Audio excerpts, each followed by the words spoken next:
Ladies and gentlemen, good morning and a very happy Monday morning to all of you. Welcome to the 2023 Yidan Prize Summit. Let me first introduce myself. My name is Desmond So, and I'm delighted to be your MC today. The theme of this year's Yidan Prize Summit is Ideas That Spark Change, a spotlight on solutions advancing education. Throughout the summit today, we'll explore ideas that have sparked changes, driving change at all levels of the education ecosystem. We will hear from some of the most innovative change makers in education. Our speakers include Yidan Prize laureates, as well as distinguished education experts who are transforming the way that we learn and teach. Before we dive into today's program, I'd like to draw your attention to some important information. First, we invite you to share your thoughts, insights, and key takeaways on social media using our official hashtag, and that's at 2023 Yidan Prize Summit. Let me give that to you again. It's hashtag 2023 Yidan Prize Summit. Of course, please feel free to tag us at Yidan Prize. So that's at Yidan Prize, all one word. Second, we have an exciting new element today as part of our summit. It is called graphic recording. Throughout today's sessions, our talented illustrators, which are situated in that back corner there, okay, will capture and summarize key points and ideas from our discussions and turn them into engaging visuals, which will be displayed in the foyer throughout the day. So basically, they're recording graphically what's being said up here on stage. Be sure to check out these amazing illustrations during the breaks and at lunchtime. Last but not least, the four panels today will each be followed by a 15-minute Q&A session. We, of course, encourage all of you to ask lots of questions, get the discussions going. To submit your questions, please scan the QR code on the back of your booklet. On the back of your pamphlet, there's a QR code, so just scan that to ask questions. And for those of you who are joining us online, please scan the QR code that's appearing on your screens right now. To officially kick off the summit, it is my great pleasure to introduce Dr. Charles Chen Yidan, the founder of the Yidan Prize. Please join me in welcoming Dr. Chen.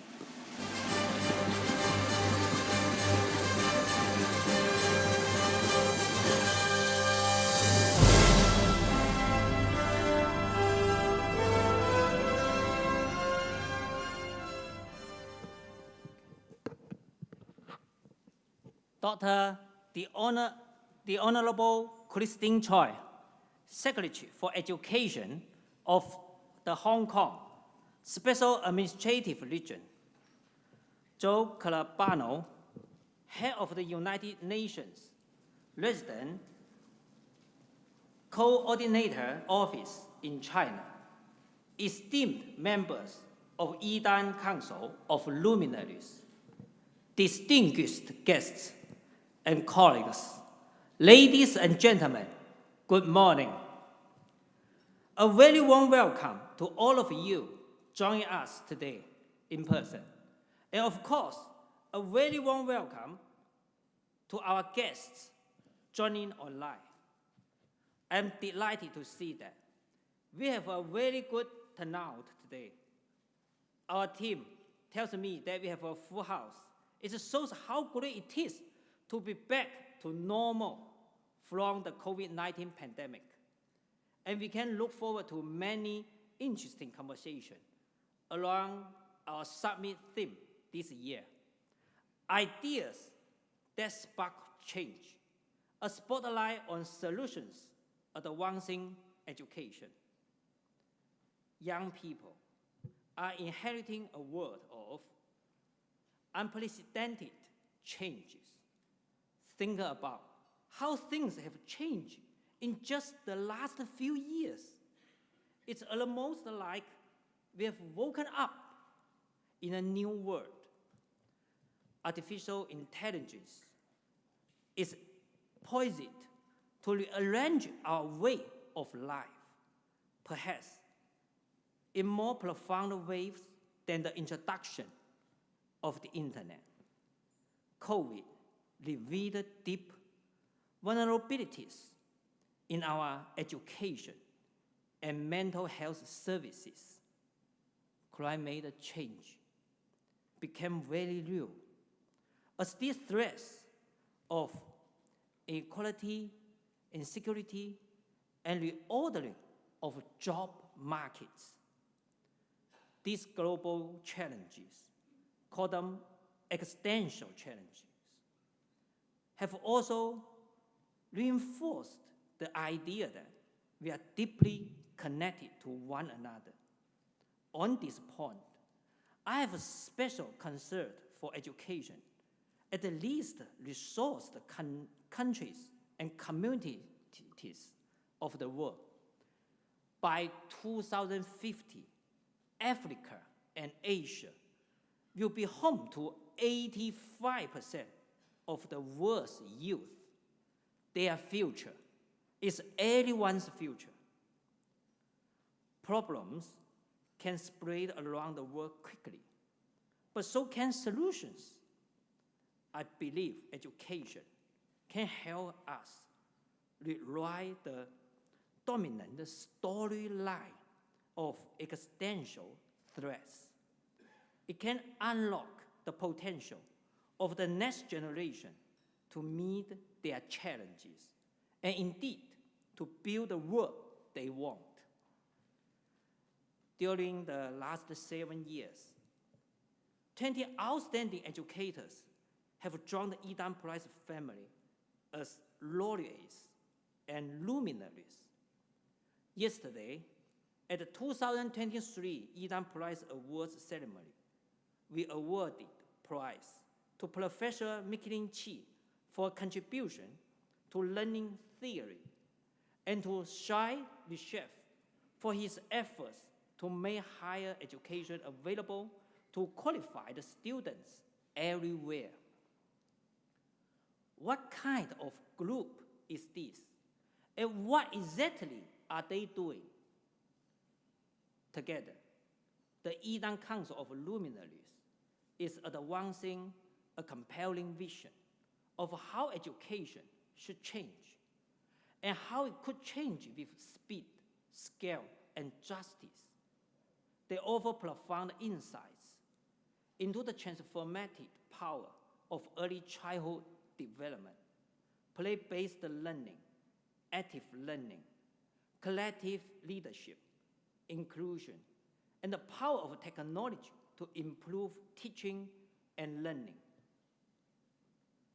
Sir Faisal Hassan Abed, Professor Patricia Kaur, and Professor Usa Goswami are giving us deep insights into the transformative power of early childhood education and development.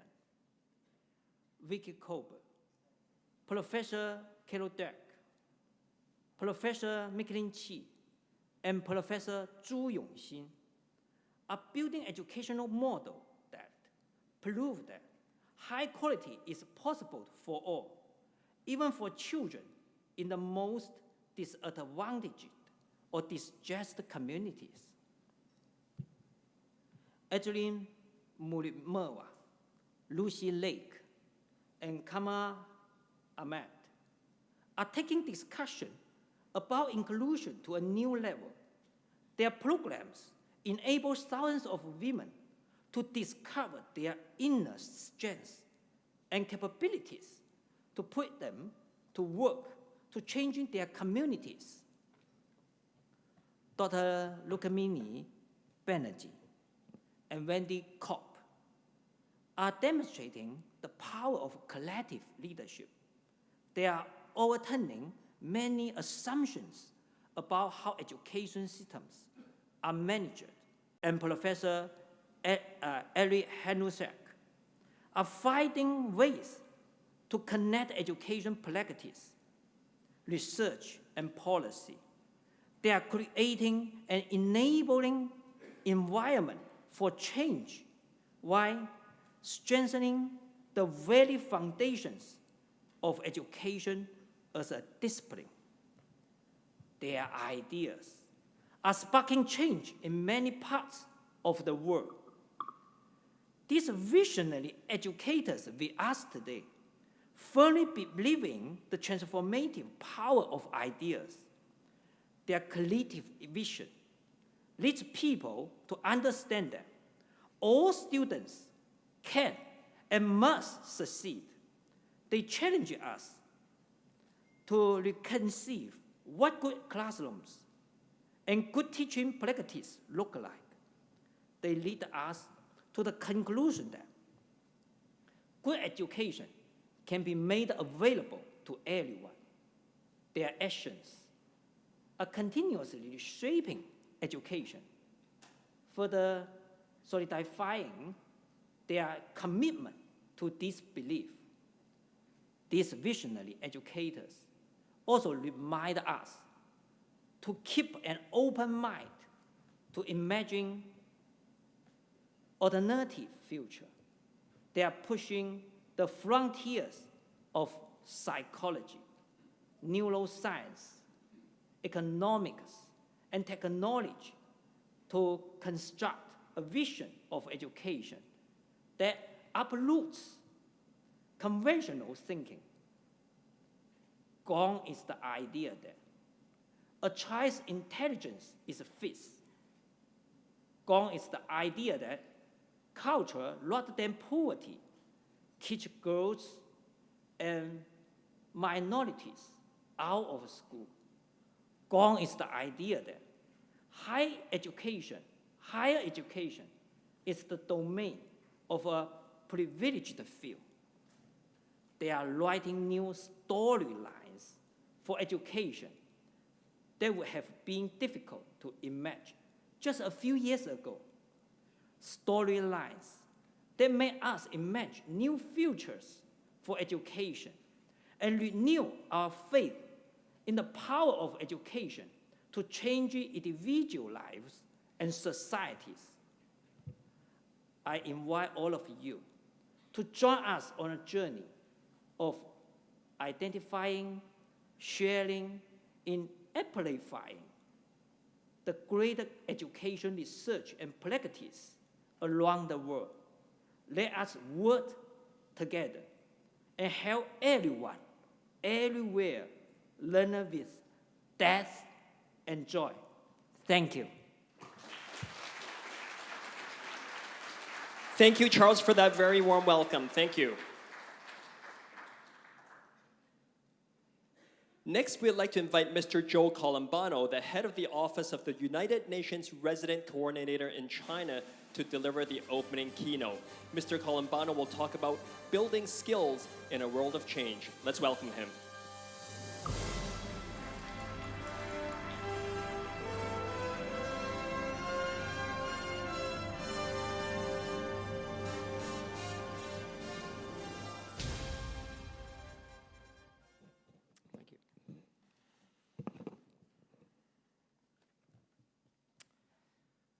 Dr. Charles Chen Yidan, founder of the Yidan Prize, Her Excellency, the Honorable Dr. Choi Yu-Kling, Secretary for Education, Government of the Hong Kong Special Administrative Region, Professor Micheline Chi and Mr. Shai Reshev, the 2023 Yidan Prize laureates, Excellencies, ladies and gentlemen, dear friends. I'm very pleased to be with you today, and I bring you warm greetings from the United Nations in China. It is an honor to join this 2023 Yidan Prize Summit as we consider its theme, Ideas that Spark Change, a spotlight on solutions advancing education. Indeed, bright solutions and a change for the better are the hope that we must all strive for, given where we are today. We meet at a time of great uncertainties and profound divisions in the international community. We are running out of time to rescue the Sustainable Development Goals. In the last few years, our efforts have been severely hampered by the devastating impact of many crises. A global pandemic and its aftermath, a dramatically worsening climate, and devastating new conflicts. We have only just put the COVID-19 pandemic behind us. While its most significant effects have passed, its long-term consequences remain, particularly in low and middle-income countries.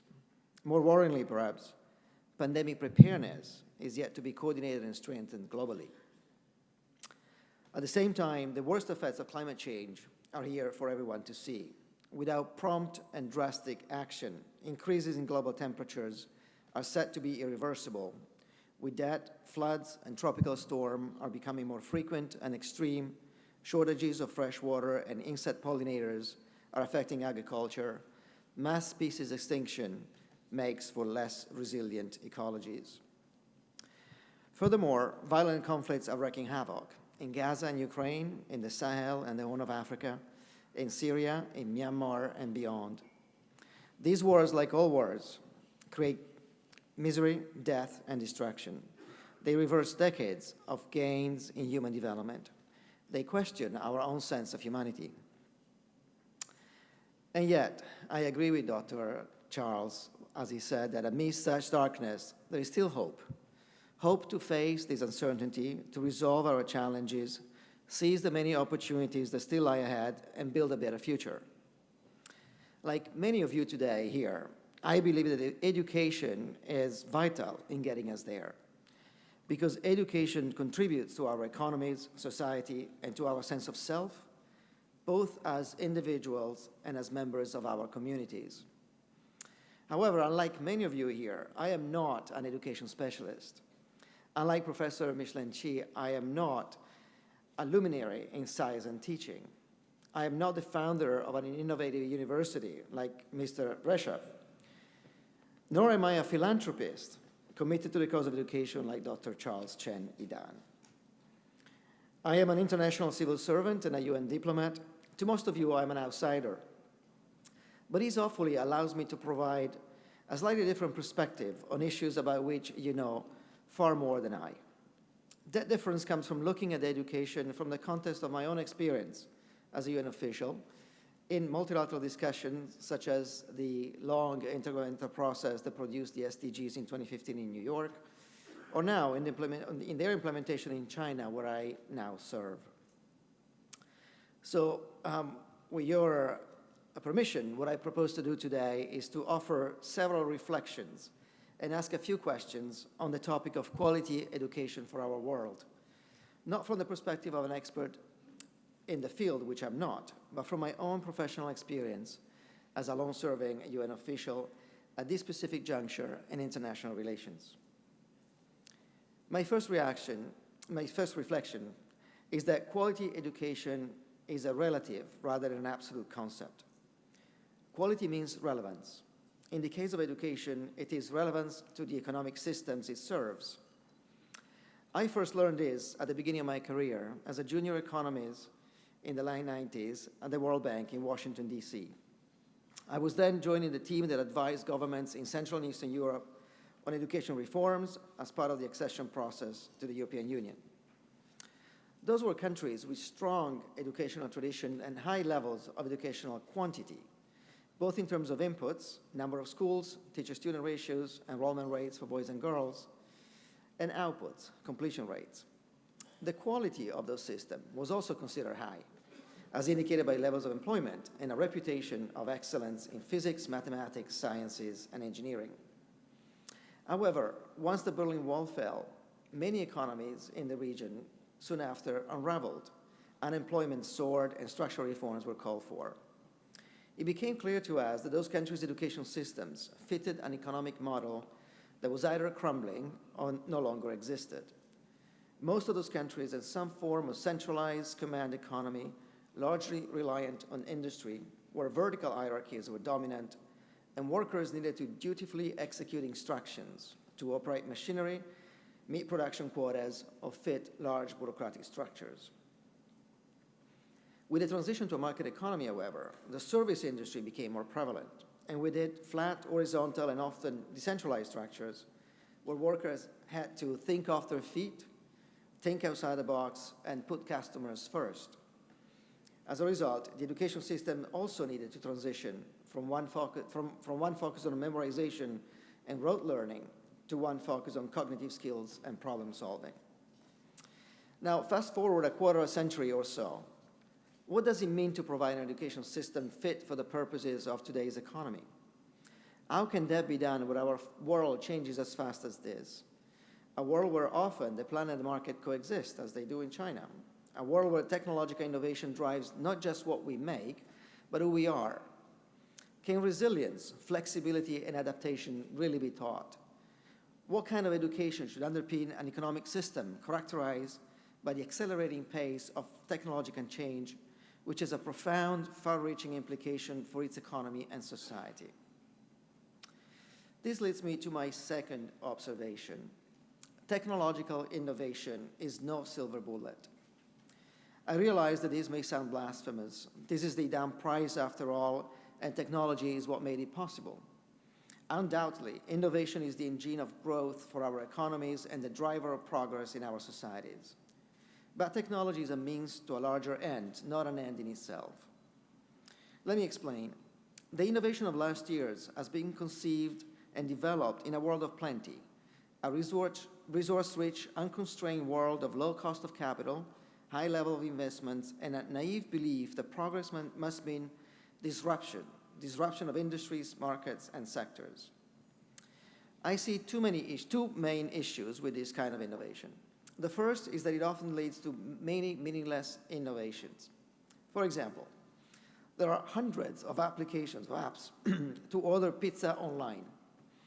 The problem they solve, as the CEO of one of the world's largest pizza chain explained, is how to order a pizza in less than 17 seconds. Why 17 seconds? Because that is the average duration of a red traffic light in most cities. Now, that's what I call a first world problem. The second issue with this kind of innovation that we've had is that it generates a lot of unexpected consequences, some of them too expensive to ignore.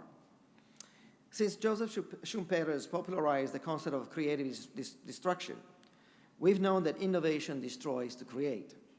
Still, in this transition from old to new, many people suffer, most often those left behind in our societies, the poorest and most vulnerable. It is no secret that in the last 30 years, inequalities have increased greatly across the world.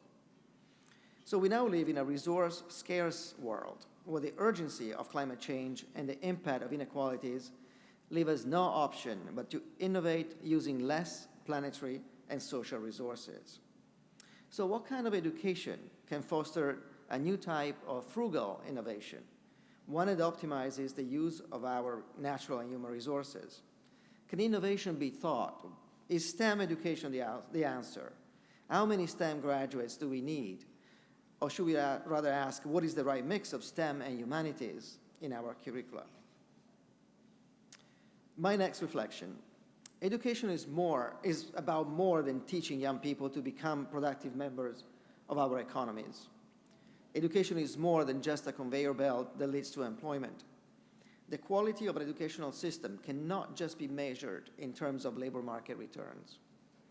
Instead, education is about providing all young people with the opportunity to fulfill their potential, certainly as part of the labor force, but perhaps more importantly, as individuals, as members of their families, their community, and ultimately of our community of nations.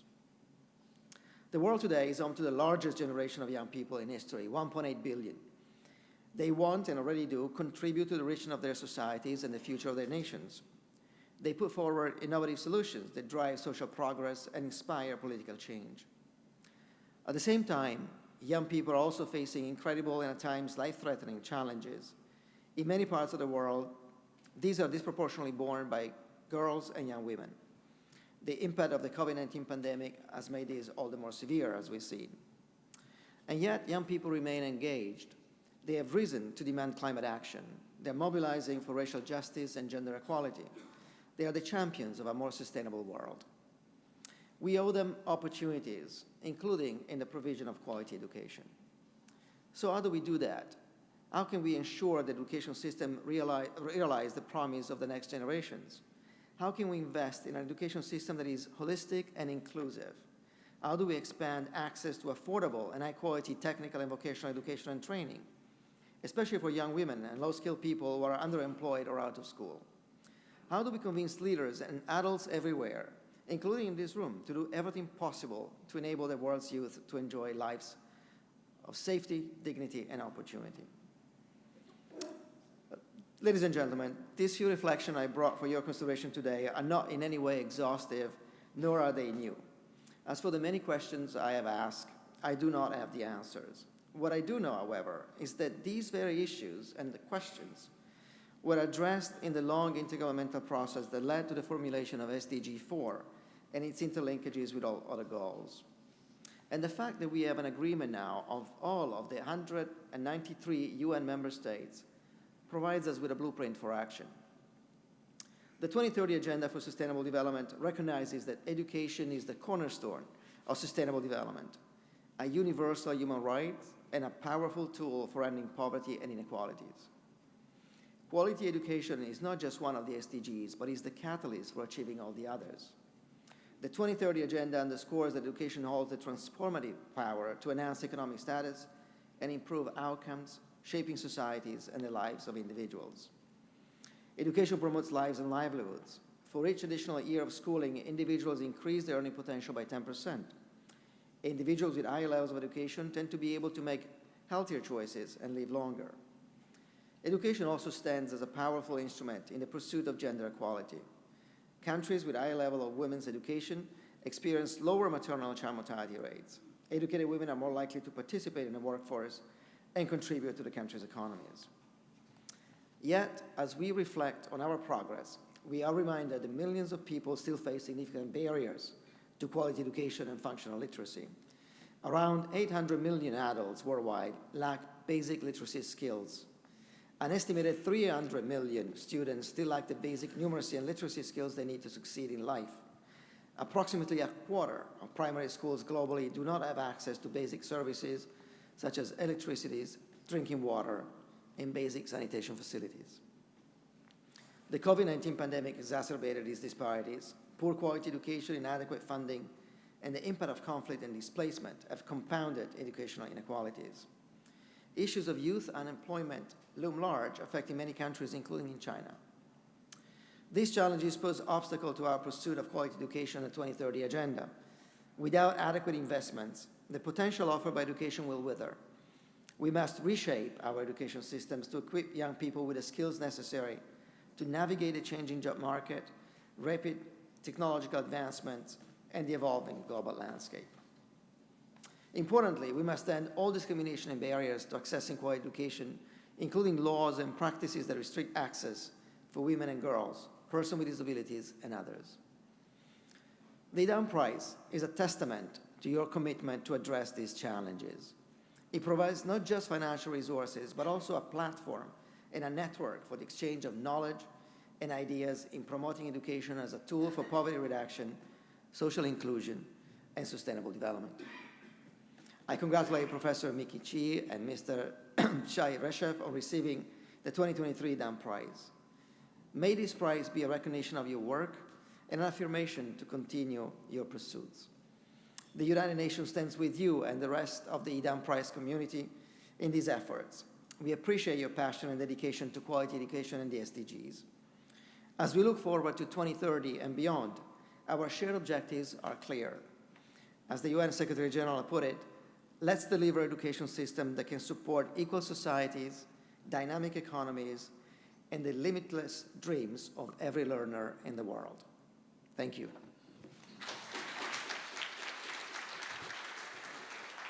Thank you very much, Joe, for your keynote address. Thank you. Now we'll move to the first panel of the day. In this panel, we'll first hear from Professor Michelin Chi, also known as Mickey, as she explains the core idea of her groundbreaking theory of cognitive engagement, called ICAP, which gives teachers a proven framework to foster quality engagement inside the classroom.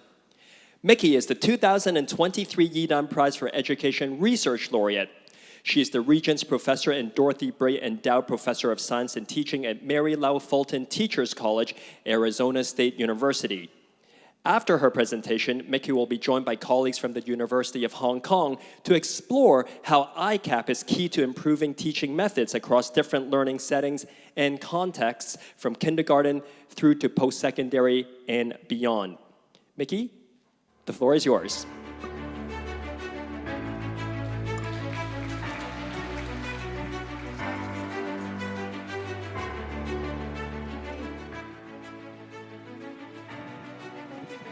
For allowing me to give a brief overview of the ICAP theory so that we can have more understanding in our discussion session about rethinking how to teach based on how students learn. translating theory into practice. So I'm going to be doing 2 clicks, so it may be a little bit awkward for a while.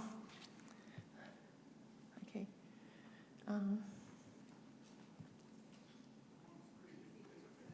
Wait a minute. Is it on already? Oh, okay. Wait a minute. Okay, I'll just skip the first one. Okay. Lecturing has been, teaching by telling, has been around for over 900 years. Unfortunately, it persists to today, and generally it's about 65% for online learning courses and well over 55% in STEM classes. There was a very carefully study done that looked at all the STEM classes. Why active learning is not, wait, before we get there. But the problem with lecturing is that students don't learn very well. The most persuasive evidence came from a meta-analysis done in 2014 of 225 STEM classes. And in that meta-analysis, they found that when you're in the learning outcome of a passive classroom is 50%, and that translates to 68% when you're in a no-lecture active learning classroom. Likewise, failure rate reduces from 34% from a lecturing passive classroom to no lecture active classroom. So the question becomes, why isn't active classroom implemented everywhere universally? The reason is that it's not implemented because it's not prescriptive. Currently, active classroom is defined by default, that is, it's no lecturing, but doesn't tell us exactly how to implement it. It has been implemented when people do it simply by having students work in groups or in pairs, just because in groups people are more active. But working in groups and pairs is only effective if students collaborate in a co-generative way, which I will define in a second.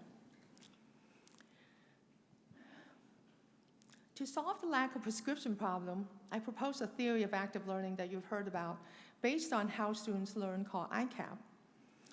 How students learn typically refers to students' thinking processes, which we cannot observe.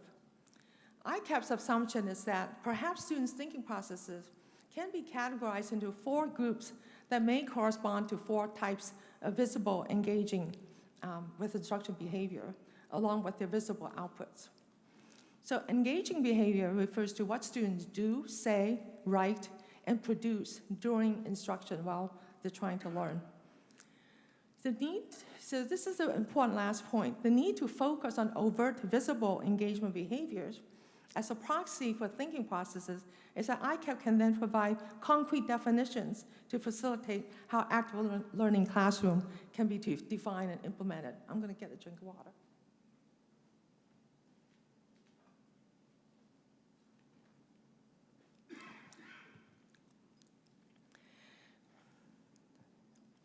Okay, the acronym ICAP that you've already heard about stands for interactive, constructive, active, and passive. So it basically refers to 4 ways that people can interact with instruction or instruction information. Each mode can be characterized by physical behavior and the output produced. Those are the 2 main characteristics. I'm going to give you some examples. So when you're in passive mode, you're really paying attention, such as listening to a lecture or watching a video. And you produce no outputs. Unfortunately, this is the mode most instructors try to achieve, just to have students pay attention. The next mode is the active mode, and the characteristic definition is you manipulate instruction materials without producing anything.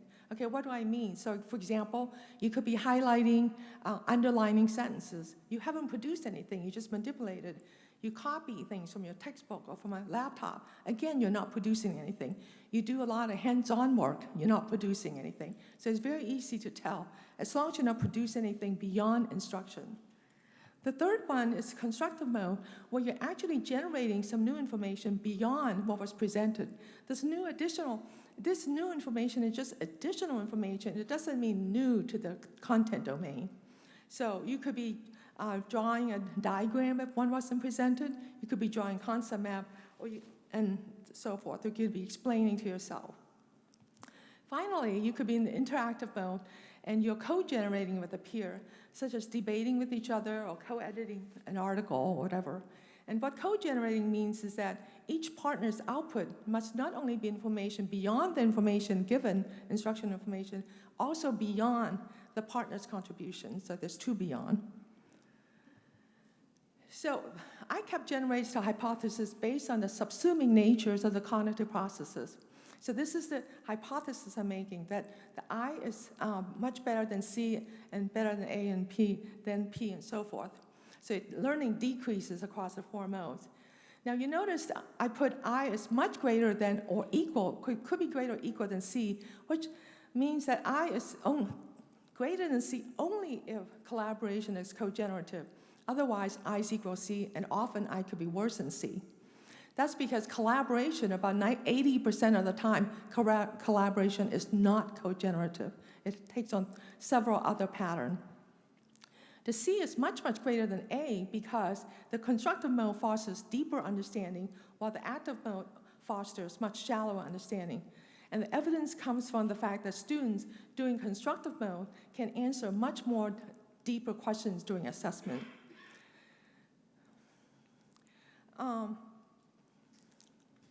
So what you'll notice is that in this framework, it's very easy for teachers to tell whether students are producing something that's going beyond instruction information or not. But it's much harder to detect in real time whether dialogue patterns are co-generative. So ICAP is an evidence-based theory, and what I mean by that is that there's really hundreds of published studies out there already that support ICAP's predictions. This is before ICAP came along. So these studies typically claim the benefit of certain learning strategies that they have discovered or known about and comparing to another. So I just list two examples. Correcting a concept map, which we now know is constructive, has been shown to be better than reading a text on the same topic. Sometimes you can even read it twice. Well, now we know that's because, it's not because correcting concept per se, but it's because it's a constructive activity. Similarly, studying an incomplete example is also constructive, and that's much better than studying a completed example. And this seems like a very counterintuitive study. How could you learn more from an incomplete example? Well, again, that's because you're being constructive. Okay, we have, most studies I said in the laboratory was done comparing two conditions. We ran a study, my student's PhD thesis, where we compare all four conditions. We ran 4 groups of college engineering students in 4 conditions. The passive condition, they just read the text about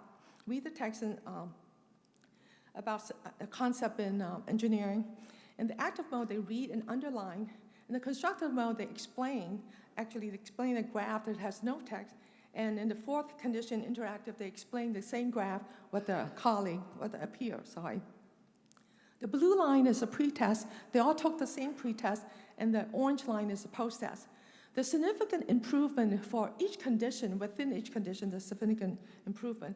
However, there's also improvement across the condition. There's 7% extra gains from the active to the passive, another 11% from the active to constructive, another 9% to go from constructive to interactive.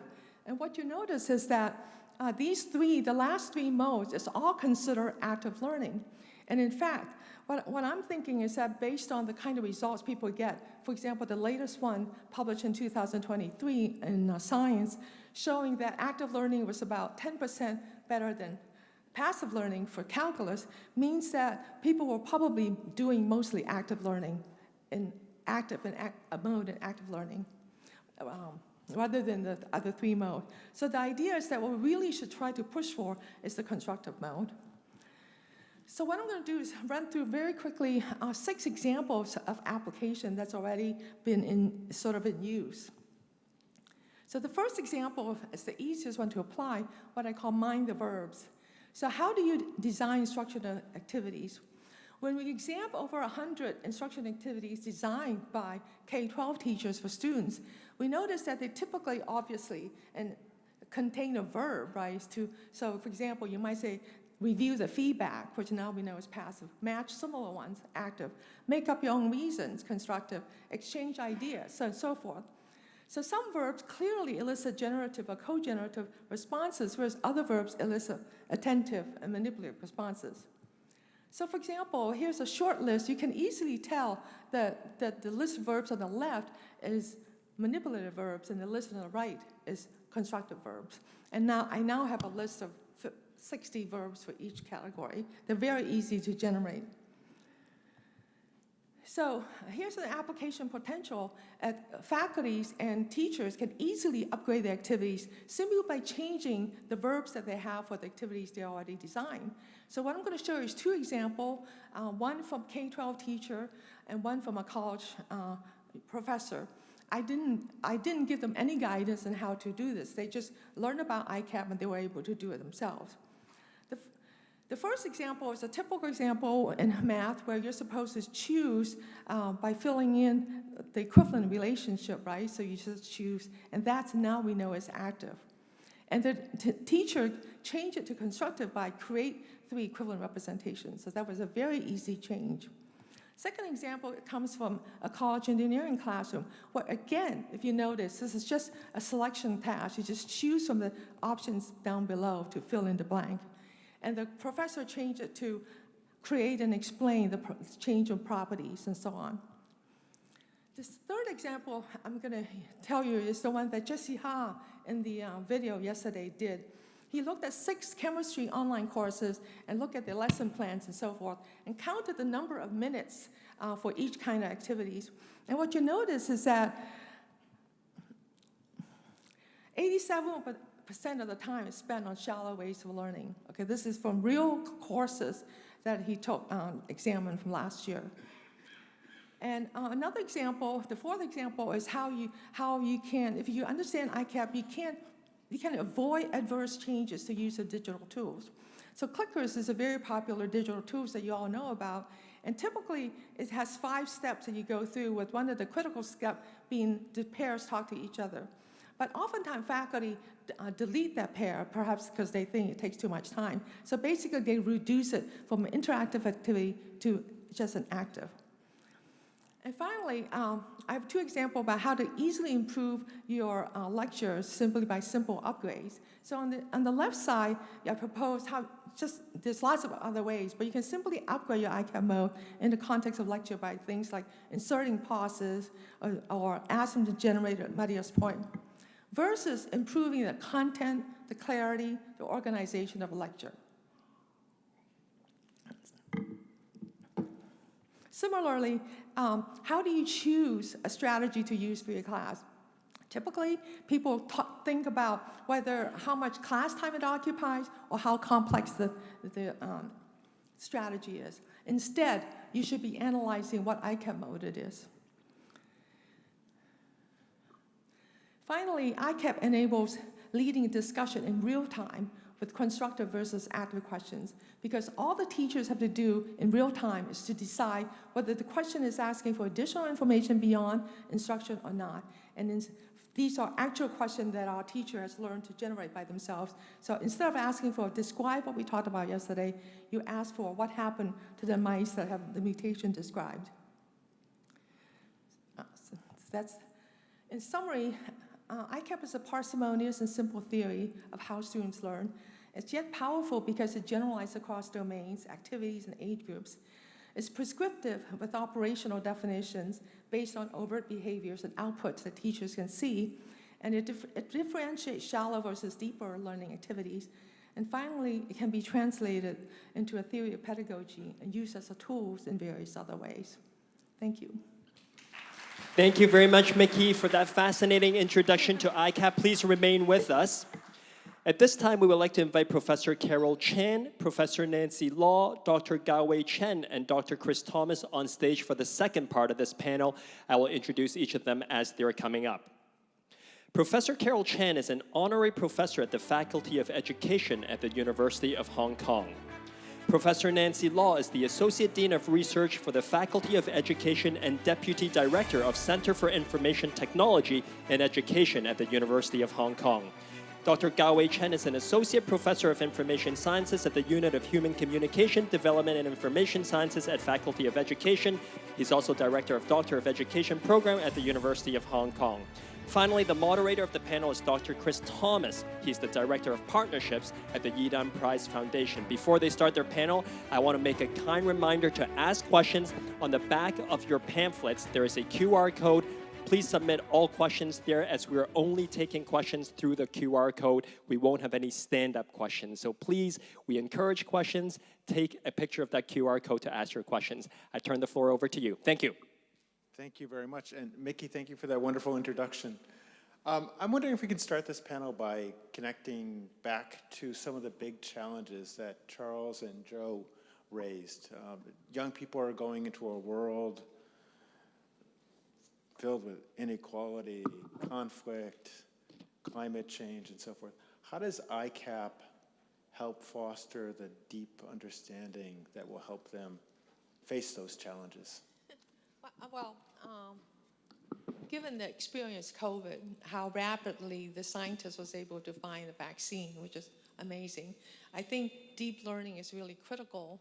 Deeper learning is critical, and we really need to have less failure rates, because what I've been told by a biology department, our biology department, is that once a student who takes the first science course fails that course, they just never re-enter as a science major again. So we want to really reduce failure rate, and I think being able to be more constructive and learn more deeply will help us to end up with more scientists for the necessary problems. Can't afford to lose anyone. Right, we can't afford to lose anyone. So for the many, many problems that we face, and to tackle this problem, I'll take our contribution as learning science and cognitive science is to develop our students to become better at learning, to be able to generate new ideas and work together to solve problems. And learning theories like ICAP provided a conceptual framework to achieve this based on learning theory and scientific evidence. Of course, we know that to develop students' capacity, there are many, many educational programs and approaches. To name a few, of course, project-based learning, skill-based curriculum, interdisciplinary curriculum, digital literacy, and many. And they are all valuable because they have this ICAP element of students' active engagement and interaction and teamwork. But we think our learning theories can enrich these approaches, shifting the focus, not just of how you develop this curriculum, teaching tools, but on the focus, like our title, how students learn in this environment. To illustrate, I wonder if you have ever wondered, like, it's the same teaching, it's the same intervention, and yet students vary in what they learn, they vary in what they learn. Of course, some likely candidate could be motivation, emotion, family background, and they are all valid. But we learning scientists have done hundreds of studies, actually I think thousands, all related to ICAP, myself done some, that shown that students' engagement and how they approach the task, whether it's a passive, active strategy range, predict the differences. And the good news is that these kind of behavior can be taught. And ICAP provides us a unifying framework to help students to engage in this higher level of cognitive engagement with deep understanding to be better prepared. I also want to say one other point about, we all talk about we want our students to be problem solver, creative thinker, collaborator, communicator. And ICAP reminds us that we have to focus on learning for understanding, for deep understanding. So we can enrich this kind of skill approach by looking more at knowledge-skill interaction and integration. So students can really have deep understanding to tackle the challenge. Finally, I really like the interaction at the highest level, for I believe that defines us as human, and we interact to learn. So I hope that in education, even from a young age, students can move away from those individual competitive mindset to interacting collectively, moving forward to tackle problems. So that's my... Thank you. Yeah, thank you. I think in today's fast-changing world, students would need more robust learning, that is learning for deep understanding, so they can do critical thinking, as Carol mentioned earlier, critical thinking, problem solving, and communication more effectively. The problem is that the traditional ways of teaching, for example, the authoritative ways, lecturing ways, teaching by telling, so those kind of styles can hardly achieve these purposes. I think ICAP is aligned with those purposes. With ICAP in the classroom, students will have more opportunities to learn actively, to generate new ideas, and to co-construct knowledge with classmates and the teacher. Actually, studies have shown that what students learn from constructive or interactive classrooms are more ready to be transferred to the real world, so they can address the challenges they face more effectively. So just as Mr. Joe Emmanuel Colombano said earlier this morning, we have so many new challenges. I mean, some of it is really serious challenges to humanity, and there's also the possibilities and challenges that comes with new technology. So how is education going to help our younger generation to generate new solutions effectively? And I would like to, and I think the ICAP actually helps us to think more about, I think probably also in terms of a more integrative way. I'll just give an example. We have generative AI occupying a lot of the attention in the social sphere and in the education sphere. So how are we going to help students to learn about generative AI? Rather than thinking about how to teach them, we at the University of Hong Kong have actually launched and actually completed a generative AI for social good hackathon. We don't, of course, we provide a lot of resources and support, but the focus is on them to join forces with their peers to come up with solutions. One of the solutions was, say for example, it was a team of undergraduate and postgraduate students from law, from business, from communication, and social and computer science. And the problem they wanted to solve was, we are looking at the underprivileged minority groups. How can, and they often do not have the means to provide or to access legal advice to defend their own sort of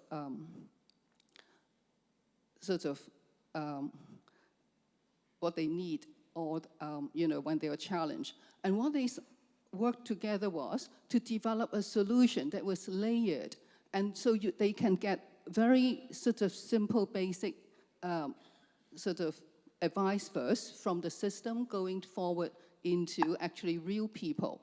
And to me, that's, and of course, when they finish, when we ask them what they learn, obviously they learn more about generative AI, but they learn about how to cooperate, and they learn how to actually put things into, to create solutions. So in the way that Mickey was talking about, that you have a solution which is generative, which is not what you already have put together.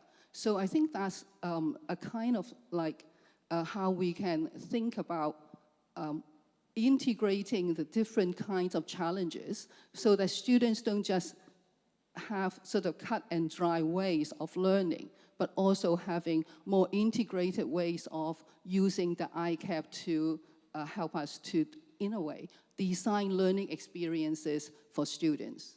So you're really producing a whole different kind of student, right? Not one that's mastered a body of material, but one who's curious, Yes. one is figuring out how to solve a problem, one is figuring out how to ask questions. Yes. Yeah. Yes, and they have to go out to the community. Yeah. They can't just say, okay, let's do something for them. They need to know what the community needs. So they actually search out to the minority groups that they think they want to serve. And they learn a lot from that as well, Yeah. grounded.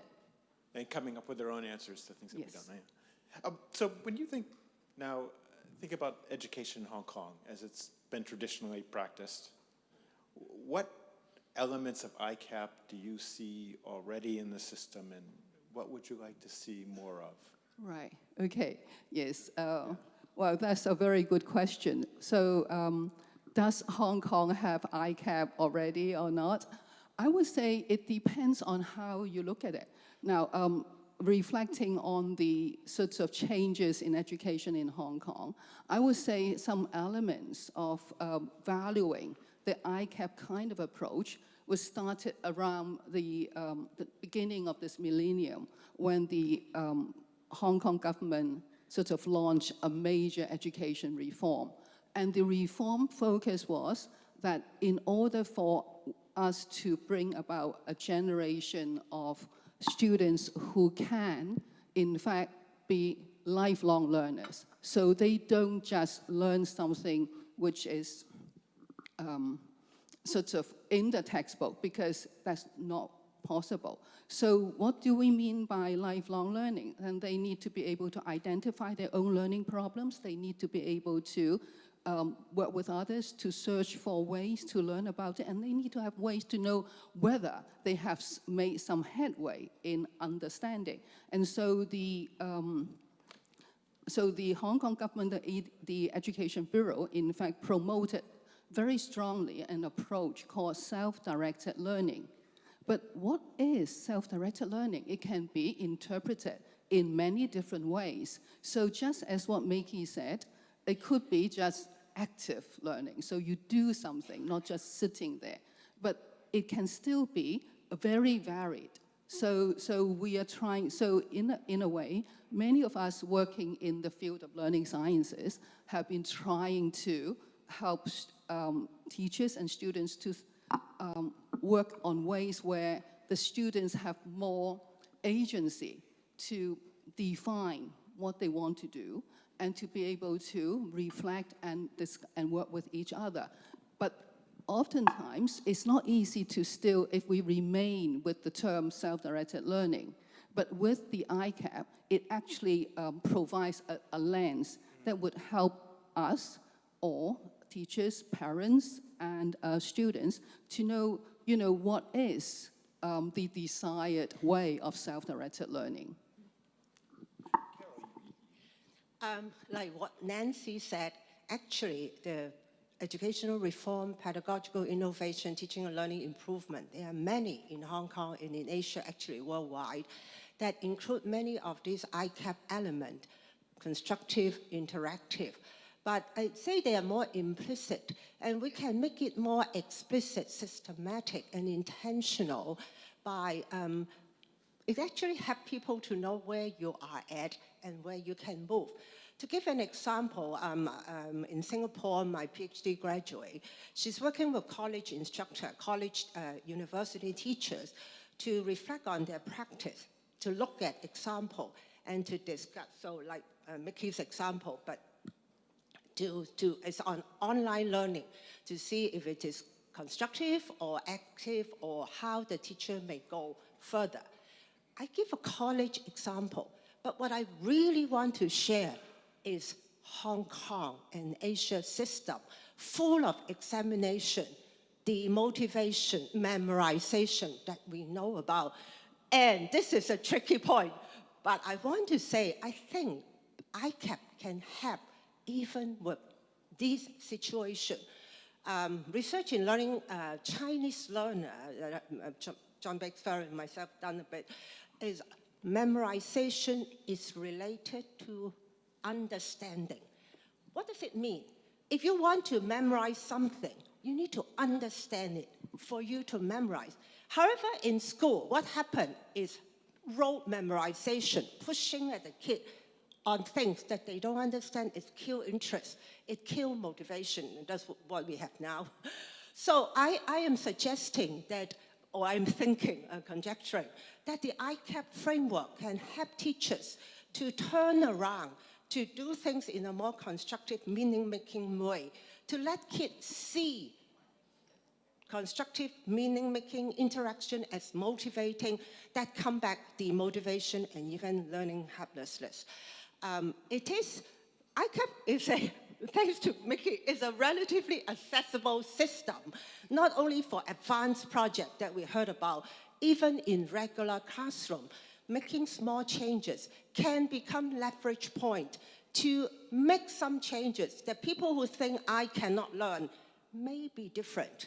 And we may start some starting point to change some of the culture and some different way to support our kids' learning.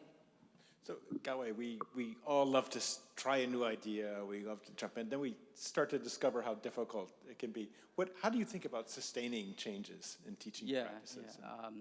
So in my projects conducted in Hong Kong, mainland China, and in Asian context, actually I have seen that teachers are willing to make changes to their classroom.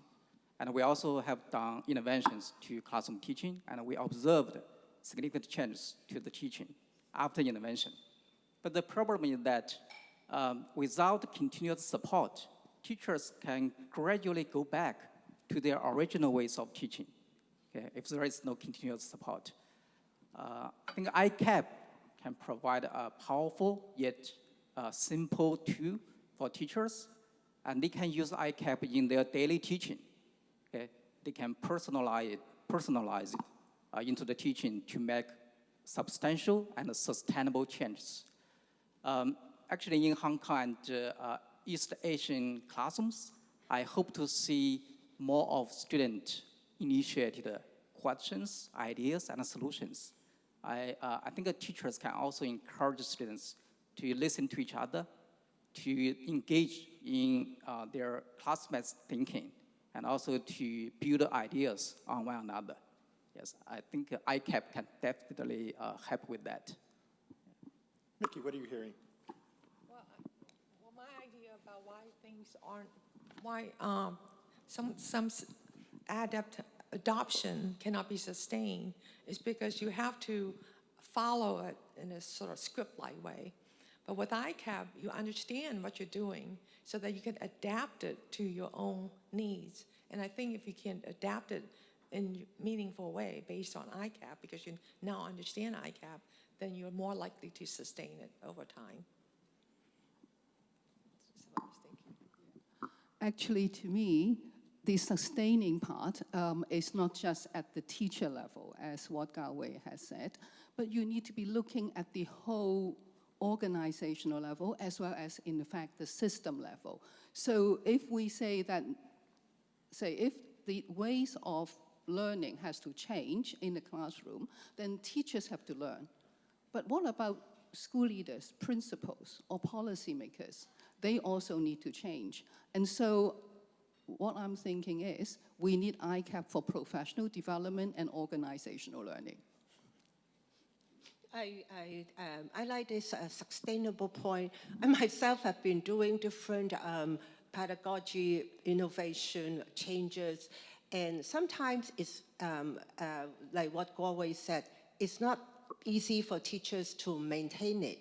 And script is also, so teachers are always very worried that I have to follow this and then some new thing come again and to follow that. Yeah. But I think the important thing is, well, ICAP is principles. So you get the key principle. It's a principle, and I think that it's not for only teachers, but educator. You grasp the main principles and you adapt.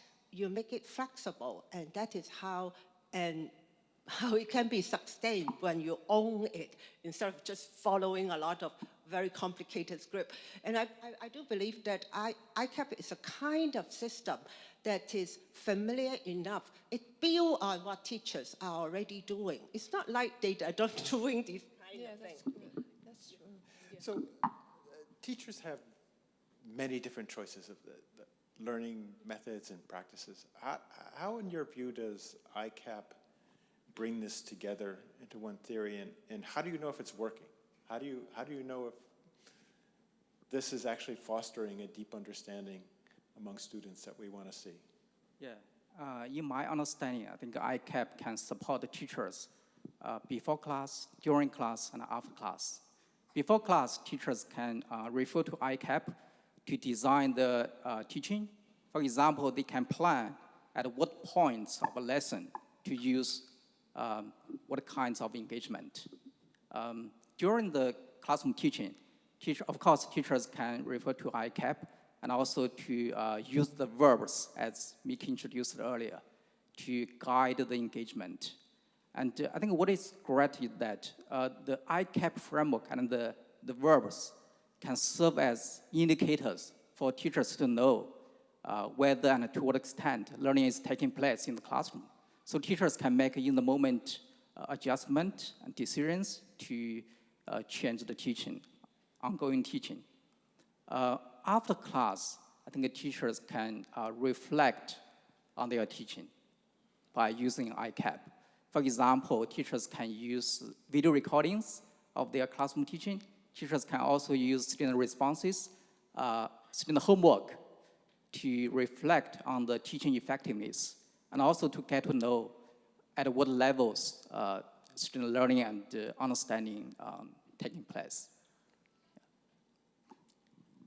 I think it can also help with assessment. So you can design assessment. In fact, we did do that. We designed assessment questions in which we knew exactly what information was missing from the materials that was given to them, and then see whether they could answer that question, because in order to answer it, you have to be constructive, do some inferences.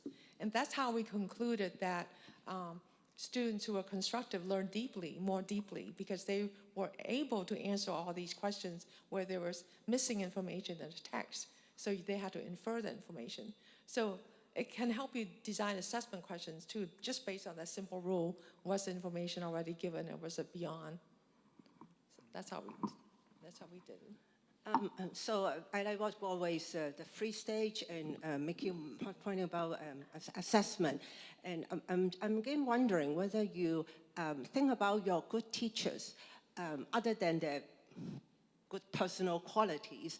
They seem to be the one who can understand where you are at, ask you the kind of question that pitch at the right level, and make you think more and do more. I think ICAP can also help us to have more insight into student learning. And I think teachers should develop more of this capacity in addition to designing, but also assessing and understanding students.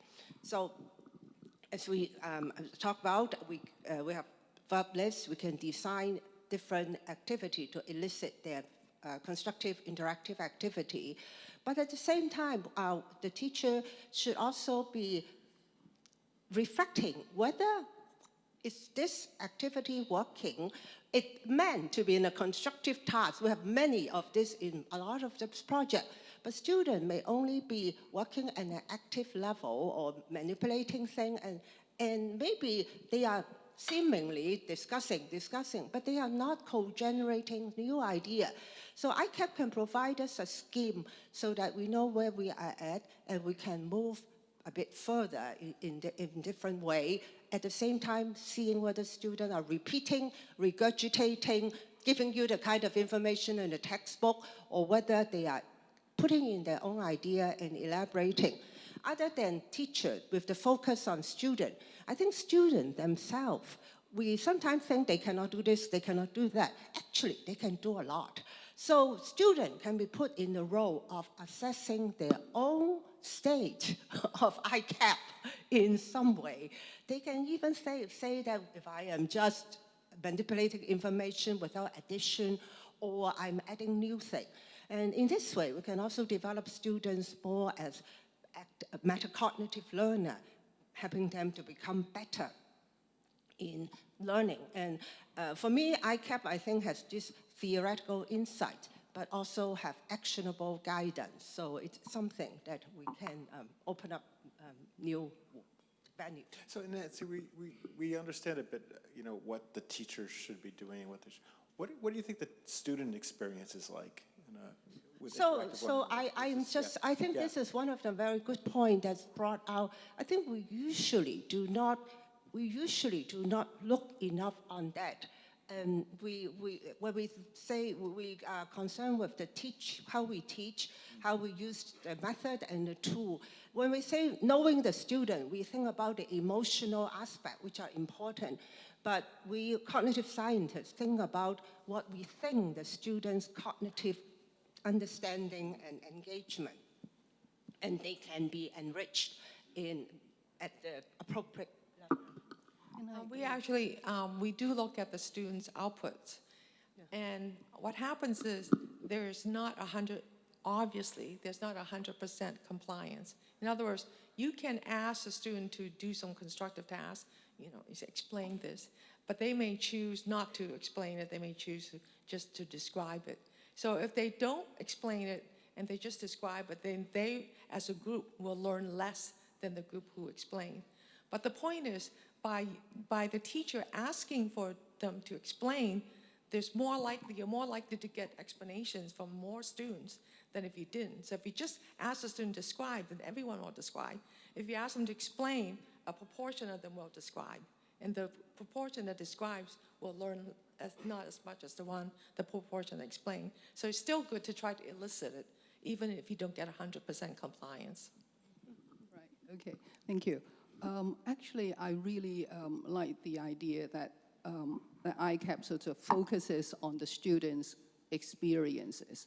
But how do we get the teachers who haven't had that experience to actually understand? And so I agree with what Carol said, that a lot of times when we work with the teachers, if they can get the students, they can give the room for the students to be engaged in the constructive and interactive learning, then they were very often surprised by how much the students are able to do. Mm-hmm. So that comes back to the point that I earlier talked about in terms of the teacher professional development, and also how do we get what I would call connected learning between the students, the teachers, the school leaders, and also, say, the funders of those initiatives, which may or may not be the government. So I just want to give an example. We were working with schools on self-directed learning STEM, and wanting them to also focus not only on learning about the STEM, but also developing metacognitive capabilities, which oftentimes is now referred to as 21st century skills. So I was very surprised. I mean, during the COVID period, it was very difficult. We're not wanting to push the teachers too much. And so we don't really see too much of what the schools may be doing. And at the end of the year, we had a kind of like an online sharing, and we asked each of the schools to share what they have been doing, or what their plans for the next year was to be. And I was so surprised. One of the schools said, okay, when we talk about 21st century skills, it's so important. It's a primary school. But where do we teach it in our curriculum? We don't have a space for it. So they said, okay. So it's the school leaders who said, okay, if this is so important, and when we have the COVID will go away at some point, so we need to prepare for it. And so what they decided was the whole team of teachers in the school discussed what could be a 21st century school curriculum and how do they do it. And what they came up was a very sophisticated matrix. So they defined, say, these are the things which include, say, for example, critical thinking, creativity, and communication, collaboration. And then, say, when they talk about grade 1, grade 2, up to grade 6, what should be in the curriculum? And then they said, okay, 3 teachers in the school would take care of one grade level design. And they think about the curriculum as going through the entire year. So they have sort of more flexible learning time in the afternoon. So each week they have something. And for example, the next year, I saw them, with the 21st century skill. And one of the presentations I saw was the students in 6th grade was working on, the unit was on developing or say investigating soap because, we were all washing our hands so much. And then, so they was finding out how, sometimes you may be sort of actually having rashes or whatever because of washing too much. But what they did was they started with understanding what is soap, how to make soap, and then having the 3D printing for a mold, for creating, for commercializing it. And then they finish out with the design teachers on packaging, and then the language teachers on developing the sort of specifications and promotional materials. That was so amazing. And the students were so happy because they were able to create something totally new. And I think this cannot be possible without the whole school collaborating. And I can see the ICAP working at the school learning level. So you don't want to just see the light bulb going off, but you want to see it shining bright. Powerful, right? Yeah. We have an interesting question from somebody in the audience. We talked about shifting the mindsets of teachers and principals and administrators, but what about parents? How do they react to a new style of learning and what they see in their children? How do you bring them on board? Well, okay. I would say this is an area we need much, much more work on. Oh. Some schools are actually paying attention to communicating with parents. And oftentimes, particularly during the COVID period, when some schools sort of went as far as actually creating sort of packages for learning kits for students to come, the parents to go to the school, pick them up, and then to do it at home, and then taking videos. Actually, the families have much more engagement. And I'm not entirely sure whether that kind of engagement of the parents into the children's learning is continuing after COVID. But that kind of connection is very important.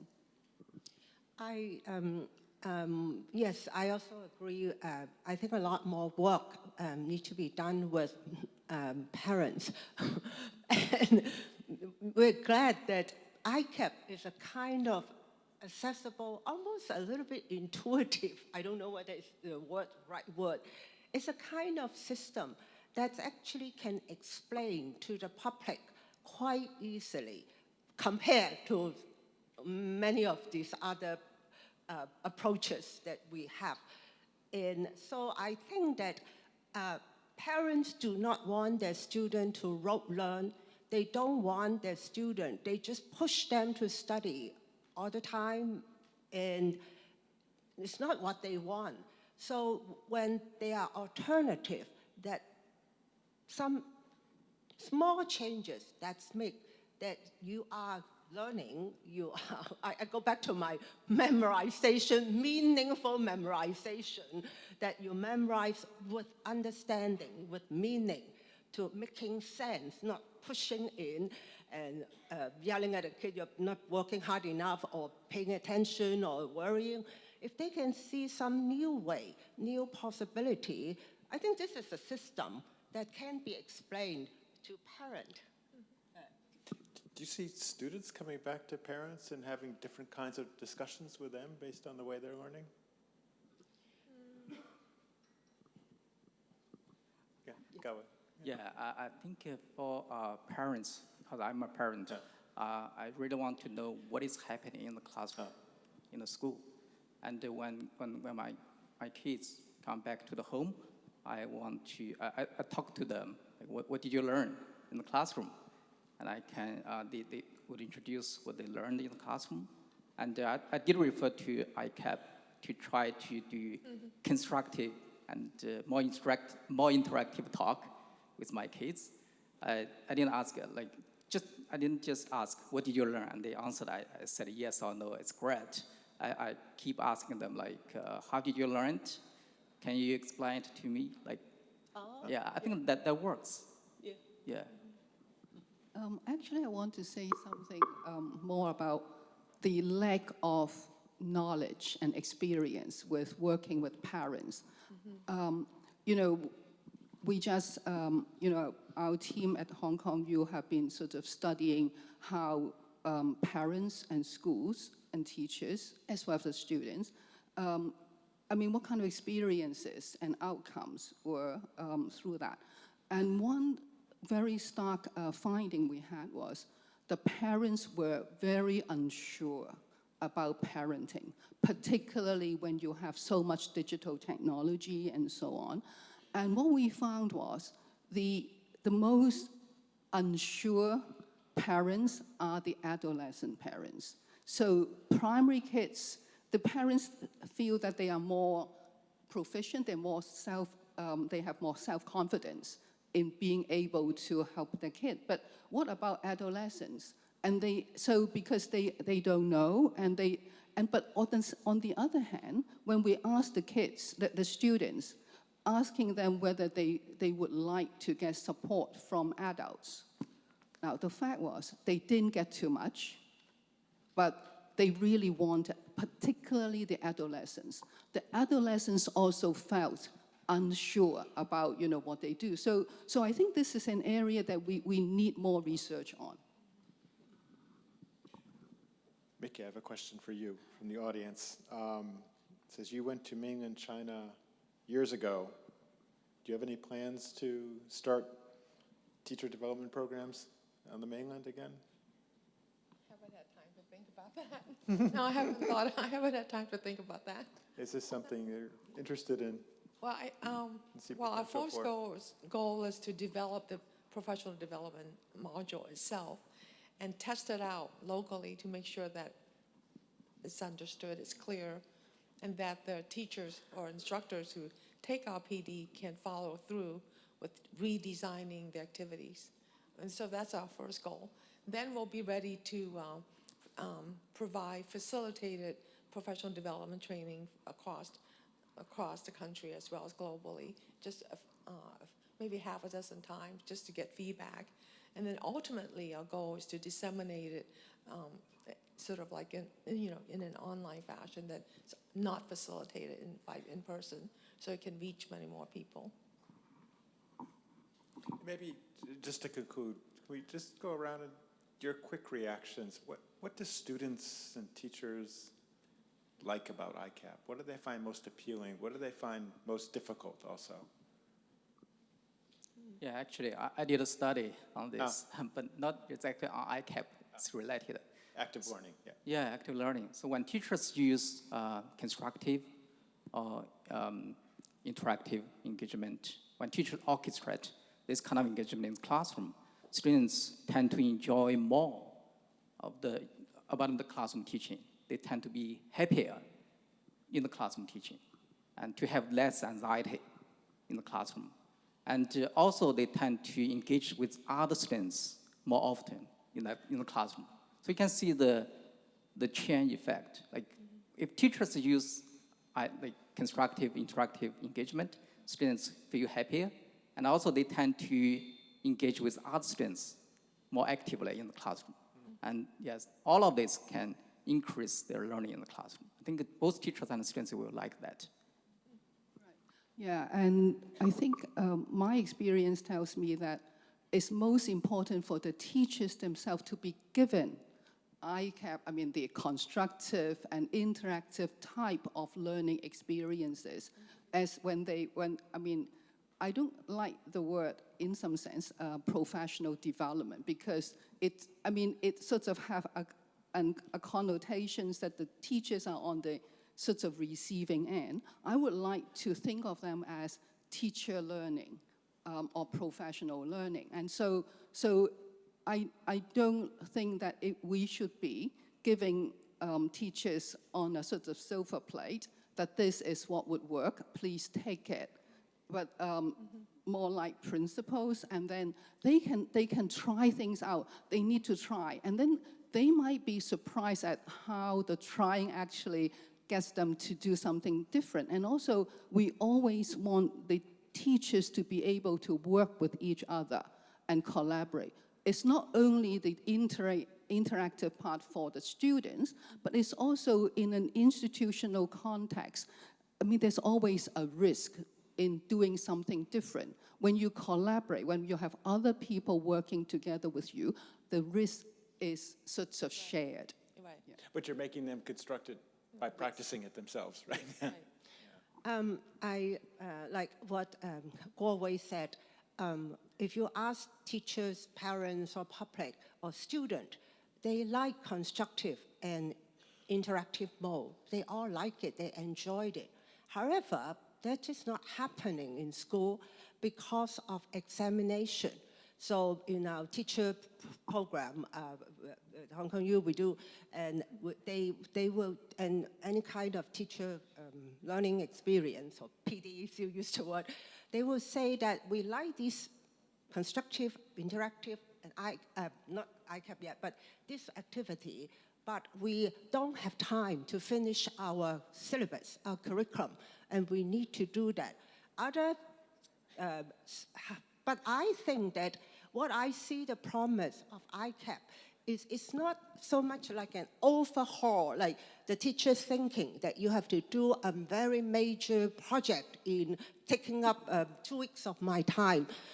I think we have to work with the curriculum, work with the constraint, and ICAP provide a kind of sustainable and scalable and a kind of more small-scale change that may fit into the school ecology. And like what Nancy said and emphasized, we talk a lot about classroom, but this kind of changes need to be systemic.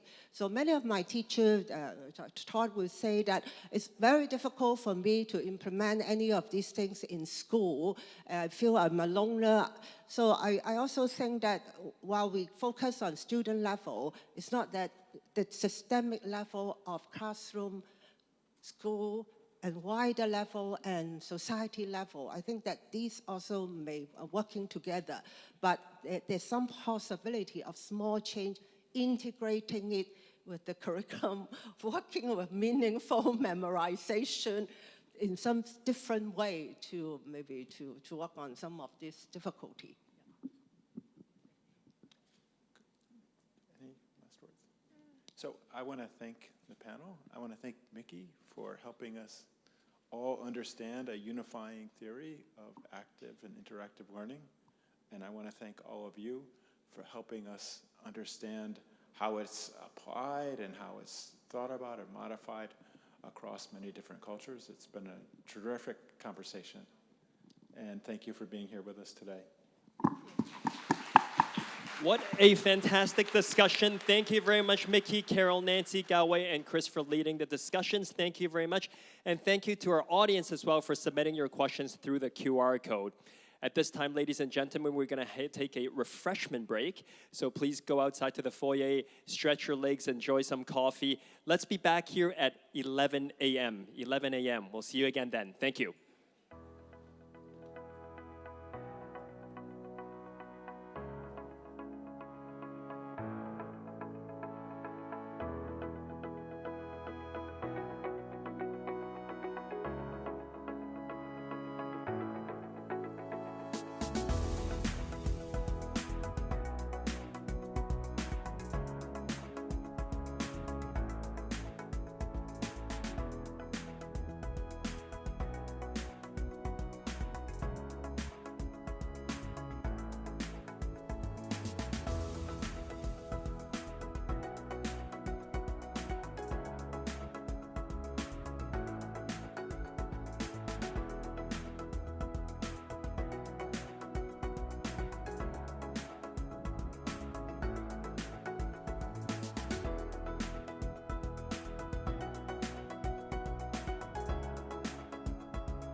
Welcome back, everyone. We hope you guys are refreshed and ready for more insights and discussions. Our next panel invites our audience to think about two questions. One, what does it take to catalyze systems change? And two, what do those changes look like when it happens? In this second panel discussion, we'll be talking about field catalysts, the people and teams who mobilize and galvanize social change. Please join me in welcoming the people putting big ideas into actions. First, we have Dr. Rukmini Banerjee. She's the 2021 Yidan Prize for Education Development Laureate. She is the CEO of Pratham Education Foundation. We also have Vicky Colbert. She's the 2017 Yidan Prize for Education Development Laureate. She is the founder and director of Fundación Escuela Nueva. Wendy Kopp is a member of Yidan Council of Luminaries. She's the CEO and co-founder of Teach for All. The moderator of this panel is Dr. Laura Savage, Executive Director of the International Education Funders Group. Please join me in welcoming all of them.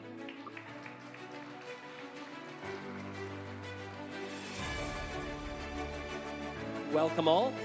Dr. Savage, let me turn the floor over to you.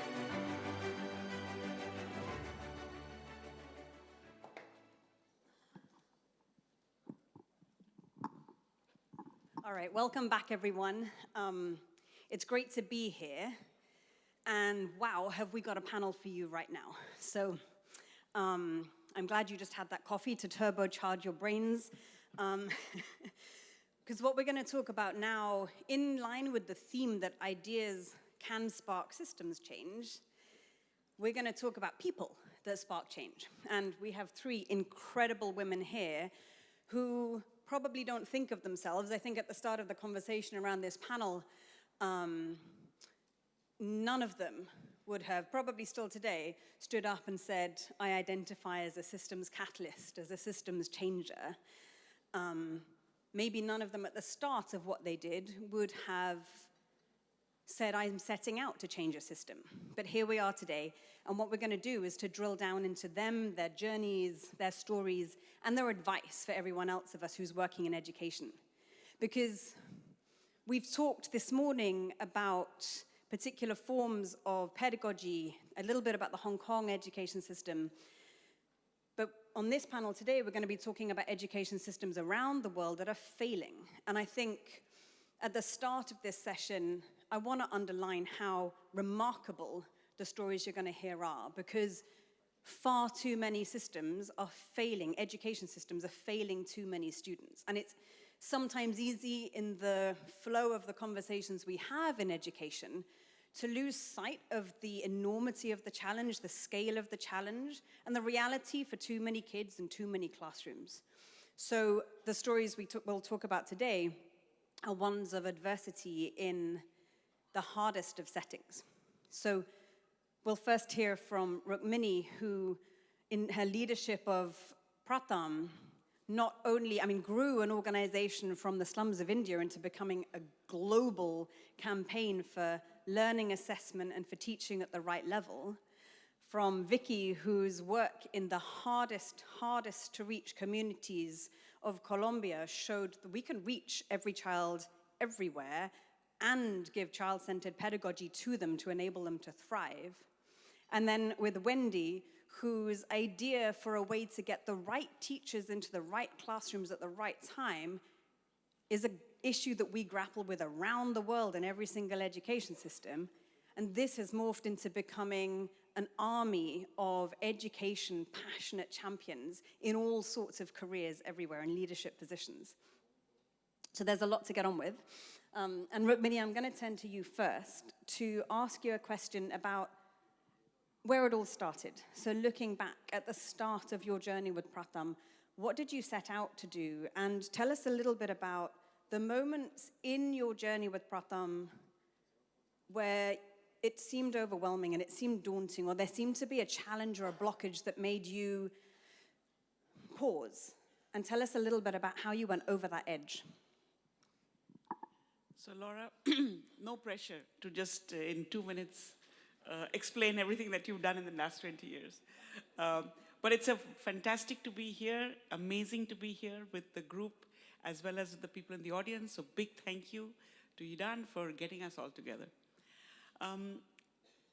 Looking back, I have to say that I'm beginning to sound like my elderly aunts when they used to say, when I was young, things were like this. So, but unfortunately, as you get older, when you look back, you have to say that. So when we started in Pratham in Bombay, it was called Bombay then, later it became Mumbai, I don't think there was a very big long-run plan of what we wanted to do. Our two founders, Madhav Chavan and Farida Lambe, they came up with something quite simple, saying every child in school and learning. But that every, at the beginning, we thought would be just some neighborhoods. And slowly that went to the city level. Bombay is a big city, many children. But I don't think there was a plan right from the beginning to say that, we have to change everything in the city. And we looked for gaps because it had a school system. The school system in Mumbai teaches in 8 languages. And I don't know how many school systems in the world in big cities do that. So we looked as ordinary people, how do we strengthen, how do we add to what is already going on? And based on some understanding of the landscape, it appeared that while we had schools from 1st grade onwards, there wasn't really anything much to prepare kids to enter 1st grade. Bombay is a city of migrants.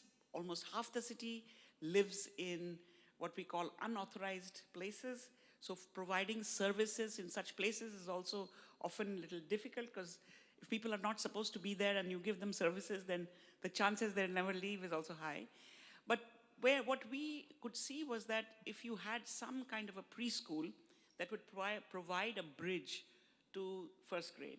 And so if you wanted every child in school, maybe having every child in some kind of a preschool would lead every child to 1st grade.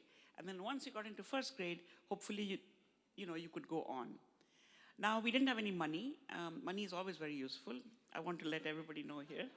But sometimes when you don't have money, you scramble and you have ambition, you scramble and find something that works. So our view was that for little children, they will have to come together in small groups somewhere close to their house. And their homes are all in these slums. So you'll have to find some place right there. Bombay, I'm sure like Hong Kong, is very expensive for rent. So the question of paying rent was not even there, which meant that people have to cooperate and agree that these little kids need a place to come to. And luckily our kids are quite little, so they don't take too much space. And they're not going to be in this preschool all day. So you need kind of a place for a couple of hours a day. And for that place, I think the negotiations that happened were done by local people. Because if you wanted to have a little preschool and local people wanted to have it, then it was up to them to find the space and find the kids. So I think what we learned is that if there was something quite simple that was a gap, and you could actually make more people realize that this gap can be filled, then solutions would come from the different contexts. I know this morning we had somebody from the UN. I remember a lady from UNICEF visiting our programs. And she said, this is absolutely inappropriate for children, the places where they're learning. And I remember saying to her, well, Bombay is a very inappropriate place for most people.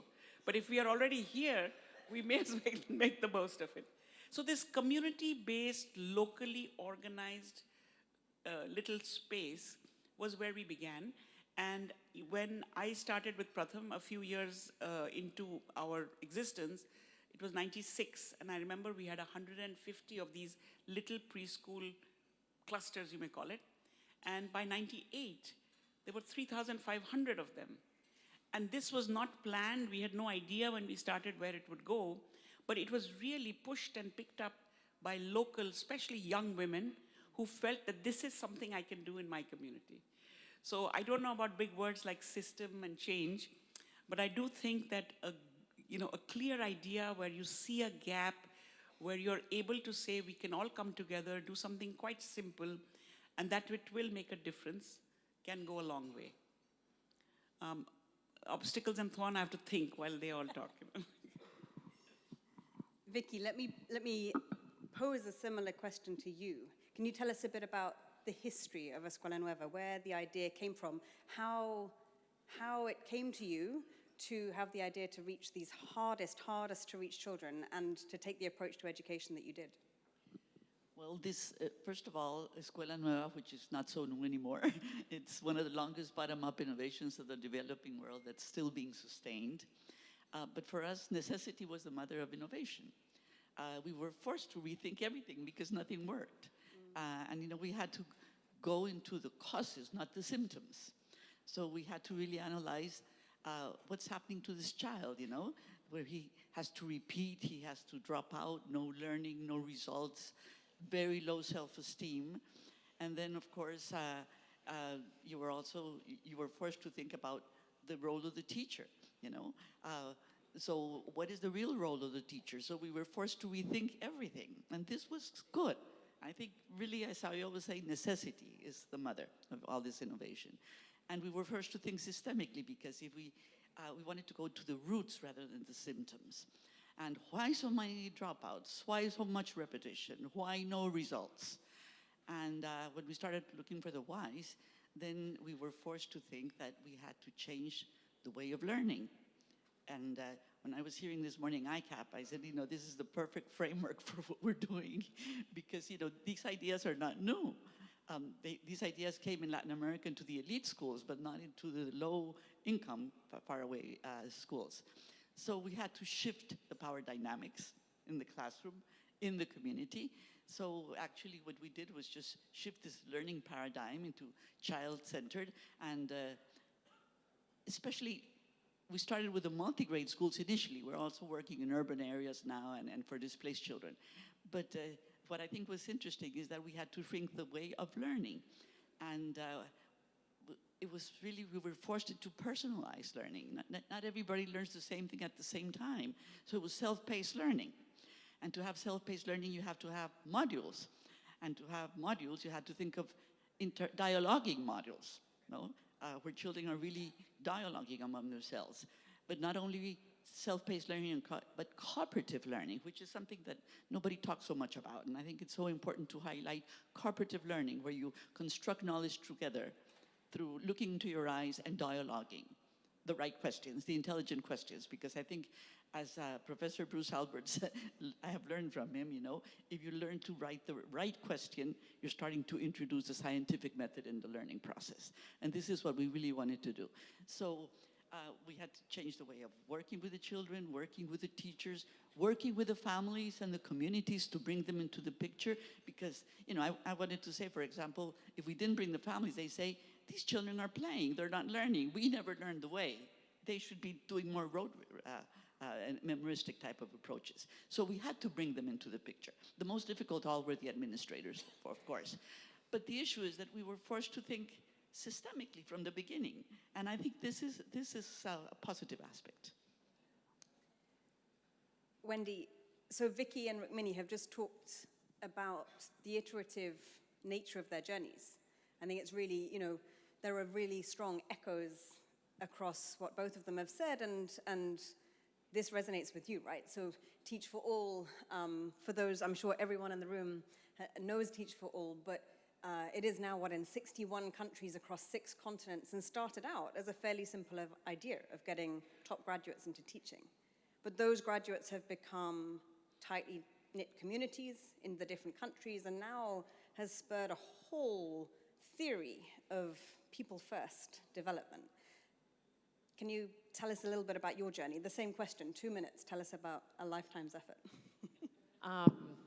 Yes, I never could have predicted 34 years ago when I was a college senior and thought of this very simple idea that it would keep me going in the way you just described for this long.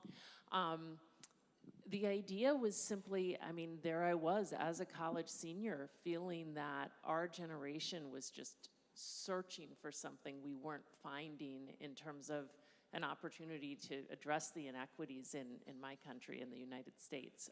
We were actually called the me generation. People were convinced that we all wanted to go work in banks, and I was sitting there realizing that's because It's just banks and consulting firms that are banging down our doors asking us to commit just 2 years to work in their firms. And that's what generated this idea. Why aren't we being recruited as aggressively to commit just 2 years to teach in our country's lowest income communities? And right from the start, I felt that there was a larger power. Like we would channel all this energy into classrooms, which would make a huge difference for kids growing up today. But those 2 years, I knew those 2 years would shift everything for those teachers. You know, it would, I thought, change the priorities of a generation and the consciousness of our country. So that was the big idea. It was very quickly far beyond me. And I saw it both, I mean, I had my head down, fully focused on the US. It was never occurred to me actually that this might be relevant in the rest of the world. And we were pursuing this effort to make Teach for America bigger and better. And through the years, I was seeing that with enough of these folks channeling their energy into urban and rural communities, and going through the kind of transformation that led to for them and never leaving the work, like enough of a critical mass of them, I was seeing that add up to actually changing systems. And, you know, thankfully started meeting people around the world who were just determined that something similar should happen in their countries. The first of whom was Shaheen Mistry in India, who convinced me to go to India. And I remember being on the plane just thinking, this doesn't make sense. Like, India's so different. You know, what do I have to share? But the week I spent with her, now 17 years ago, shifted a lot for me, because what I realized is that the circumstances that the most marginalized kids in India face were eerily similar to the circumstances the most marginalized kids in the US faced, and maybe more so than they were to the more privileged kids in their own countries. And kind of seeing the remarkable similarities led me to realize how short-sighted it would be to not pursue this effort as a global effort. And so that's what led to the launch of Teach for All, as a network of all these independent national organizations, but with an ability to enable all the staff members and teachers and alumni teachers to learn from each other across borders. And I think as we got into that, we much more quickly went up the kind of learning curve around, you know, how to develop what we've come to call the collective leadership necessary to change systems. Wendy, to pick up on that point, and it's something that, again, both Vicky and Rukmini mentioned, the need for this sense of leadership and this sense of mission within a group of allies and catalysts across the system. Vicky, you mentioned administrators and how perhaps they're the hardest to hook into this idea. Rukmini, you talked about young women and their role in creating the both physical and, you know, sort of pedagogical space for this change to happen. But what if that's not there? You know, I think the stories that we've heard and the examples that you have all given are outliers. And that's, you know, I think there is a clamor now across the education world to learn from these examples and to replicate, yes, contextually, but to replicate. So we have a lot of literature and debate now on how to foster that sense of leadership, how to foster that sense of mission. Can it be done? And how?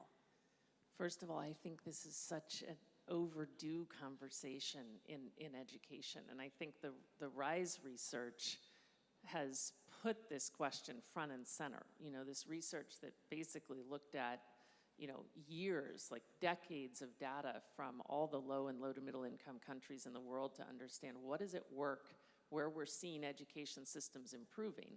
And the headlines are quite depressing, because actually we haven't seen them improving in most countries. We've seen them, you know, in fact, learning levels have decreased in many countries. And it's not for lack of trying, right? Like, these governments, the World Bank, UNESCO, like, we've thrown a lot of stuff at these systems, but it hasn't generated the results that we would hope for. And I think the headline I took from the RISE research is that, we spend most of our energy in education on what they call technical practices, working to do something that's very important. And they would say it's very important. We need to strengthen curriculum and assessments and teacher training and and get the buildings open and think about technology, like all these technical practices.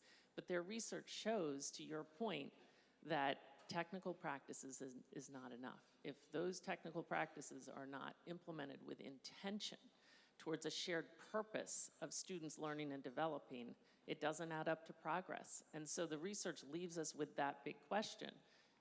How do we do that? How do we build a shared sense of purpose? And one thing I know is that it's what I've seen happen in communities all over the world through this work. So I know this is one way that we can, enlist people with a lot of passion and leadership potential in teaching in under-resourced communities, invest in their development. There's now a growing body of research that I've seen across our network. I think when we started seeing the same leadership effects all over the world, it led to this question of what is going on. And so now there's been all this research that shows the degree to which those 2 years reshape the teachers themselves so that they believe much more in their students and in the potential in the communities in which they're working. They believe more in their own potential to make a difference. And they come to understand the complexity of the issues. So essentially, they become the leaders we need. And if you get to the point where you have enough of them, not only working in classrooms, but working in classrooms as school leaders, in government ministries, pushing on the system from the outside as advocates and social innovators, and working from the inside, then you have the kind of collective leadership that can move a system with purpose. So I think it's one of many endeavors we need, and we need much more learning on this question of what does generate the sense of purpose that will be necessary to ultimately shift systems. I think it's a question a lot of funders are asking right now. What is the role of an external actor from a system? We're all involved in systems and no one is truly external, but what is the role of someone who is not actively working in a school to be able to create and nurture those movements? And Vicky, building on that, a similar question to you that, you mentioned in your first comments that necessity prompted every step of the Escuela Nueva journey. But also, I would imagine at every step, there were political dynamics, small p politics maybe as well as big P politics. There were political dynamics to negotiate. There were power dynamics involved at the school level as well as across the communities and indeed then national level that you've been working with. Can you tell us a little bit about how you navigated that in Colombia and maybe reflect on efforts to take Escuela Nueva to other contexts where again that sort of political dynamic is different, as Wendy mentioned? I think when you think about systems change, not only you have to address the causes, not the symptoms, but there's a collaboration gap. And one of the causes, for example, in the coffee region of Colombia, children were repeating because they had to participate in the harvest of coffee with their parents, moving from one community to another. So why not bring the Coffee Growers Federation into this process? So, it's so boring only to talk to the Ministry of Education and the supervisor. So I said, well, they are one of the causes of the problems we're having, and they need educated citizens to increase the production of coffee in an intelligent way. So I went to the coffee growers because I was looking for other actors, other partners, a collaboration. And this has been so important because many of the best examples of Escuela Nueva are in the coffee region of Colombia. They took leadership, they took ownership, and this is what, by the way, I want to highlight Jean-Tien 30 years ago, World Declaration. I'm looking at Mansour, who was in UNICEF at that moment, and saying education is so important and cannot only be in the hands of government. It's a commitment for all society. So necessarily you have to bring other actors into the picture. And for us this was crucial. And it has been so significant because we had to have, support a new way of collaboration. So I think this is crucial that we just go beyond education systems and look for other partners. Can you tell us a little bit more about that particular moment when you realized it is the coffee plantations, the guys that run them, that need to get involved, and then how you did it? Because again, I often hear you speak about the Escuela Nueva journey, and every step sounds so intuitive and so natural, and yet it's a journey that others around the world have not taken.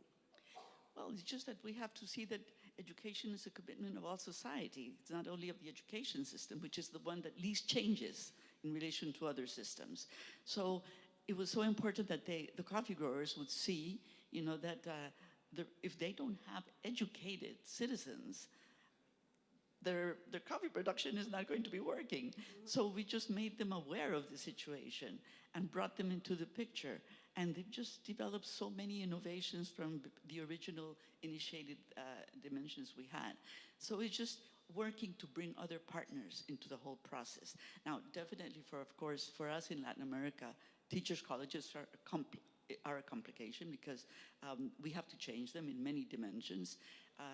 Teachers themselves have never been exposed to active learning themselves. So how are you expect that they make the change if they were trained in a different way? Things like this, things that are so simple. And so this is why we had to start with, this is still a challenge. This is still a challenge, but we had to change the way of working with the teachers, that they were trained with the same methodology, that when you're working with attitudes and behaviors, visual images help teachers, that they would see a school in action to say, we can do that. But the other thing was not to leave them alone. So we accompanied them through a community of practice, which is so significant, so important, because teachers learn more from other teachers than from advisors and experts. So it was just learning, all these dimensions. And by the way, I always highlight Charles Leadbeater from the UK. He says that the majority of the innovations come from the South. So I think we should start looking more into the South. I'm going to come back to that point you made about networks and communities of practice, because I think, again, that's something that echoes across the systems change stories here. But Rukmini, first, on the point that Vicky made around changing attitudes, changing mindsets, Pratham's done that in two incredible ways that have led to movements around the world, right? Starting in India and then building outwards. First, around shining a spotlight on learning, which, again, at the start of ASA, was not necessarily something that you could have foreseen, right? That building a slow focus on quite how low learning levels were and are, and repeating that citizen-led assessment year on year, that's now become a global network of citizen-led assessments around the world. And that has changed the mindsets of politicians and parents. Well, that's a question. Has it changed the perspective of politicians and parents? The second movement that Pratham has been a part of spurring is the teaching at the right level. The phrase that whenever I talk to someone who's not from education, you say, oh, this is something that we should do. And they go, oh, finally someone talks to us in plain English about what it is that we need to do, because it's so intuitive and yet so difficult, arguably, to do in the classroom. Can you tell us a bit more about how and whether you think those mindsets have changed, and what advice you would give to others who are trying to prompt mindset and behavior change in those key actors, politicians, parents, and practitioners? So I think we share a lot of common things, and every time I hear them speak, I feel we should write something together. So let's say, before I talk about ASR or teaching at the right level, a big mindset shift that happened in our early days in the slums of Bombay was that just an ordinary young woman in the slum saw somebody else who was doing this, her friend, in the next slum, and felt, geez, I can do this as well. This does not have to come with a degree and a certification. People would often ask us, how do you recruit people into Pratham? I said, I've never recruited anybody. They come and say, I'm going to do it. Are you going to be with me or not? So you have a choice there to say, no, I won't help you, or I will, right? And so it wasn't like this massive spread in a short period of time happened by some recruitment and design. And I mean, I shouldn't say this in such a big hall and some big theory of change, but it happened because you saw people like yourselves moving forward, and you thought, just like Vicky said or Wendy said, if she can do it, I can do it too, and let me start. And I think that's what is kind of snowballs into a, movement may be a very big word, but a big move to make something happen quickly. I'll come back to the two questions you asked, but I don't know about other countries. In India, when people on TV are asked a question, they just go ahead and say whatever they want. And so true to my Indian tradition, I will say some things which she didn't ask me. But I think the word, like for example, there's a lot of talk about systems change. And the word in English makes some sense and probably has some shared meaning. But we've been thinking about how do you say systems in many of our Indian languages, and there isn't a special word. It's sort of like the way of the world, and how do you change it? And so I think we need to think about how this process of change is perceived by people who are part of the change, who will, I think, probably agree with me that you take one step, you feel it's like cooking, you cook a dish that you heard from someone else or tasted somewhere else, and then you cook it and your whole family says this is not tasty, then you try again, and then you try again, and at some point it becomes good enough to tell other people about. So this process of trying and trying, how do you capture that? Let me come to Asar and to teaching at the right level. So in this whole spread of this early years work that we did, several things happened. One was that other places said maybe this combination of working in the community and collaborating with the schools can work in other places. So there was a geographical kind of a spread. But the other thing was parents said, you're doing a lot for these little ones, but I have kids who are not in school, or I have kids who are in school, but they're not doing what we think ought to happen. But since I'm not very educated, I can't say what that is. But there was a general discomfort that, and of course it's always tagged to, oh, these children are migrants, these children are poor, so how will they catch up, and so on. So there was, by the time 2000 came around, I mean, there was, I think, universal agreement that children need to be in school. More and more children were in school. Even as early as, early 2000s, 90% plus of Indian children were attached to some school. But and that was visible, and it was very tangible, and people could, relate to it. But this discomfort, there was something happening which was not quite right, and what you put. Our own view was that because we were now working with kids who were in school by this time, how do we put how do we describe what is going on? And I remember, long back, that we would try to say, how do I describe you? I'm having trouble teaching you, but how do I get a hang of you? And it's not only you, there's lots of kids. And we figured quite early that if you can't read, you really can't do anything else. So if it is reading, then what shall I do? And a common layman view would be, can you read letters? Can you read words? Can you read a couple of sentences? And can you read more? So we started with that, and there was a bunch of our colleagues working in different places. And I think that helped us form a vocabulary of what we were doing. So if you have a child who can't read letters, and that child is already in 5th grade, I can't use the 5th grade textbook to do anything. And if I give him the 1st grade textbook, he's going to be a little bit disappointed. And everybody will be, because I've come to 5th grade much further than anybody else in my family. So we developed something that we felt worked with us, where all children got a little story. And the little story was for everyone. It didn't have a grade name on it, but it had large font and it had simple words. And we started working to see how long would it take my group of kids, who may be either all at the same level, very low, or all mixed up, to move from letters to words to, and there was a lot of talk, is this phonetic approach, balanced approach. There was a lot of theory around that.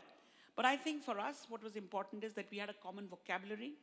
We could see what kinds of activities kids could engage with, and our people who were teaching could engage with.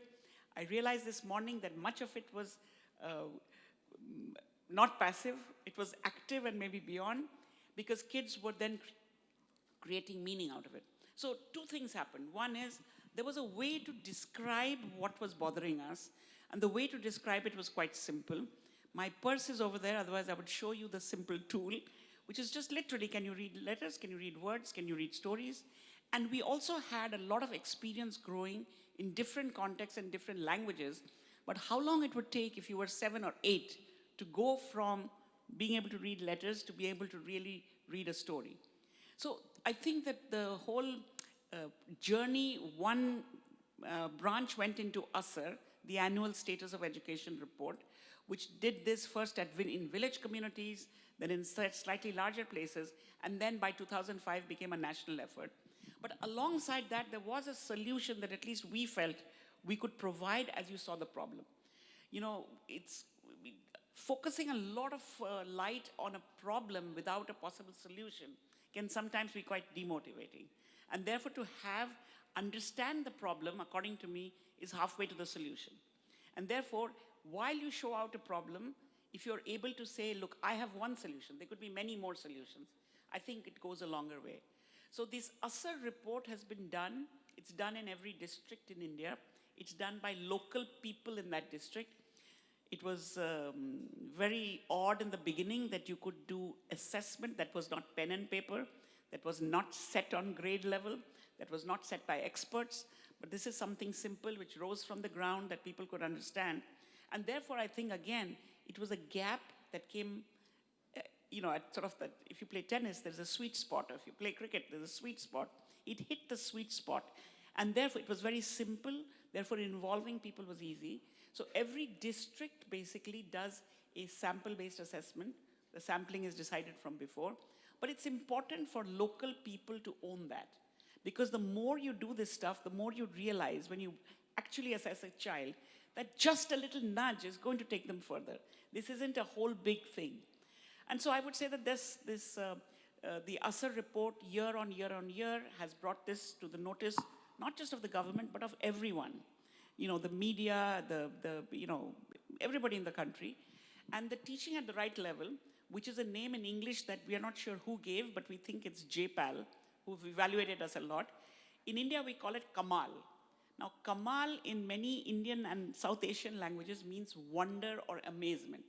Because you're going to take kids who for 5 years in school have not learned, and then in 50 days, 60 days, are going to be reading. So it's like magic, and you want the system and everybody who's in it and parents to believe that magic is possible.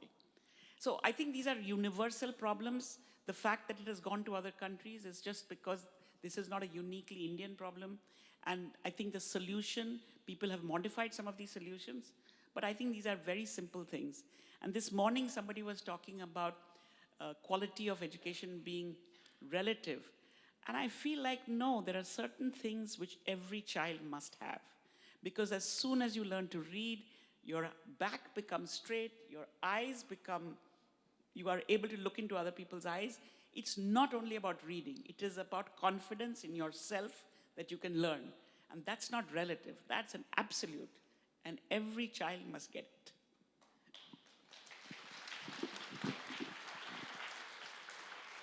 I want to pick up on what Rukmini is saying. We wish we would have that type of assessment in Colombia, but at least something that is so important is to have evidence.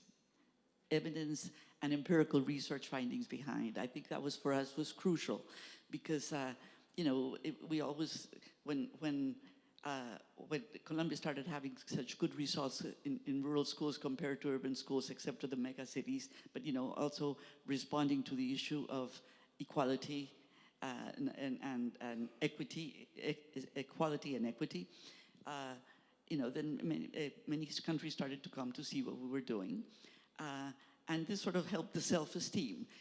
Self-esteem of children, self-esteem of teachers, self-esteem. We've been measuring self-esteem since 40 years ago, because that for us was the first thing. If you don't have a strong self-esteem, you will not flourish.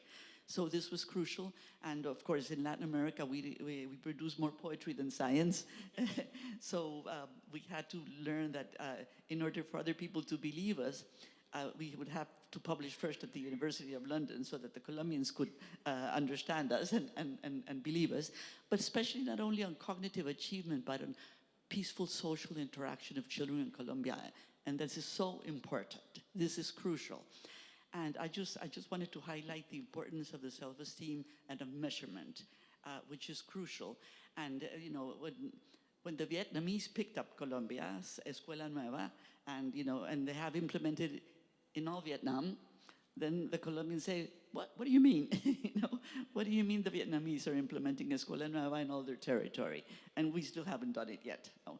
So I think this is something that we have to learn from, the importance of having international research backing you up, and also, you know, and to start building these types of initiatives and bottom-up approaches. I think one key takeaway for me from this conversation is that there's a book coming out from these three ladies called Magic is Possible. But I do want to ask you, we've got some great questions coming in from the audience, but I want to ask you one question, the same question to each of you looking forward. What is the change in the system? So the system, and I agree, Rukmini, I mean, even in English, there is no, I think the word system is interpreted in mostly too linear a fashion, and it does mean something different. I prefer the translation that you gave. But looking at the system that you've been working in, what needs to happen next? What is the next big challenge that you foresee? Wendy, let me come to you first. What's most on my mind, just listening to my colleagues here, is actually, I'm going to pick up on the need for learning among the adults in the system. Like, we don't do that well. And so I could not agree more with Vicki when she says, you know, they saw the need for collaboration. I mean, I still remember reflecting back, I'd become obsessed with this idea that with enough leadership, you can change any system. You know, like, over time, I'd come to realize that, like, in any kind of ecosystem, you know, if you have enough of a critical mass of people throughout, I mean, even, you know, who is that union leader, and towards what purpose are they working? You know, who are the people on the school board? We could elect new school board members depending on your country. Like, with enough people, we can get where we need to be, until I realized it's not true. Like, because I saw certain communities where there were, in fact, an absolute critical mass of leaders on the same mission who were very diverse. That was the other thing I'd become obsessed about. Like, they must be diverse. Like, yes, we need the people with the privilege, and if we don't have a whole bunch of leaders who themselves experience the inequities we're addressing, it will not be sustainable, and we will not get as far as we're trying to go. But then I realized even those two things are not enough. All those people in the puzzle have to be able to step up from their individual pursuits into a shared space and build relationships and have debates and learn together, or we won't move the system as much as it has the potential to go. I mean, it's all of those things together that we came to call collective leadership, like when we have enough people throughout the ecosystem who are diverse and locally rooted, and who have the space among them to work together, to collaborate, to learn together. And at the same time, I've seen, this is true across borders, I mean, to the point about you just need to see, like, someone doing something to realize, oh, we could do that too. I cannot tell you, I mean, we are by and large looking at a whole bunch of folks all across the world who believe that their community is the end of the world, right? Like, when we can pull people up and expose them to local leaders tackling very similar issues, like expanding opportunity for the most marginalized kids, and so that they can learn from each other, we've just seen truly transformational power from that kind of learning. So I think personally, like, I think about the Yidan commitment to tackling education as a global matter as truly game-changing. We don't have enough folks who realize the power we have to accelerate progress through developing global learning systems that enable practitioners in communities across the world to actually learn together and with each other, and how much potential that has to accelerate progress.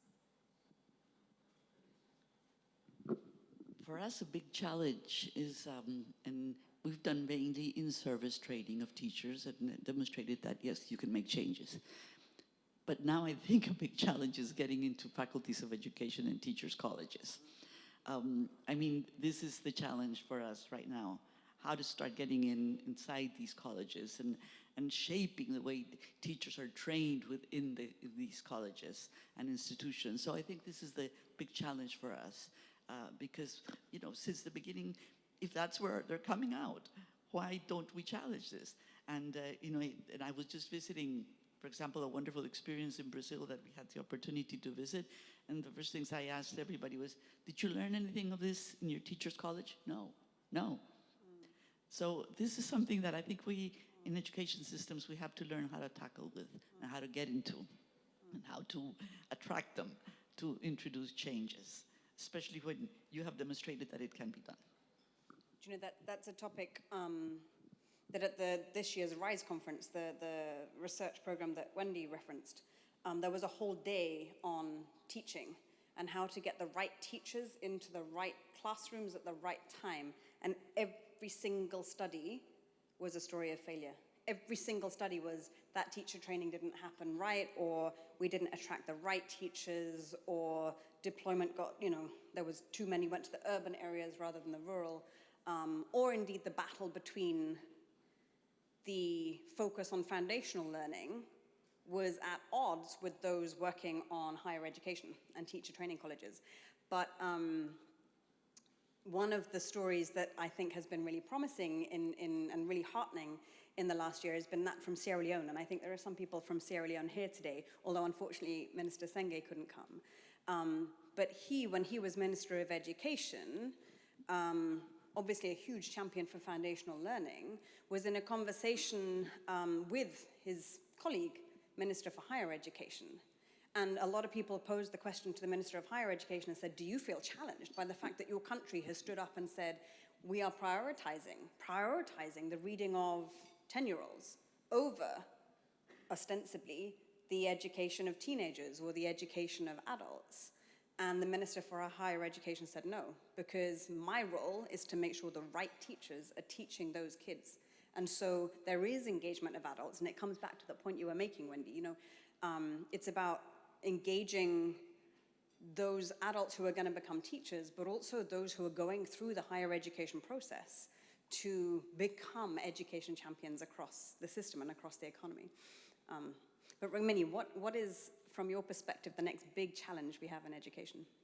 So, you know, the word pratham means primary. So I can't say anything beyond primary because it looks to me sometimes that that world is quite fraught.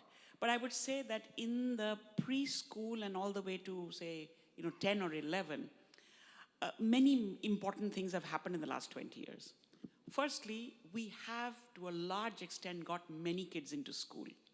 So in a country like India with 250 million children, this is not a small thing. And there are lessons from these big moves. The lesson I take from that big move is that everybody helped. The government made schools, the parents wanted the children to go in, neighbors said, why the hell aren't you in school, come on. So I think you need to build that kind of a, you know, a support of everyone so that every child in school and learning well belongs to everyone. So that's number one. I think there are examples of how it can be done. It's now a question of how do you implement it and keep at it, because there isn't one solution. Even when we did schooling, you have to do a bunch of different things. You have to have some local stuff. Second thing I think is that, you know, this is a bad, I don't know what to say in English, metaphor or whatever.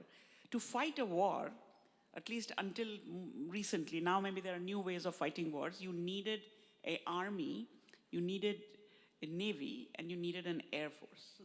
Now, I feel the army has been around. There's been different ways. We've been talking about some of those.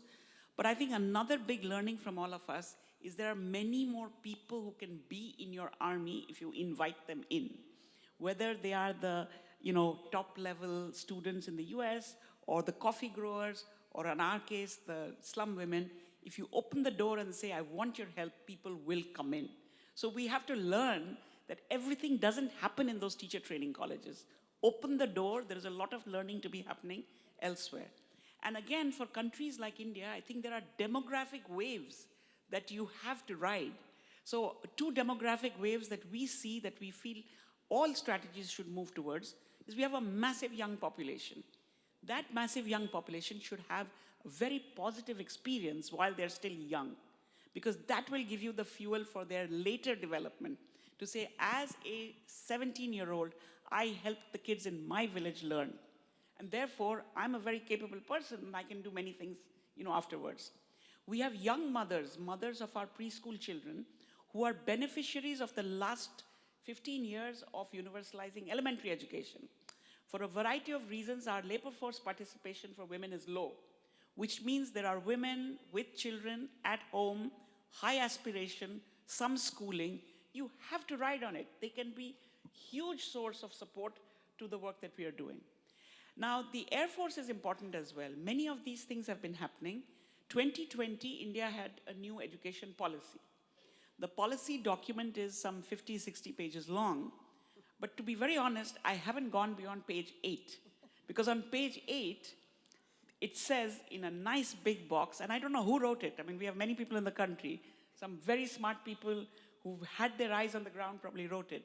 It says that if children do not read and do basic arithmetic by grade 3, the rest of this policy is irrelevant. We've never had such a strong, high priority at the policy level in front of us. And it goes ahead to say, we've got to get this done in the next 5 years. Next 5 years, whenever you start counting the 5 years from, is well before 2030. And I know there are a lot of influential people in this audience.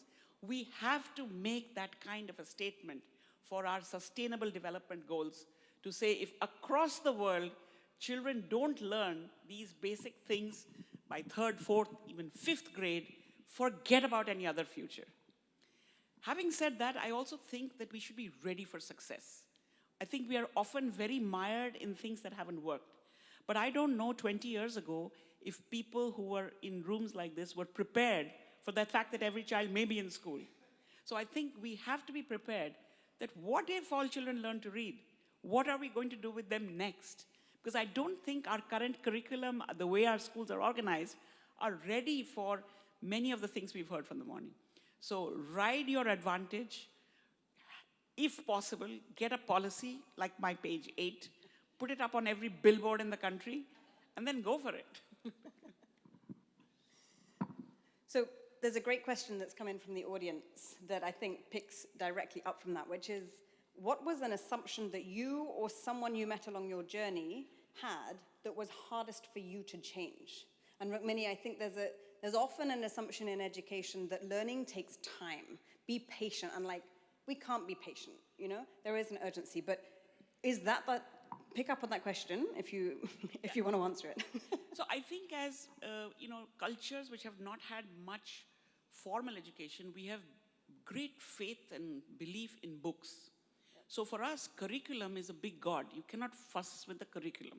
And there's a belief that if you take this step-by-step curriculum, you will get there, which you did for 20% of the kids.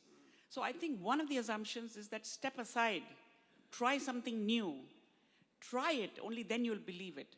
I think that's a big one. And the way we've learned to crack it is to say, the world is full of skeptics. So, let me go with your skepticism. All I ask is spend the next 2 to 3 weeks working with the kids in the way I'm talking about. And then let's come back and talk. Without fail, it works because children do learn if you start at their level. And the system, the curriculum, the way schools are organized prevents them from doing that. And I think that these leaders of practice, I think we're all talking about this, these leaders of practice will change, and these leaders of practice, if they are within the system. So we work a lot with with whoever the system chooses to be the leader of instructional programs in the district, take them out of colleges, take them out of their offices, put them in the classroom and in the community and say, 3 weeks. I will work with you for 3 weeks. At the end of it, if you think it's hokey, we walk away. It has never happened. In 3 weeks, especially kids who are 7, 8 and older, will change if you work with them at the right level. And I think we should add what Vicky's teachers do is, and give them a hug every day. They will go ahead. Education results take time, and they don't coincide with the political momentums. Okay, This is a big problem. So here's where you need other actors into the picture to hold the baby. Well, there's a shift in the powers of the Ministry of Education. So here's where definitely you have to have other partners on the ground. And I always say, I have repeated this so many times, you have to work with governments to have impact and coverage. But you need public-private partnerships and the role of civil society for two key words: quality and sustainability. Those are crucial. You have to bring other actors into the picture, because just working with the ministries of education is not enough. Now, in Latin America, 40% of children in 4th grade do not understand what they read. So now that there's more evidence, when we started, we didn't have that evidence for reading and writing in the 1st grade or 2nd grade. Now we've learned that there is evidence. And I think it's just important to push decision-making based on evidence. And we have to focus a lot on learning to read and write in Latin America. Okay, biggest, most tough to overcome assumption that for 34 years, every single day I run into, is the idea that what we should be doing in education is looking for the thing that is going to solve this problem. It's the pervasive assumption in philanthropy and in all those multilaterals. We are looking for the intervention that can show a 0.2 plus standard deviation advance. We're going to find it. All the smart people over here, we're going to find it, and then we're going to spread it across. That has not gotten us where we are trying to go. And I think we need to shift that paradigm towards a people-first paradigm, where we're thinking much more about how to invest in the agency and the leadership of people in the developing contexts where we want to see progress, so that those folks can adapt and invent and continuously improve over time. There's a place for interventions, and we've heard a number of them here, and they're invaluable and they can spread, but only in the hands of people who are on a mission to get somewhere in their local context. So we just need to rebalance our energy, and the problem is it takes time, and it's messy, and it's hard. But the longer we keep trying to look for the simple answer that's going to get us measurable results in 3 years, the longer we defer the really hard work that will ultimately build high capacity, locally led efforts to actually improve outcomes for kids. To take that one step further, will we end up with everyone? I kind of feel we're at this point already. Everyone is looking for who those local champions are around the world, right? Who are the people who can then drive the change. And how do we find them? How do we support them? If there isn't one single solution, how do we get away from 1,000 flowers blooming and some of them blooming in entirely the wrong directions? Because there is this sort of juxtaposition in education right now, right? Where on the one hand, there is a drive for some sense of cohesion. We all need to recognize that kids, in many contexts, including those that surprise us, right? There are kids in the US, in the UK, who cannot read and who have been in school for years. There are contexts across Asia, across Latin America, not only Africa, where 9 out of 10 kids in a primary school system cannot read. So there is, on the one hand, this sense that we need a cohesion of effort and sense of common purpose that is really hard to achieve in order to drive this change. But on the other hand, there is I guess one of the extensions of the argument that there is no single solution is that you can end up with a cacophony of efforts and a cacophony of iterative efforts where many of them will fail. And coming back to the point around urgency, we don't have the time to fail. So what would you say is the right way to achieve the balance in order to drive that education change, but in a way that doesn't cohere around this one idea of a solution? I think if you see any school or community where you're seeing progress, anyone in those pictures will be the first to say, this isn't about any one thing. This is about, 101% solutions, right? It takes many things to actually meet the diverse needs of kids and move them forward holistically to be the leaders we need, right? So I think we need to start believing more. I mean, what I've seen is we underestimate the people in developing contexts. Like, we completely underestimate, and we need to start recognizing that the only path to the sustainable kind of multifaceted efforts that we need to see are the people in those contexts. Like, they will need to drive the change. So I think we can experiment with all sorts of things. I mean, I've seen in now, communities across 61 countries and growing, just how much potential there is. And I mean, our work is one strategy of saying, we're gonna recruit a group of change agents who are gonna start working in communities, and over time end up, like, not even in too much time, working throughout an ecosystem in partnership with many others in communities, and ultimately they kind of help infect the whole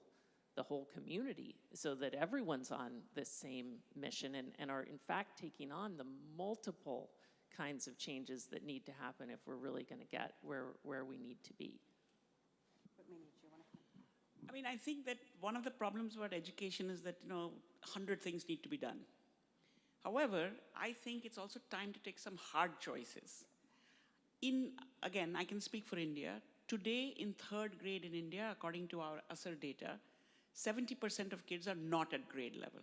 Nothing is going to be possible for them after this.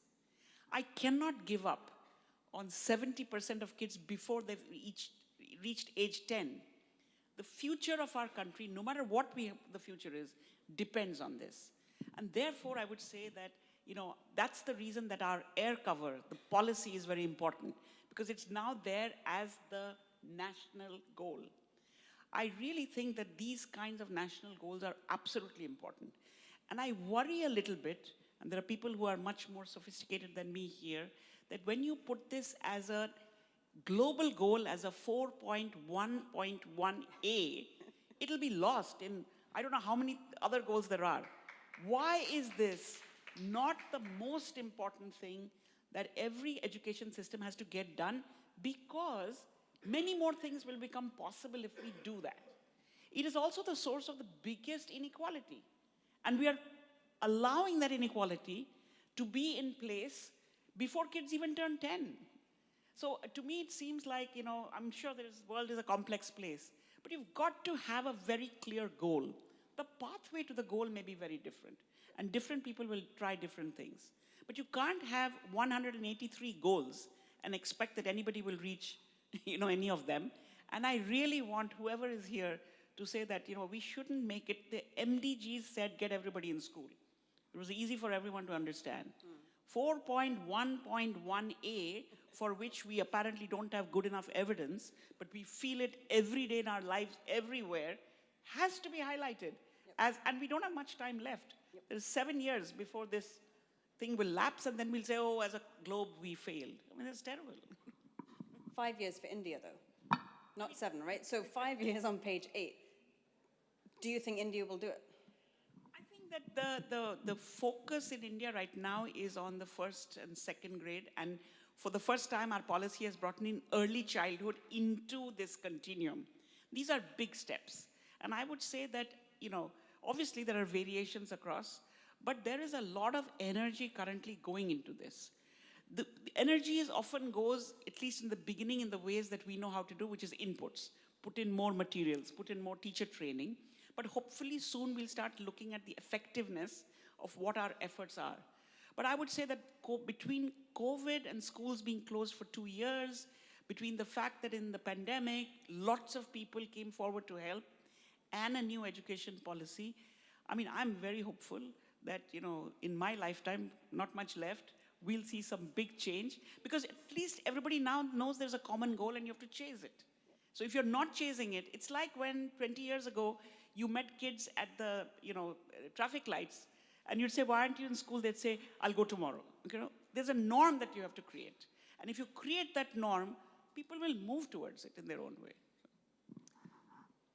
I do also think it's important that as we work towards crucial goals like that, we're doing it knowing that our purpose is bigger than that.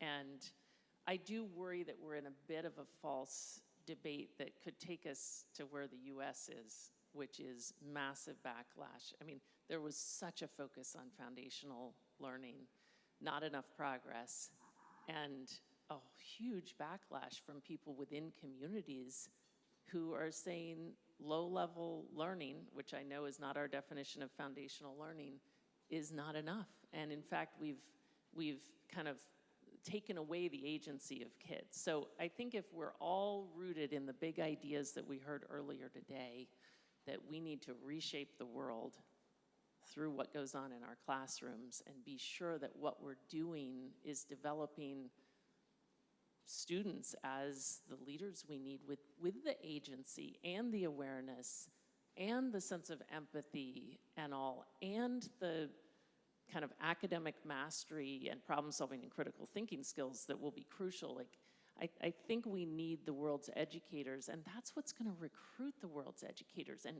keep them in it, right? Like, that is, what could be more important than reshaping the world through what is happening in our classrooms? So I just think we need to stay rooted in that big purpose as we pursue, crucial shorter-term goals as well.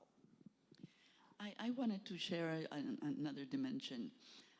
In Latin America, we're very ideological, and unions are very strong in Latin America. So you have to learn how to work with them.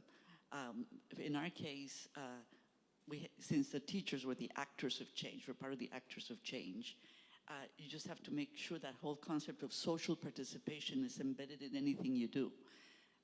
If we had not brought the teachers in, at this moment, the teachers' unions, even in Colombia, are supporting Escuela Nueva. So that's good because, where there's change of governments and everything, then you have a movement type of support from the teachers because they are the actors of change. Change doesn't take place at the ministry level, it takes place at the bottom. So you've all spoken about this idea of networks and of communities of practice and the need for alliances and relationships, dynamics. And in a way, I think when we talk about systems change, it is about moving beyond the inputs and the structures, the technical know-how. That's one of the most frustrating things of all of this point 1.1a, right, is that we know how to teach kids to read. This should not be a revolutionary thing that we're still doing research on around the world. But it is about, the word system is much more about the relationships and the dynamics that drive to the change. As a final question coming in today, can you just maybe give some reflection on how across your careers you have, and I think what's really notable in the answers that you've all given today is that you've all said we far more than I, and I think that's really powerful. But how have you built and sustained these partnerships with the diverse stakeholders? Was it intentional? Vicky, you've spoken a little bit about this, but Wendy, did you imagine that the networks of teachers that would emerge, you've spoken a lot about leadership, but give us some kind of closing reflections on the power of collaboration of communities of practice and what we all, I mean, this is a community here today from around the world, what we can all do to sustain that and to sustain that movement going forward. Let's go first. Intuitively, since I've said that, to reach systems change, there's a collaboration gap. But you have to learn how to collaborate since you're in school. And this is so important. So this is for us, cooperative learning was crucial. That people start feeling they're working as teams. And, just thinking about the future of 21st century skills in the future, I think the most important one that probably robots will not achieve is learning to work in teams. Yeah. And I think this is the big challenge. Yeah. And that has to be started and embedded at school. I guess I think about it both at a local level, like thinking about our work to change education systems, our collective work, and also at a global level. And at a local level, you know, just even reflecting on the way you worded the question, Laura, I think we've made a huge progress somehow in recent years, because for years I felt like every time someone said system change, they meant policy change. Yes. And in education, if what we're talking about is the kind of change that changes aggregate outcomes for kids, policy change alone has no chance, right? Like, we would need to change policy and practice and culture, and that is a whole different matter, right? And it will rely on a lot of people working together. It will rely on the people in the ministry having relationships with people in the classrooms and school leaders and people inside and outside the system. So us, you know, the folks in local communities thinking about how do we foster those networks? How do we create the space that enables the relationship building and the collective learning will be really crucial. But I can't resist, I mean, since we are in a global forum, we've just underinvested in education in kind of global learning systems, right? Like in healthcare, in the environment, we've invested so much in global learning systems. You know, we all know our fates are interconnected, the solutions are shareable, and so we invest a lot in enabling all those folks in different countries to learn from each other. It's actually also true in education. Our fates are completely interconnected. The kind of education taking place in countries around the world will ultimately impact all of us.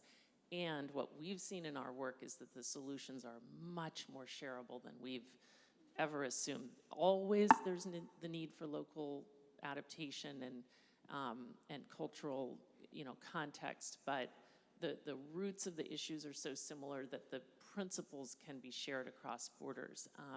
And we just need more investment in enabling that. How do we create the systems that enable all those local leaders and practitioners, not only the policymakers, but the teacher leaders, the school leaders, the kind of advocates and civic leaders to actually gain access to each other's insights and learnings? I think that needs to take much greater priority than it has to this point. Can I just give a little example? This last summer of 2023, there was something that happened in India whose roots go back to January. So January was when the annual status of education report, the first one after COVID, came out. And of course, like everywhere else, you could see big learning drops. As I said, the Indian government, the states are focusing a lot on the early grades. So we had a thought that if you talk to people about the fact that kids who are in 2020, in the last school year, in 5th grade will now go to 6th grade, primary to middle school. And in primary, we know in 5th grade, under normal circumstances, about 50% of kids are not even at 2nd grade level. So year after COVID, you know, it's still really bad. So we took this report, and this just this simple finding. We picked 3 states, just because these are 3 big states in the heartland of India: Bihar, Uttar Pradesh, and Madhya Pradesh. Together, they are about 165 districts out of our some 700.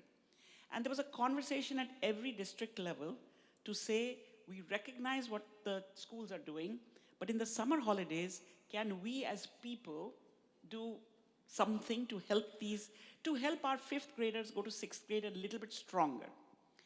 We were completely taken aback by how quickly different people, district administrations, teacher training colleges, high schools, you know, scouts, you know, everybody said, this little thing I think we can do.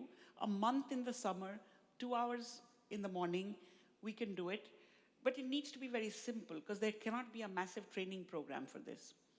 Governments came onto this campaign, because like everybody else, we asked the government as well. And 300,000 young people, 10th grade or above, said we are willing to do this. And I sometimes wonder if we had started it a month earlier, the numbers may have doubled. Governments backed these. They didn't lead it, they backed it. Because in the summer, usually, I mean, no teachers were involved. There were youth volunteers, but many schools played a role. So for example, middle schools looked for their alumni, good alumni who could help the incoming cohort come in better. 3.5 million children were covered in this. Now, what is this? Is this, I mean, it's clearly a very big collaboration. Is it episodic? There was data that was collected. Every young person actually uploaded their baseline and endline data. Whether the data was right or wrong, there was a massive spread of some digital skills which will help the young people go forward. Now, an episode like this opened huge opportunities around. One, all kinds of unlikely people worked together, so they began to have faith with each other. We had a big participation of our rural livelihoods missions. We have big organized self-help groups for women. And in my own home state, out of the 100,000 volunteers, 45,000 came from the women's self-help groups. Now, I think these are the kinds of things that when you do one step, 3 more steps become possible. If we had talked about it in theory, I don't know how many people would have. But as everybody took these steps together and did it in different ways in different states and different districts, but the goal was, I don't want my 5th grader to go into 6th grade feeling inadequate. So what can I do? So I would say that it's you know, development is not one big explosion. It will be big steps, learnings, going back, going forward, and that's the way we will move. Thank you so much for sharing your learnings, all 3 of you, with us here today. And can we give them a huge round of applause? Thank you. Thank you very much, Rukmini, Vicky, and Wendy for inspiring us with your actions. And of course, thank you, Laura, for leading them on that very interesting discussion. Well, ladies and gentlemen, we're going to break for lunch at this time. We have a wonderful buffet spread for you outside in the foyer. Please feel free to have the buffet outside, or you can bring your food back here inside the ballroom as well. A reminder, please bring your personal belongings and valuables with you during lunch. So let's break for lunch now. Bon appetit, and we'll be back here to start the afternoon session at 1:30. 1:30. We'll see you then. Thank you.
Ladies and gentlemen, good afternoon and welcome back to the 2023 Yidan Prize Summit.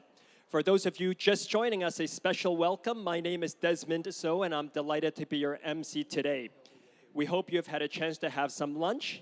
During lunch, I saw there was lots of banter and good conversation, so we're happy to see that. And we hope you also had a chance to check out the illustrations documenting the morning sessions in our live graphic recording. Now, this morning, we heard about the need for a renewed focus on education. We learned how the ICAP framework can help students learn more deeply in the classroom and what it takes to catalyze systems change. Continuing with the theme of ideas that spark change, the afternoon sessions will spotlight solutions advancing education, especially the ones that break down barriers and promote inclusion. Up next, we're going to have a fireside chat between Shira Sheff and Professor Arthur Levine. They will talk about the need to transform higher education so that it keeps up with the pace of today's global and digital knowledge economies and discuss how University of the People's nonprofit, tuition-free, and online model is the forefront of change. Now you see both of our speakers are on the stage already. Let me introduce them. Shira Sheff is the 2023 Yidan Prize for Education Development Laureate and founder and president of University of the People.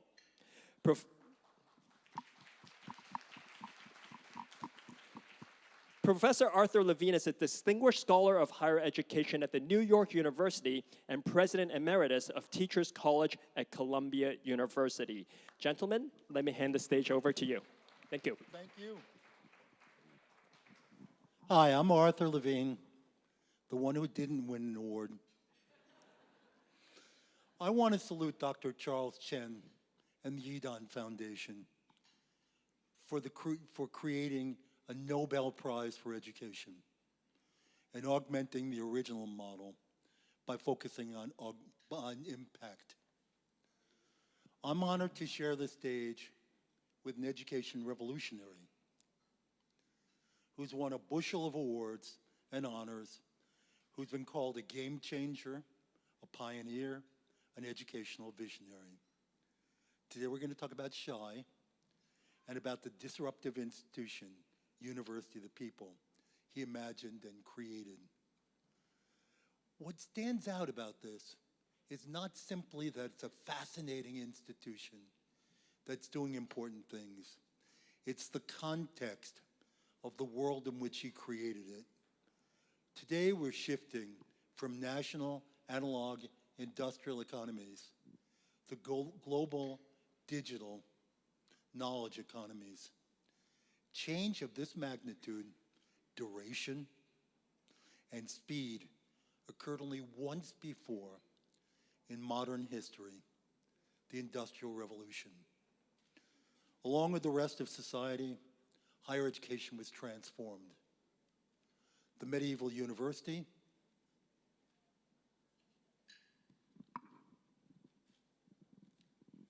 can't wait to see what he wrote. Well, the curriculum descended from the Greek trivium and quadrivium, gave way to universities, research universities, graduate schools, technical and professional schools, and in the United States, two-year colleges. What's interesting about this, and CHI is a real example, is that change came from outside, not from mainstream existing institutions. New institutions were created, brand new institutions, with names like Cornell, Johns Hopkins for research and graduate study, and MIT for technology. Education entrepreneurs drove the change. They were the models mainstream institutions emulated. And the same thing's happening right now. We're going through the same 8 stages, which is criticism by the Society of Higher Education, rejection of the criticisms by higher education, experimentation, the advance of new models like University of the People, diffusion, standardization, and scaling up. At the vanguard of today's effort are UOP and Shira Sheff. an entrepreneur, and a new institution. They're going to model the future of higher education. So having said that, let me ask you a few questions about University of the People. The first is, what is it? Well, after this introduction, I better not say anything. I better leave the stage right now. That will be the best way to conclude the discussion. Are there any questions? So what is University of the People? Yes. So University of the People is a non-profit, tuition-free, accredited American online university dedicated to open the gates of higher education for those who previously had no other opportunity. It's a university that offers accredited degree. However, it is there for those who, for any reason, couldn't attend higher education. Either it is because of financial reasons, because universities are too expensive, either because they live in countries where there aren't enough universities. Africa, in every country in Africa, there is a shortage of seats in the existing universities, either for political reasons, refugees would be the best example, cultural reasons, well, Afghan women, it might be political, it might be cultural, it might be religious, but they are deprived from higher education, and every other person that for personal reasons cannot attend higher education, we use technology to bring the education to them, to enable them to have higher education experience. That's wonderful. Who are your students? The students are those, we have now 137,000 students coming from 200 countries and territories. Some of them are survivors of the genocide in Rwanda, the earthquake in Haiti, people who simply sell fruits on the streets of Africa, homeless in the US, undocumented in the US, refugees from all over the world. We have more refugees than any university in the world. We have 16,500 refugees. So all the people who have no other alternative find themselves coming to us. Who teaches at the University of the People? Our teaching, the university is built, we are tuition free. Our ability to be tuition free is by using technology, by operating from every part of the world, by having few programs, but the main reason that enables us to be tuition free is because we lean on volunteers. We have over 40,000 volunteers. Most of them are professors. Most of them are American professors, not only, but many of them. And these are the people who actually teach with us. They are coming from all sorts of universities from the US, and they are pro bono, giving their time, expertise, knowledge, and prestige to build the university. The model includes tuition-free, volunteer faculty. What's the financial model for University of the People? I know I couldn't pull that off. Well, I think that the university, our financial model is, first of all, the students take the courses for free. They study for free the entire course. When they get to the exam, by the end of each course, we ask them to pay $120 per each end of course assessment fee, which ends up to be $4,800 for a full BA degree for as long as it takes them. We let the students, by the way, up to 10 years to complete a degree, to complete BA. Half of our students don't have even these $120, so they're on scholarships. Our mission is that nobody will be left behind for financial reasons. So half of the students pay this $120, half of them do not. And this makes us sustainable, financially sustainable. And the reason we can be sustainable from this small amount of money or ultra low cost model is because first we use technology wherever we can achieve quality, wherever the technology can help us achieve the quality at a reduction of price.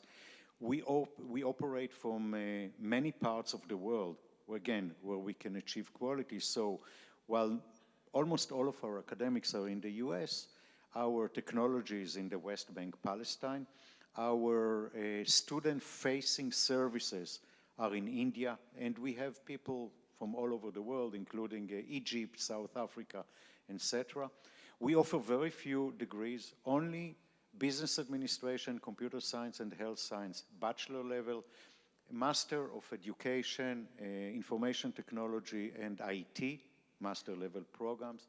We don't let the students we don't offer a lot of electives. We actually tell the students take this course and then this course and this course to enable them to move as fast as possible toward a degree, but at the same time save us a lot of money by having a lot of electives and finding ourselves offering a course with 3 students. It won't happen with us.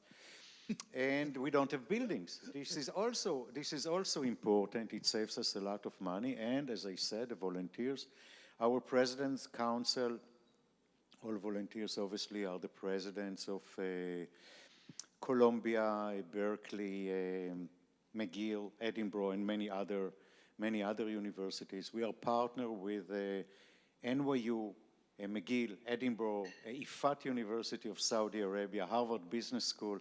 So we have quite a few partnerships, but all this enables us to offer what we offer at a fraction of price of other universities, but still have a high quality offering to our students.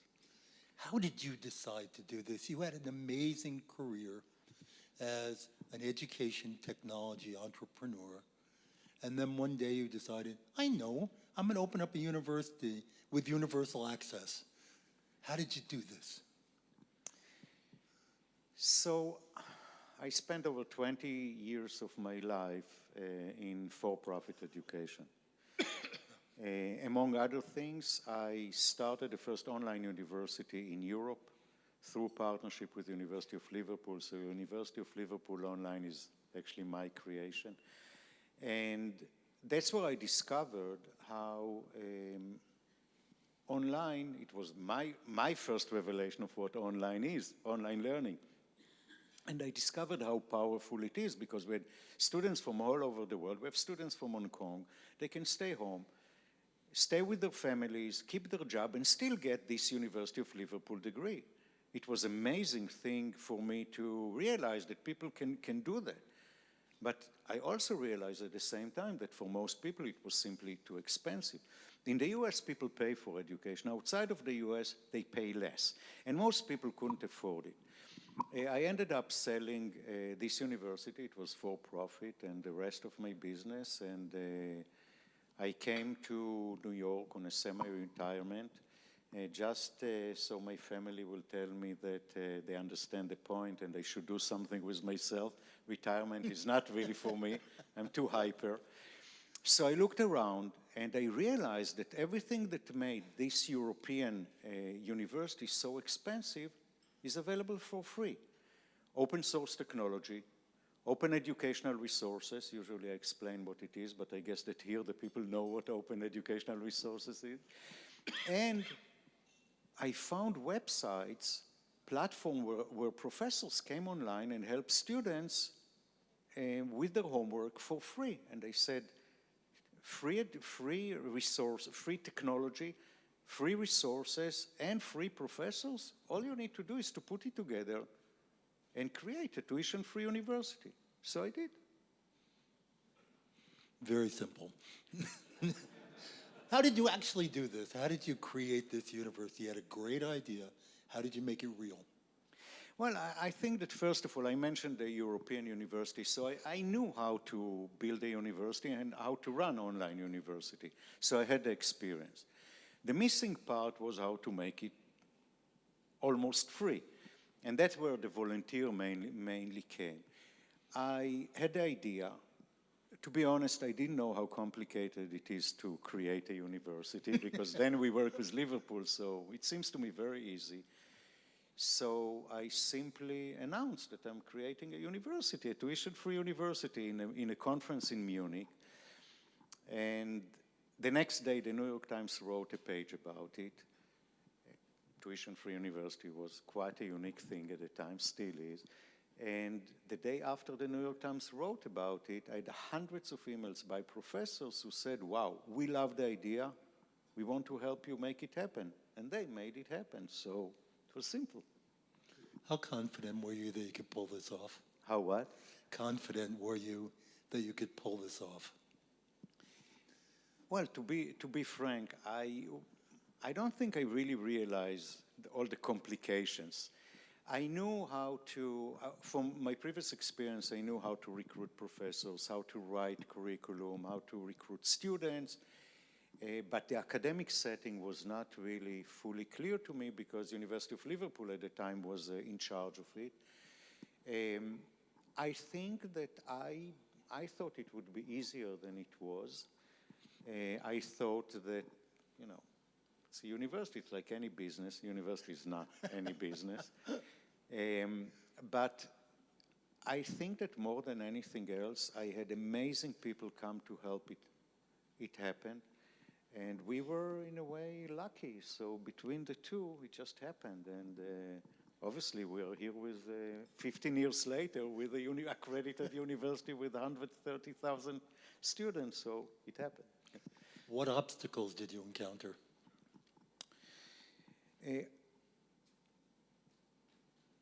I think that the main positive surprise that I had when I created the university is the goodwill that is out there. The amount of people that were willing to come and help was unbelievable. You know, we have a president council with 25 leading presidents of the leading universities in the world, and people ask me, how did you get them? I didn't get them. They came and they volunteered to be on our council. So people come and people really, when they see good things that you're trying to do, they really want to help. So that was a positive surprise. The two things that were harder for me, first was fundraising.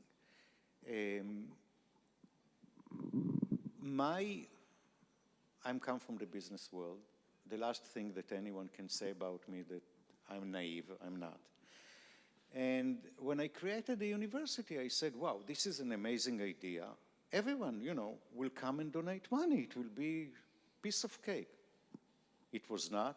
It still is not.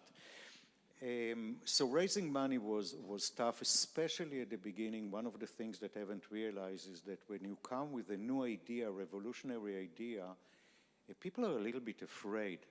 People want, you know, people donate to things that are safe. Things that are revolutionary, it's like, wait a second, let us see how it works before we jump on board. So this was tough.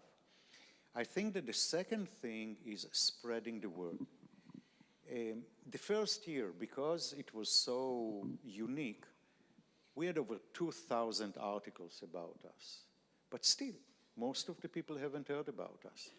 I bet that even you, that you are in education, many of you, before reading the invitation and the prize, you haven't heard about University of the People. I'm still even now shocked when someone on the street, I say University of the People, and they said, we know what it is. I'm surprised. Most people haven't heard about us. The challenge is not the people on the street. The challenge is the people who really need us. According to UNESCO, in 2025, there will be 100 million people who do not have seats in the existing universities that will be then. These people need us. We are an opportunity for them. Probably we are the only opportunity for them, but they need to know that we exist, and they don't. How do you spread the word? And that was and still is quite a big challenge for us. What about things like accreditation? Accreditation, we are accredited by the DAC, Distance Education Accreditation Commission in the US. We received accreditation in 2014. It was quite a long road. Think about it that we started in 2009. It took us 5 years to receive our initial accreditation. It was challenging, first of all, because you need to meet the standards of the accreditation agency, and in our case, because we are so different, and we don't have like a full-time faculty for 10 or 20 students, how do you prove that you have the right support to the students? How do you prove that the learning outcome is up to the standards? So we have a long road to do that, and we achieved accreditation in 2014. Congratulations. Thank you. Later on, we were asked by our students to pursue regional accreditation. Well, according to the American Department of Education, they are all equal. In reality, people perceive regional accreditation more than they perceive national accreditation. The DAC is national, and as such, we decided to pursue regional accreditation as well, WASC, Western accreditation, and we received eligibility. The next step was candidacy, and we hope that the next step, well, we more than hope, but we're working very hard that the next step will be accreditation by WASC as well. Yeah. How much of what exists now did you initially imagine?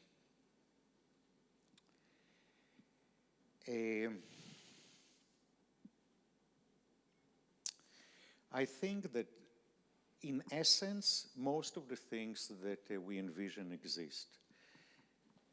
I didn't, well, tuition-free, the idea was we announced from day one that we will be tuition-free. We are tuition-free. Originally, we announced that we'll charge a very small amount according to the countries of residency. We charge very small amount, but not according to countries of residency. We knew that we want to build it on volunteers, but we did not know how many volunteers we'll find, how easy it will be to find volunteers, but it works. I think that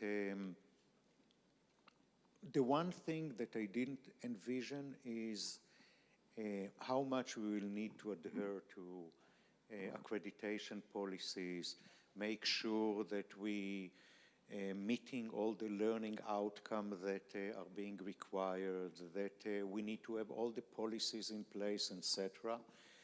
I'm not necessarily, by the way, saying that it's a bad thing. It's something that I simply didn't know, but because I didn't come from a university.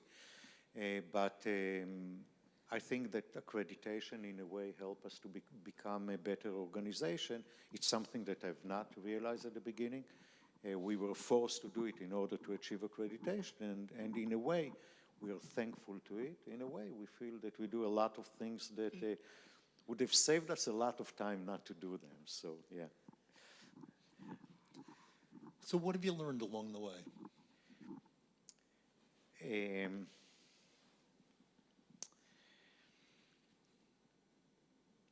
I'm speaking a lot to our students, and at least twice a year I have like email that I send all of our students.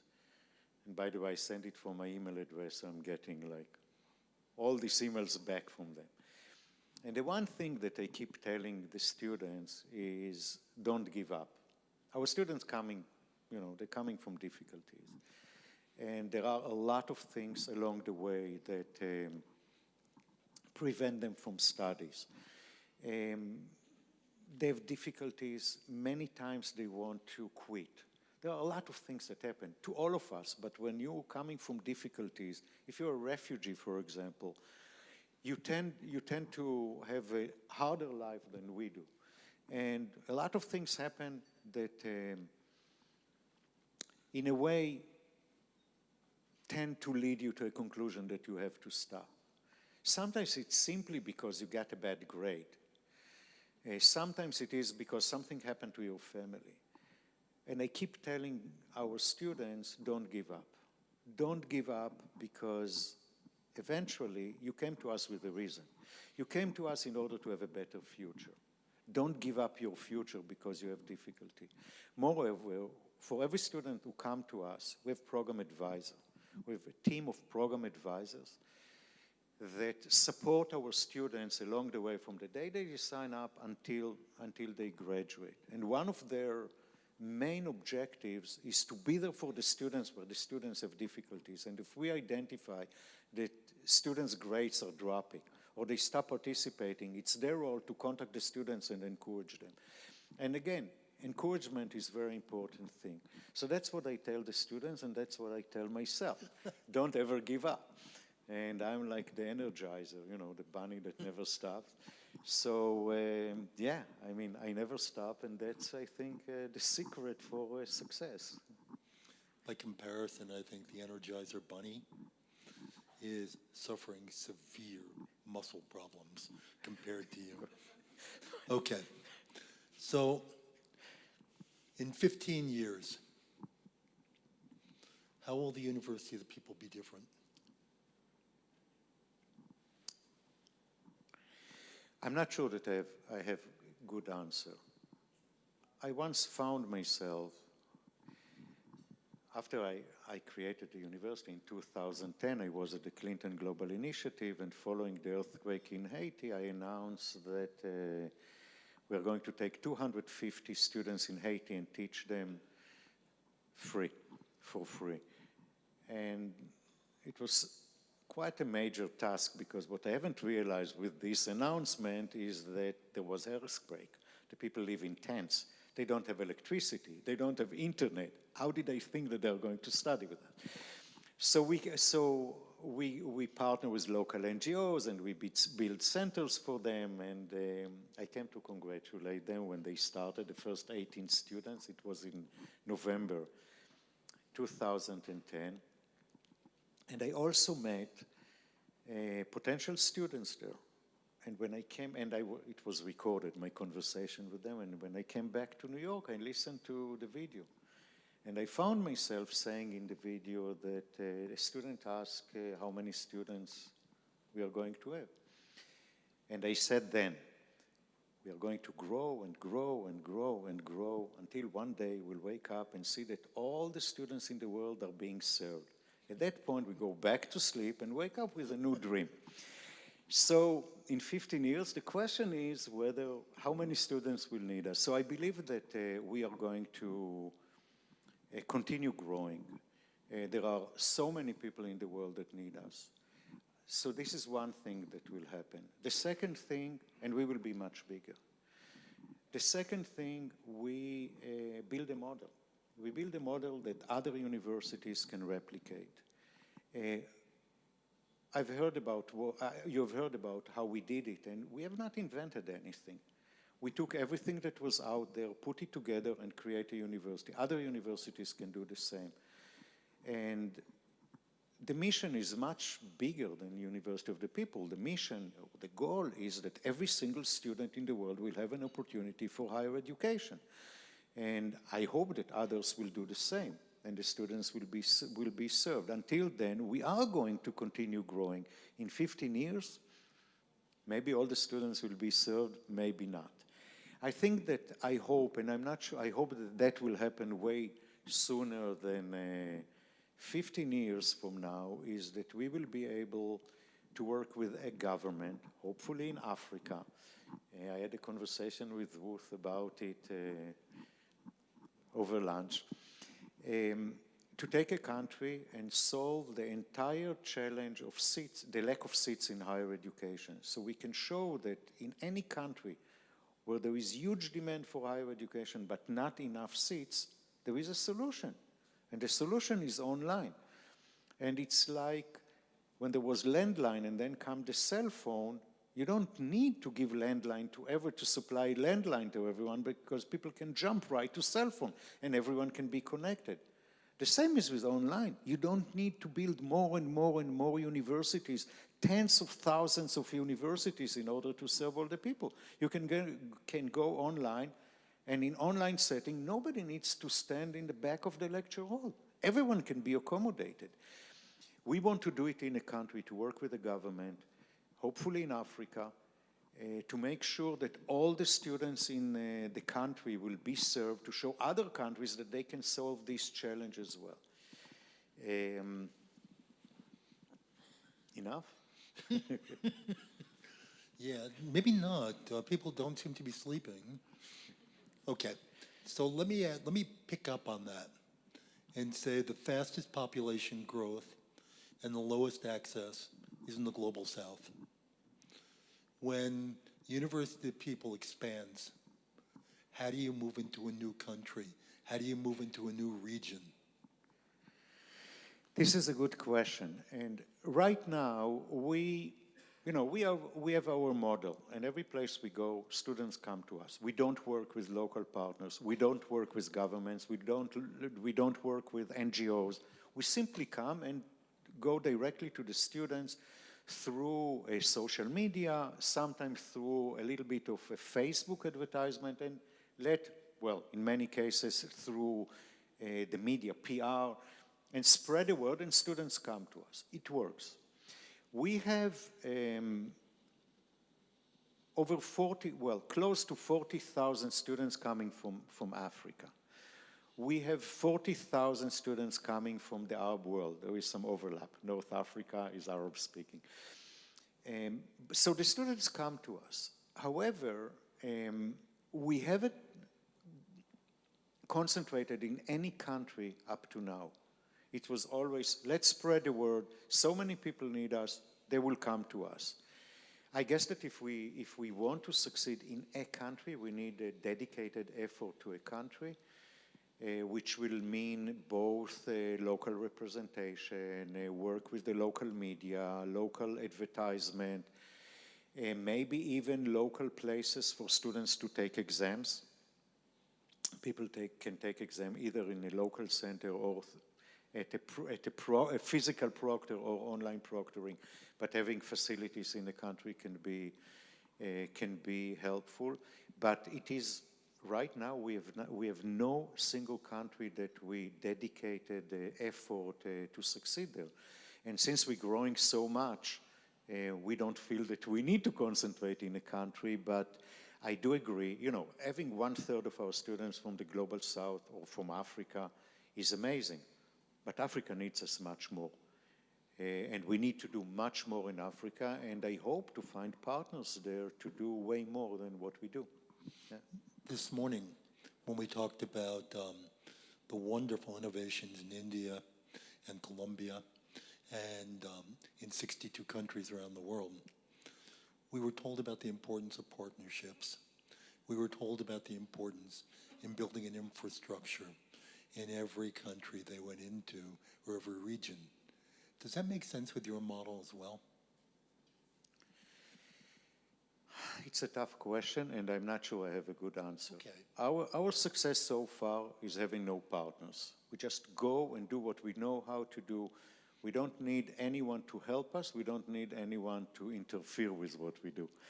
Usually, when you have partners, you need to work with the partners, and you need to make compromises, and you need to see what their needs are, and to find the way to work with them. We haven't done it so far. I'm sure, though, that in the long run, we'll get to the point that in order to continue growth, we will need local partners. Yes. And, one of the things that we have a program in Arabic. And Arabic for us work, well, in 2012, the war in Syria started, and a lot of people left Syria, and then we realized that we have tens of thousands, close to 100 Syrians who applied to the university, but couldn't make it because of the language, because we teach only in English. And we were in a situation where we felt like these are the people who need us more than anyone else. So we decided to launch a program in Arabic. And we have a BA in Business Administration in Arabic, huge success, 26,000 students studying in Arabic with us, 40,000 students from Arab countries, 26,000 of them are studying in Arabic. And that was the first wave, and we did it ourselves. Again, we did have some partners, but the partners were more kind of like social websites for refugees where we spread the word about our offering. Now we are considering moving into Spanish. I think that in order to do Spanish, we do need partners. Well, first of all, we need resources. So we won't be able to make it unless we find the funding for that. But assuming we find the fundings, we need to learn more about the situation in Latin America. It's many countries. It's different from one country to the other. the role of accreditation, the regulations, the need actually for our program is different in each country. So I think that we will need partners. Partners will be important, first of all, in order to understand the situation on the ground. By the way, I think that in Africa we need it as well, to have partners on the ground, to understand the situation, but also to understand how to navigate with the government, with the local, with the potential students, with the local universities. So I think that in Spanish we are going to work with the local partners, and in the future we'll have many more. Do you have any sense of what it costs to add a new language?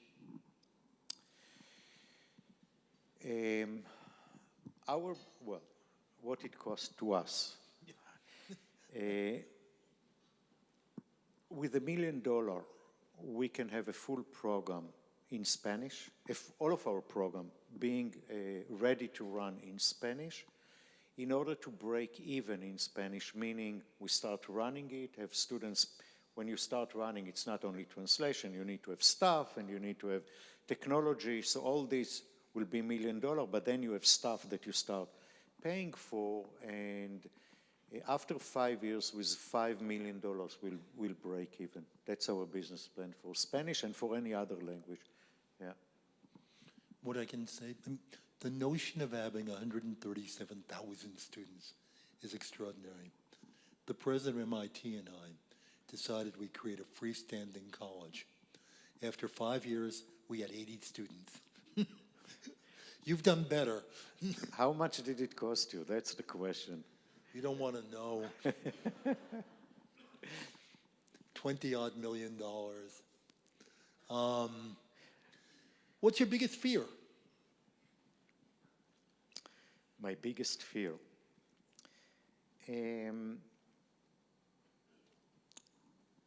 I think that my biggest fear is that if we get to the point that we feel that, I always said that we will continue to grow as long as we can maintain the quality. If we can't maintain the quality, we'll stop growing, either fix it and resume growing or not resume growing.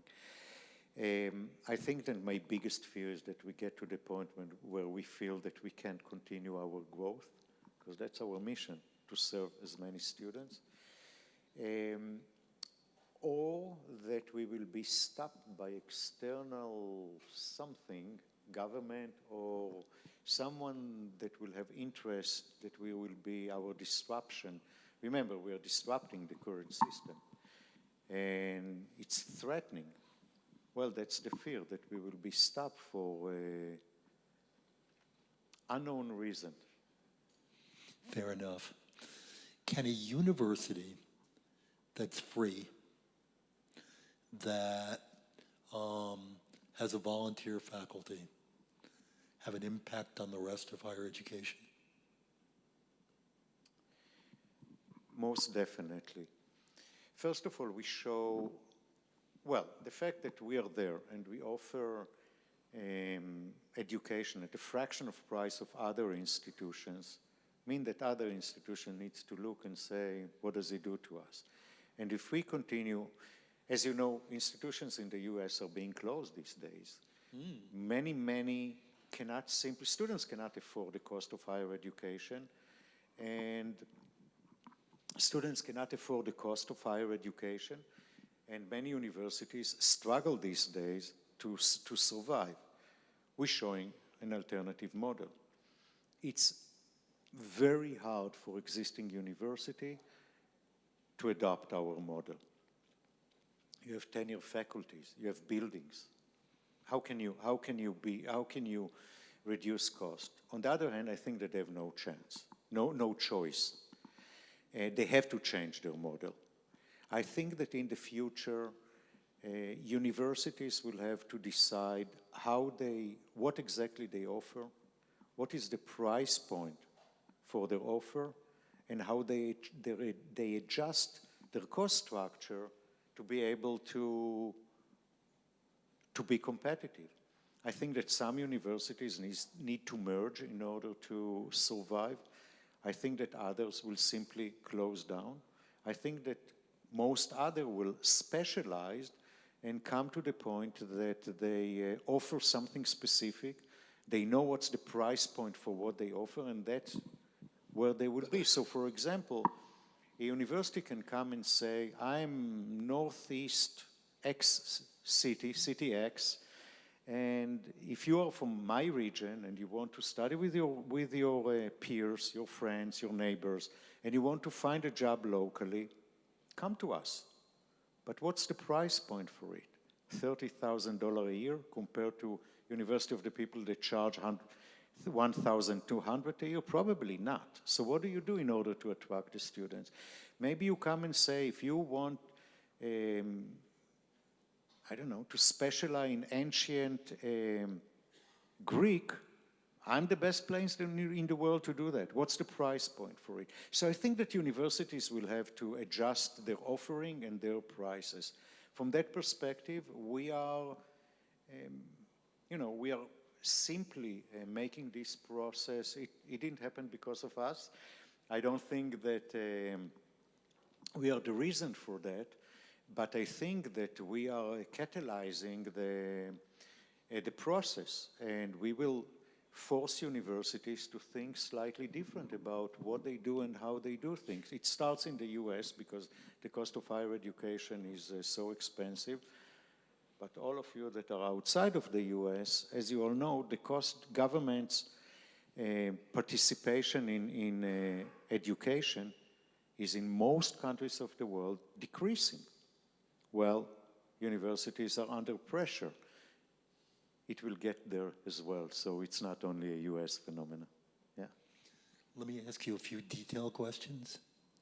Can you talk a little bit about assessment, program assessment, quality control, student quality? I'll start with students' quality. We have a very different admission path. Every student with a high school diploma or equivalent is welcome to come and take 2 courses with us. It's a path for admission. You take 2 courses, you need to pass them before you become a student. It's extremely important, first for the students. You know, we are a peer-to-peer learning. Many students resent it. We are, you need to be self-disciplined. You need to be motivated. A lot of students are not. So students come, experience what we offer, and they said, wait a second, that's not for me. Others want to continue, but they simply cannot meet our academic standards, which is okay. They got a chance, they can take these courses again, but before you pass these 2 courses, you cannot continue with us. We lose over 50% of the students in these 2 courses. This is our admission path. We open the gates as wide as possible. However, we have this selection to make sure that only the qualified can continue. When they come to us, our academic standards are quite high. All of our programs are being evaluated by other faculty, peer-evaluated universities from other universities. By the way, every course that is being developed by a subject matter expert under the supervision of the deans and the advisory board. All the programs are regularly evaluated by other professors from other universities, and obviously we measure our learning outcome in every single course, so we are meeting our academic standards. Realistically, what's your goal for graduation rates? That's really not a fair question, and I know it. I think I will say, I will divide the answer into 2. First of all, when we started the university, it was all about opening the gates. We open it wide, anyone can start. Along the way, we realized that we need to be more careful about whom we bring in, because if you can't make it, it's just a shame for you to be there and not be able to complete a degree. After opening the gates wide, the second stage for us was to realize that we need to improve quality. Talking about learning outcome, improving the quality of the training that the professors get, the quality of our programs, etc. The third part was working on retention. And that was extremely important because what we realized is that while not everyone can complete a degree, you can help the students do way better. And I mentioned it before, you know, if you sometimes just call the students when they struggle and help them stay, they might continue the degree while they would have dropped otherwise. Sometimes it's giving them help in homework, with their homework. Sometimes it's simply come to the students and say that they take 2 courses and they struggle, and tell them, listen, why don't you withdraw from 1 course, take only 1 course this term, do well rather than take 2 courses and fail them. So retention is a big deal, and we improved dramatically our retention. Right now, our potential graduation is 60%. 60% meaning from the students who are in the system and potentially will graduate from each cohort is 60%. I hope that we'll get to 60%. That will be probably, I wouldn't say how many times more than other online universities, but that would be quite shocking if we can get to that, and I hope that we will. And I hope that between the amazing effort that we do in our retention and the usage of AI that we are planning to implement, we can do great. We're running out of time, but can you talk about the use of AI? Yeah. Okay, we'll stay for another hour. And so, in brief, we feel that AI is the future of higher education. And by the way, I don't think that Charles Yidan is here, but thanks to the Yidan Prize money, we are going to invest in AI, and we are going to do a few things with it. First of all, is to help us create courses. The AI ChatGPT can create the courses for you. Yes, you need to look at what it creates and correct it and change it, but it can do 80% of the job. Second, you can, students in computer science don't need to learn computing anymore. ChatGPT can compute for them, can program for them. You need to teach them how to use ChatGPT to program instead of teaching them how to program. But third and foremost, and that's what I'm referring to, AI can predict students at risk and know when the students are at risk before they even know that and intervene. ChatGPT can answer the students' questions. Why do you need the instructor to answer a question? And you can make sure that you have all the content from which the questions are being taken, the answers are there, and help. So you can use it. It can dramatically improve the quality of the education. It can save the faculty's time, which is for us very important because they are volunteers. So you can improve their experience, you can improve how they're doing, and AI is there to stay. By the way, just as a general rule, we believe that rather than telling the students don't use AI, give them questions that the AI can answer and ask them to look at it and give their input into what they got. And tell us what they learn and what they don't learn and what is right and what is wrong. So embrace the AI the right way rather than reject it. That was the short version. Let me ask you 2 quick questions. For somebody sitting in the audience who has a very big dream, who's imagining something on the scale that you've created, what's your advice for them? Don't do it. Yeah. Think twice before you do it. Get all the advice in the world if you really know what you're talking about, and other people cannot challenge you with questions that you don't have answers. But if you're certain that this is the right idea, go for it and never give up. One more quickie, and then we have some great questions from the audience. The other one is, what's the next act? The next? Bashar Reshef. a university of the people. I'm there, and that's my next steps until probably I can't continue, so. Ask the question again when you have 10 million students. Exactly. Well, let's start with 1 million. And here are some of the questions you've gotten from the audience.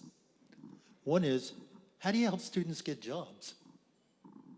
Good question, and thanks for asking. I mentioned that originally the first step was opening the gates for everyone. Then we went into the academic quality and then into retention. Our current step is helping our students find a job. We signed an agreement with virtual internship that offer every single one of our students the opportunity for remote internship, including refugee in refugee camps, including women who study. We have 3,000 Afghan women studying behind closed doors in Afghanistan, hiding but studying with us. We are going to offer them a remote internship as well. So hopefully they will be able to find a job remotely. 25%, the statistics shows that 25% of the people who do the virtual internship get job offers from the place that they did the internship. So this is our next move to help our students find a job.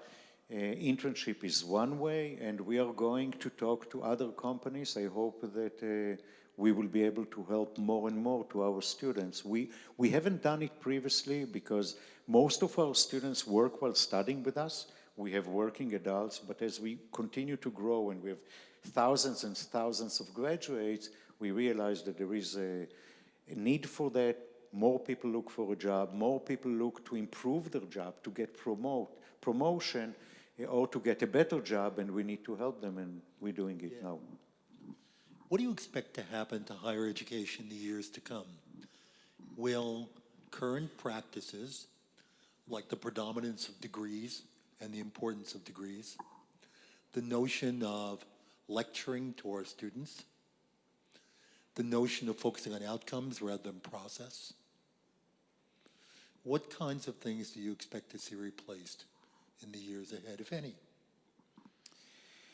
I think that now it's very popular to say that degrees are not important anymore. It's only the credentials and the job-related courses that you need to take, and that's the only thing that matters. I don't believe in it. I think that there is a very important value in creating well-rounded individuals, people who have critical thinking, people who are part of the global community, and higher education is what gives them the opportunity to get that.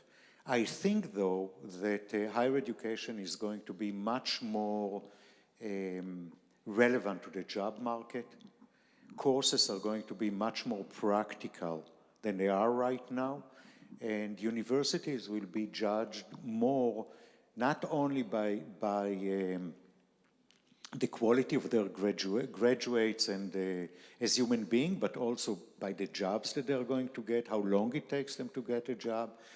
I think that, so this is one part. The second part, I believe that online is going to take a much more important role in higher education. Today in the US, every university offers at least a few courses online. I think it's going to happen worldwide. It offers the flexibility that traditional universities cannot offer, and more and more students will choose online, at least partially. Hybrid of online and offline is the future, I think, and I believe that there will be more students who will study by themselves rather than in a class where a professor lectures to them. Yeah. Here's another one you've gotten. This one is the completion rate for MOOCs, massive online open courses. Varies from single digits to nothing, even like the numbers you have now, the 29%. The reality is that for open admissions universities in the United States, 29% is a very high graduation rate. Is 60%, do you think it's really going to be achievable? First, a word about MOOC, and I will say what I said, not because one of the previous laureates is one of the inventors of the MOOCs, but I think that the MOOCs did amazing service to the world because it offered people the opportunity to learn for free areas that they want to master without having to pay money, without going to formal courses. At the same time, people were very disappointed from the MOOC because the completion rate was very low. Well, it was low because people did not have any reason to complete the MOOCs. You come to the MOOCs because you want to learn something, you're done learning, you go home. Why do you complete the course? Why would you take the final exam? There is no reason for that. So there was a big disappointment with the MOOCs, even though I think that it was a mistake. It's just the expectations was wrong to start with. I think that our expectations of graduation is realistic. I think that the more you use technology and help the students, you can achieve amazing results. Again, we are on the way. We improve our retention every week. If it turns out that I'm wrong, I'll be the first one to admit that I'm wrong. But so far, we're moving toward this direction. Here's, what's the long-term sustainability of your current funding model? As you expand and you need more free faculty and costs go up for students, can you really sustain this model, and if so, how? It's two separate questions, and I'll explain. First of all, we are sustainable. We don't need donations in order to operate. We do need donations to offer scholarships. We do need donations to develop new programs. Spanish was one example. Or anything that is out of the ordinary. However, right now, our current model is as such that if we don't have donation, we can continue our operation. It will slow our growth because we will not have enough scholarships to bring more students, but we will definitely be able to continue our operation. By the way, part of the scholarship that we give is our own surplus. We end with surplus, so this is part of our model.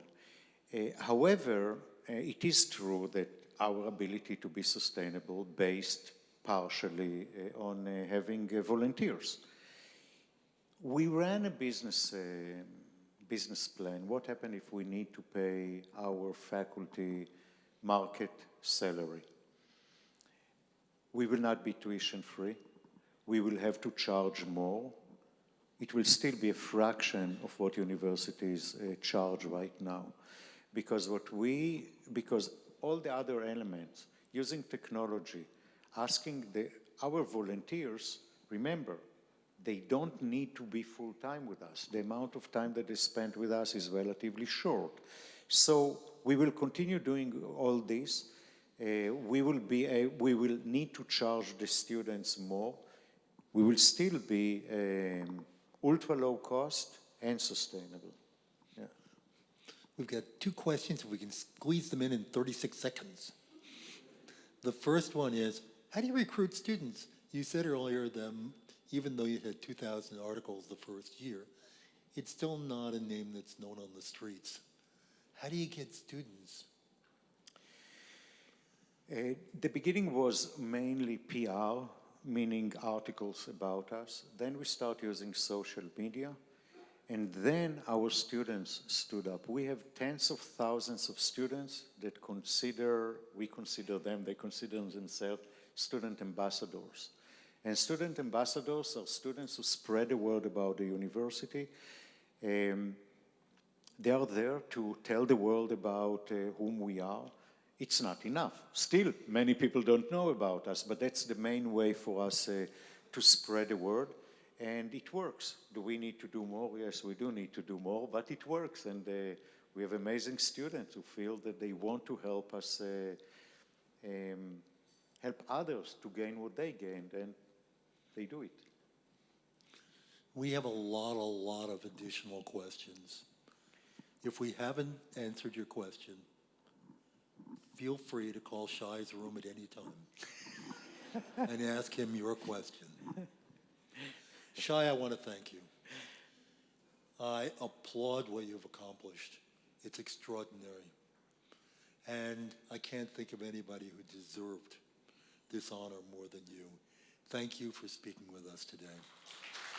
Thank you all, and thank you, Arthur. Thank you.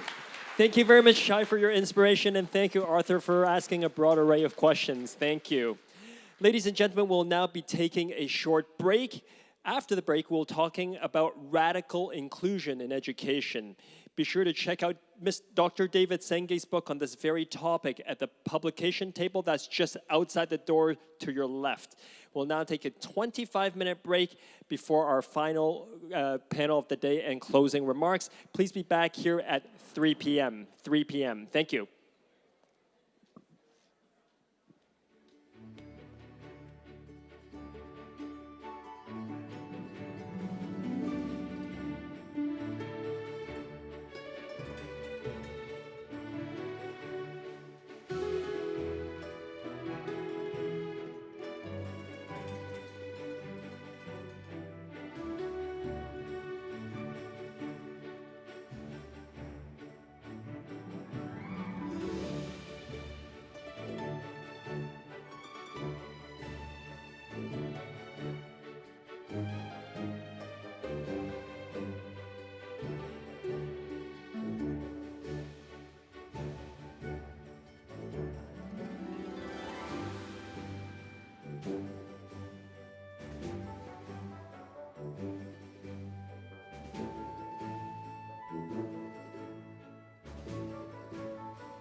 Ladies and gentlemen, we'll be getting started shortly with our final panel of the day. At this time, we invite you to take your seats. Please be seated. Thank you.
Ladies and gentlemen, welcome back.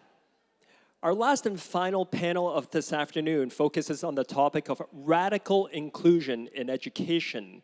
Now, what exactly does this mean? Radical inclusion means putting the most marginalized and vulnerable children at the heart of policymaking.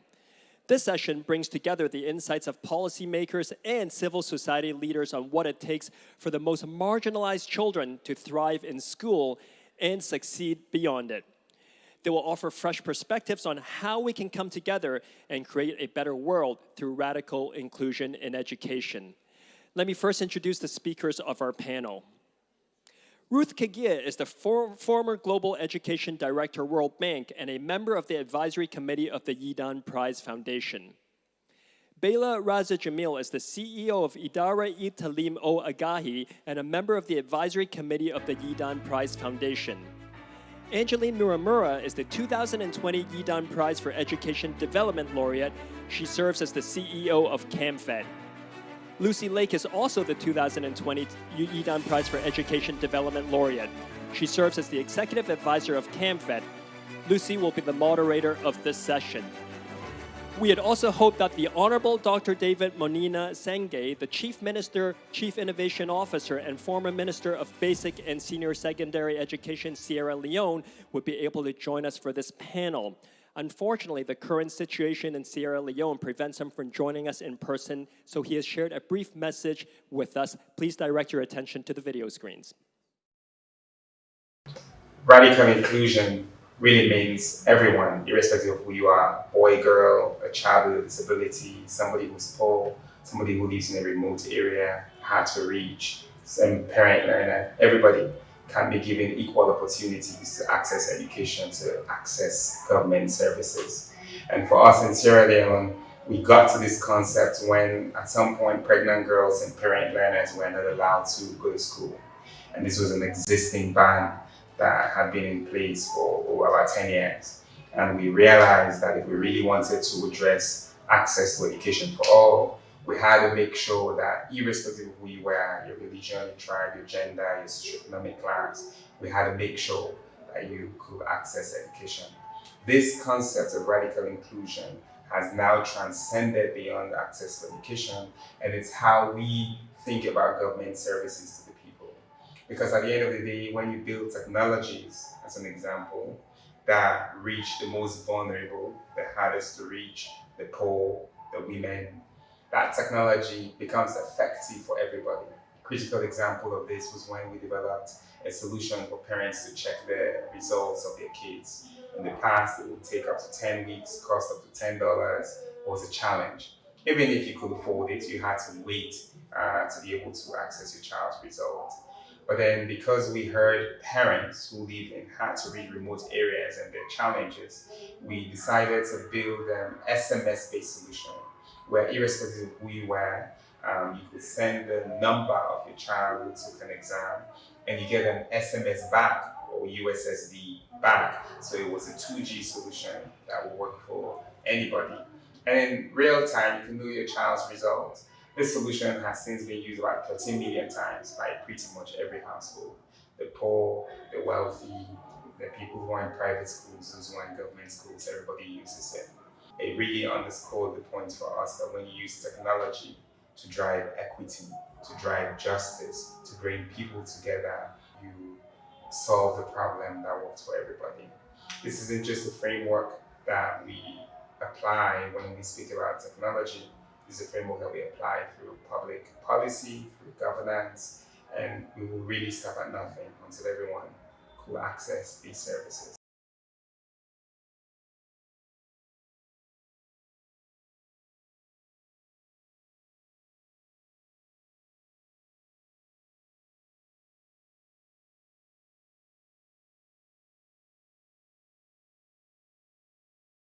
Giving a big thank you to fellow panelists here who joined at very short notice after Minister Sengay was unable to travel to join us. But we really want to get to in this panel is a deeper understanding of what we mean by radical inclusion in education. And I hope that that's something that you all in this room can consider. And we're looking forward to hearing your comments, your questions. So keep them coming in from the outset, and we'll be able to turn to those a bit later on in our discussion. But to lay the ground for this panel, I want to start by just sharing one anecdote of what radical inclusion has meant in our organization, CAMFED. For those of you who are not so familiar with CAMFED, CAMFED supports girls in sub-Saharan Africa, girls who are marginalized, into school, through school, and in the transition beyond school. And radical inclusion was at the center of a make or break moment that we had in our organization some time ago. We had been given the opportunity of a grant to really scale our community-led model for girls' education, going from supporting tens of thousands of girls in school to supporting hundreds of thousands of girls in school. Now, it was quite a risk to think about what that would mean for us, because we focus on those who are most marginalized, and to go to scale and to ensure that we could continue to reach those who are most marginalized, that was going to be a challenge. But the real kick came after we had signed the contract, when an additional clause was brought in, which said that we would only get the significant proportion of the funding through a payment by results mechanism that was linked to learning outcomes. And the requirement was that the young people that we were supporting would achieve a 0.2 effect size compared with young people in comparison schools over a 2-year period and at secondary education. So that was a huge challenge. Now, the pressure in the face of that challenge is to focus on the marginalized, but not the most marginalized. Because focusing on those who are most marginalized was going to make the task that much harder, was going to make the risk that much bigger, because they were less likely to be able to remain in school and less likely to achieve that kind of learning outcome. So the real pressure we faced was to focus on those who were not so marginalized. But as an organization, we chose to be radical. We chose to direct our support to those who were most marginalized. Girls like Bridget, a girl who was living in a family of a single mother in Zimbabwe. And she said, when I used to have to drop out of school when we ran out of money, I would go and work in people's fields in return for a bucket of maize. And that's what I came to believe I was worth, a bucket of maize.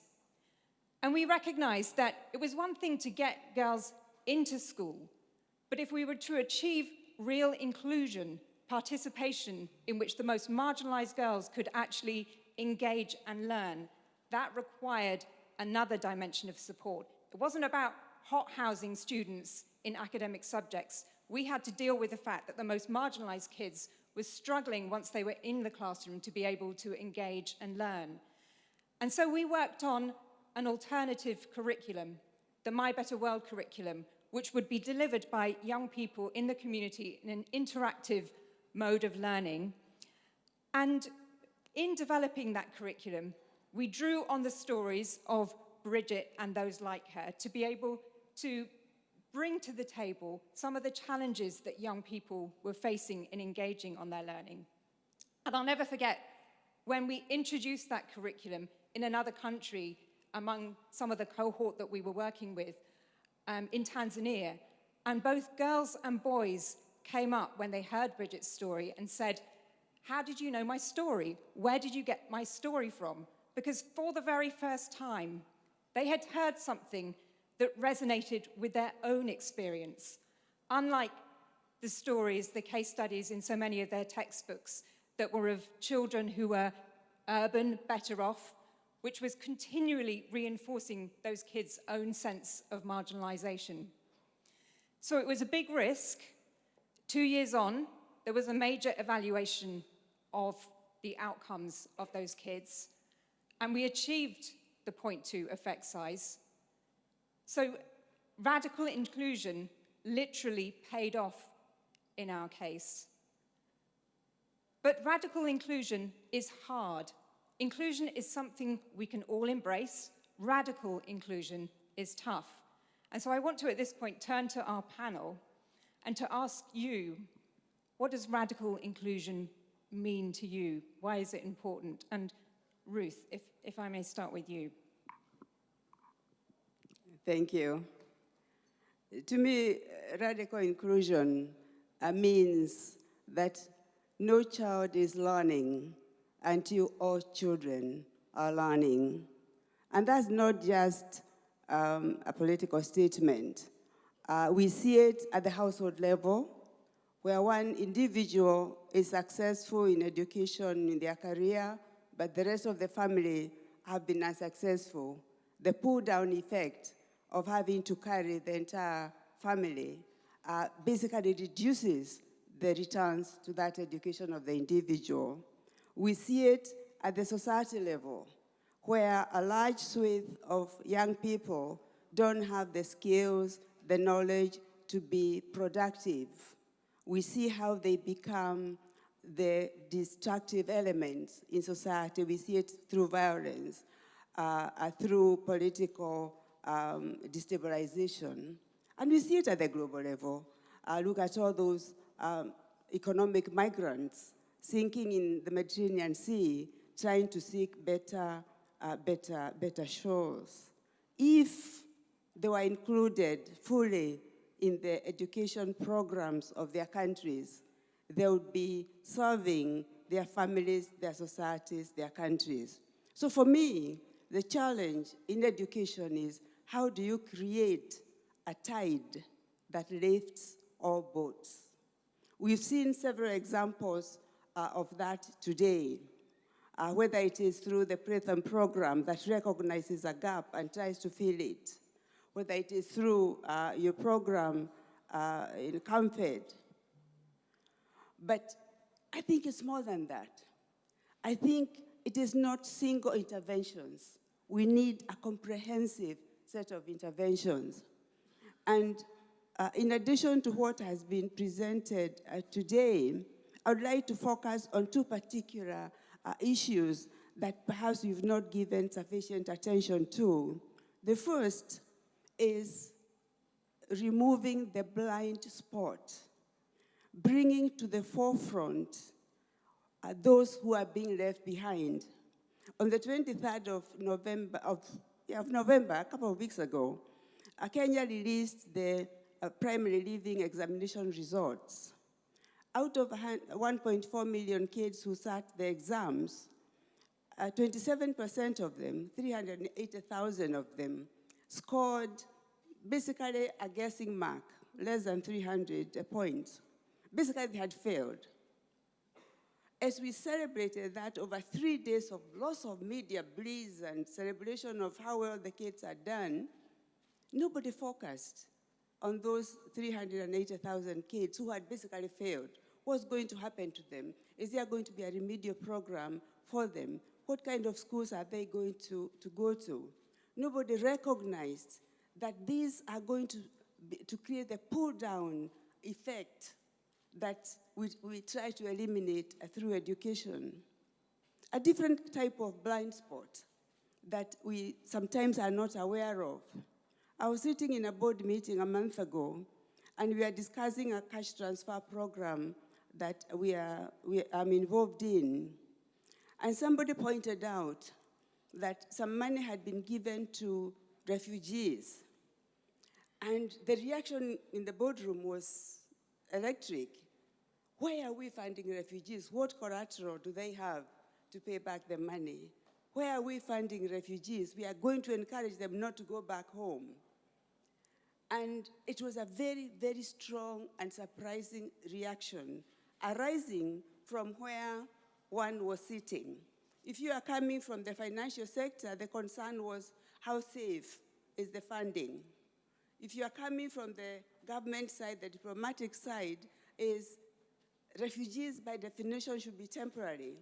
Are you now giving them solutions to make them permanent? How do you remove those blind spots to make everybody in that room, in this case, see these individuals who who merit as much support as everybody else. And we all suffer from those blind spots depending on where we are sitting.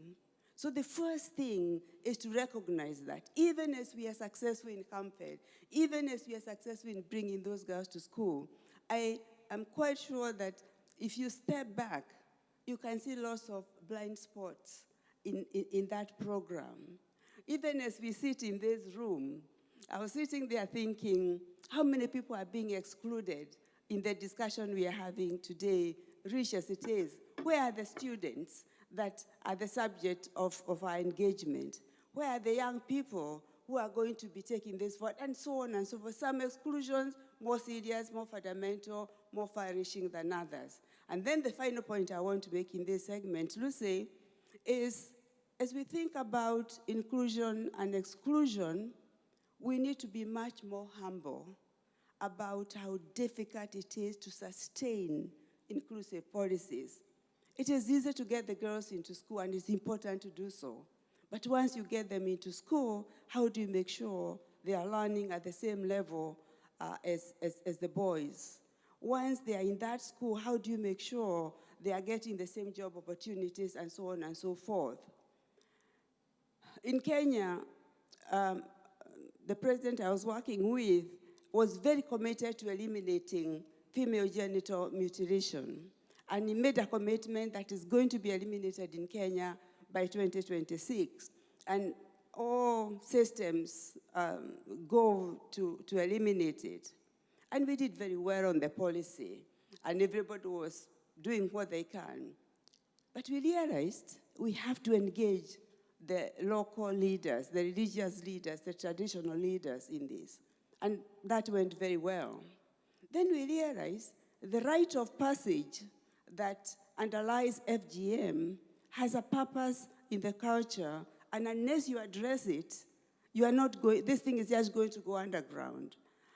So how do you deal with the rite of passage? So we did sort of a symbolic rite of passage so that there's a clear step forward without necessarily doing the surgical part. Then we realized FGM also came with some economic benefits because after FGM, they were married off to somebody, and there was some economic security for the family. Whatever you think about it, that was the reality. So how do you make sure that you close that economic gap? Otherwise, if it is a net loss to the family, they are not going to comply to the policies. So in this case, in the Samburu County, we introduced bead making, which would adorn them as part of the rite of passage, and then use those beads to sell. And it's now become a big trade and a huge economic activity, the Johari beads, you can look it up. So the point here is, it is not a one-step activity. It is not a one-step intervention. It evolves, and you've got to keep alert to evolving challenges and incorporate them into the program. Thank you.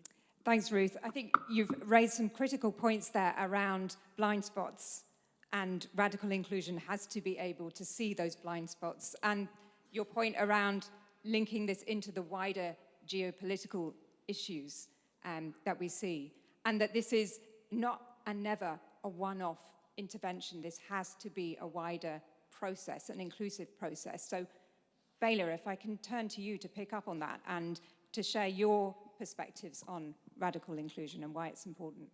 Thank you, Lucy, and it was great to hear David also. Pity he's not here.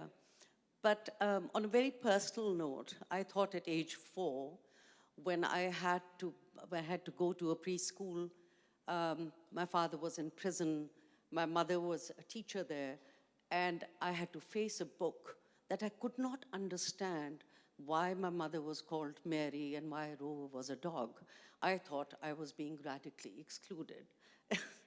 And furthermore, at age 6, when I was fined ₹10 for speaking in Urdu, which was my mother tongue, that I had to be, because I had to only speak in English. This is still not too long after independence, I just thought, my God, this is the worst exclusion. How will I fare in this world with these kind of exclusions that are so part of the institutions?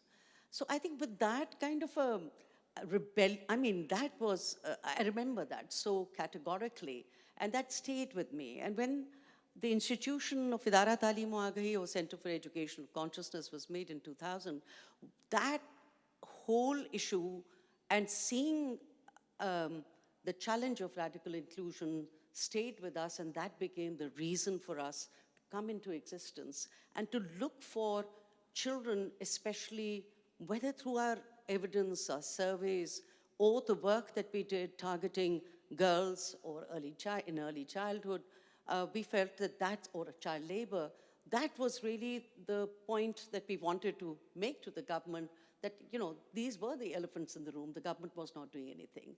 The survey on Asar, Pakistan, for example, for the income quartiles showed very obviously there was a 20% gap between girls and boys in the poorest household just for enrollment, leave alone for learning. So that, became a very precise target group. Or going to villages where almost every girl was being married off at 15, 14, 12. That became an issue that, how do we target precisely, exactly as in Campfed, that particular target group which really needed urgent attention. And issues of disability. So when it was gender, it was not just girls, it was then girls with disability, minorities, the pivoting with migration, and many other challenges that came in front of us. So how do you deal with that complexity when you are targeting issues of exclusion in that way? It has to be a radical inclusion strategy. As a commissioner in the Education Commission, if you remember the Learning Generation report in 2016, we had that notion of progressive universalism. And the idea was exactly that. How do you target those who are at the nexus of multiple disadvantages and just become totally invisible? How do you address issues which are coming in your government data, which is looking at, this is, administrative data of labor force surveys of 10 to 17 children who are already admitted and going into millions. So I think the issue of identifying that is a very, very strong one where there is evidence, where you see them, now you don't, or child domestic labor. So I think those became the reason for us to target almost every program that we were doing or every research that we were conducting to see where that evidence lay. And I think that therefore, then the work that we do, whether it is from service delivery or capacity building, but more importantly, taking the evidence back to the government to say, this is what the face of radical inclusion or exclusion looks like, and what do you do, how do you come up with those strategies to address that? And I think that frames the way we move forward in just about everything that we do. But I want to suggest and emphasize that when we are dealing with that, as you must have seen, as Ruth has seen in Kenya, that it comes with multiple spaces and multiple dimensions. It is not, we're talking about education as one sector, but when we're talking about issues of exclusion, we are talking about a multi-sectoral approach that we need to define how that really manifests itself. And I think that has been a very challenging aspect to look at, and the framing of exclusion from a multi-sectoral 360-degree lens, which often gets ignored. And that's because, and we'll come to that later as well, but every time you look at those groups, you know that it is not just about issues of exclusion from schools or learning. It's about birth registration, it is about stunting, it is about early child marriages, it is about livelihoods and poverty, and also the issues of what happens in the homes and society, and of course the schools and workplaces. So I think that somehow or the other, we need to look at in the way we approach the issues of radical inclusion. And I managed to read the book, which was absolutely brilliant. But to see that, you know, the issue is not of one sector. The issue has to begin somewhere, but it has to address the other issues that come along with it, which make it so much more complex and so multi-layered. Thank you. Thanks, Bela. And I think your points around the intersectionality of the issues that interplay in exclusion is key. And I think an important point you're making there as well is around the quality of the data, the availability of the data for us to be able to gain insight into some of those blind spots that Ruth shared. Angie, if I can come to you. Sure, Lucy, thank you so much. I'm going to take you a little bit to my village. In 1992, in December, at a school called Arima Primary School, I collected my end of primary school leaving certificate results. I had the best possible results anybody could have. And the school administration had come, so he had a couple of parents to celebrate this feat, because it was the first time anybody at my school had had such high results. For me, I started crying. And everybody was like, oh, she's overwhelmed. No, I wasn't overwhelmed. I wasn't overwhelmed by how well I had done. For me, this was the end of the road. I had promised myself that I knew I would not go to high school. This was the best I could do, and I had done my part. So I was crying from relief that I've done what I set out to do. This is it. And this was not for lack of commitment from my mom and my dad. They did everything that they could, at times nearly starving everybody to be able to pay for the stationery that I needed at primary school. It wasn't for lack of commitment from my school teachers and heads. They did all they could, providing me with stationery and all of that when I needed it. Why am I sharing this with you? Because I know what it means to be excluded. I know that. I know the anxiety, the palpitations, the sense of feeling like I don't belong here, I'm not needed, I'm probably in the wrong place. Maybe I was born into the wrong family, born in the wrong planet, and you don't just know what to do. That's the challenge of being excluded. So for me, radical inclusion is very personal. I love to talk about millions of girls who can support billions and trillions. But I always want us, when we talk about radical inclusion, to always think about each and every child.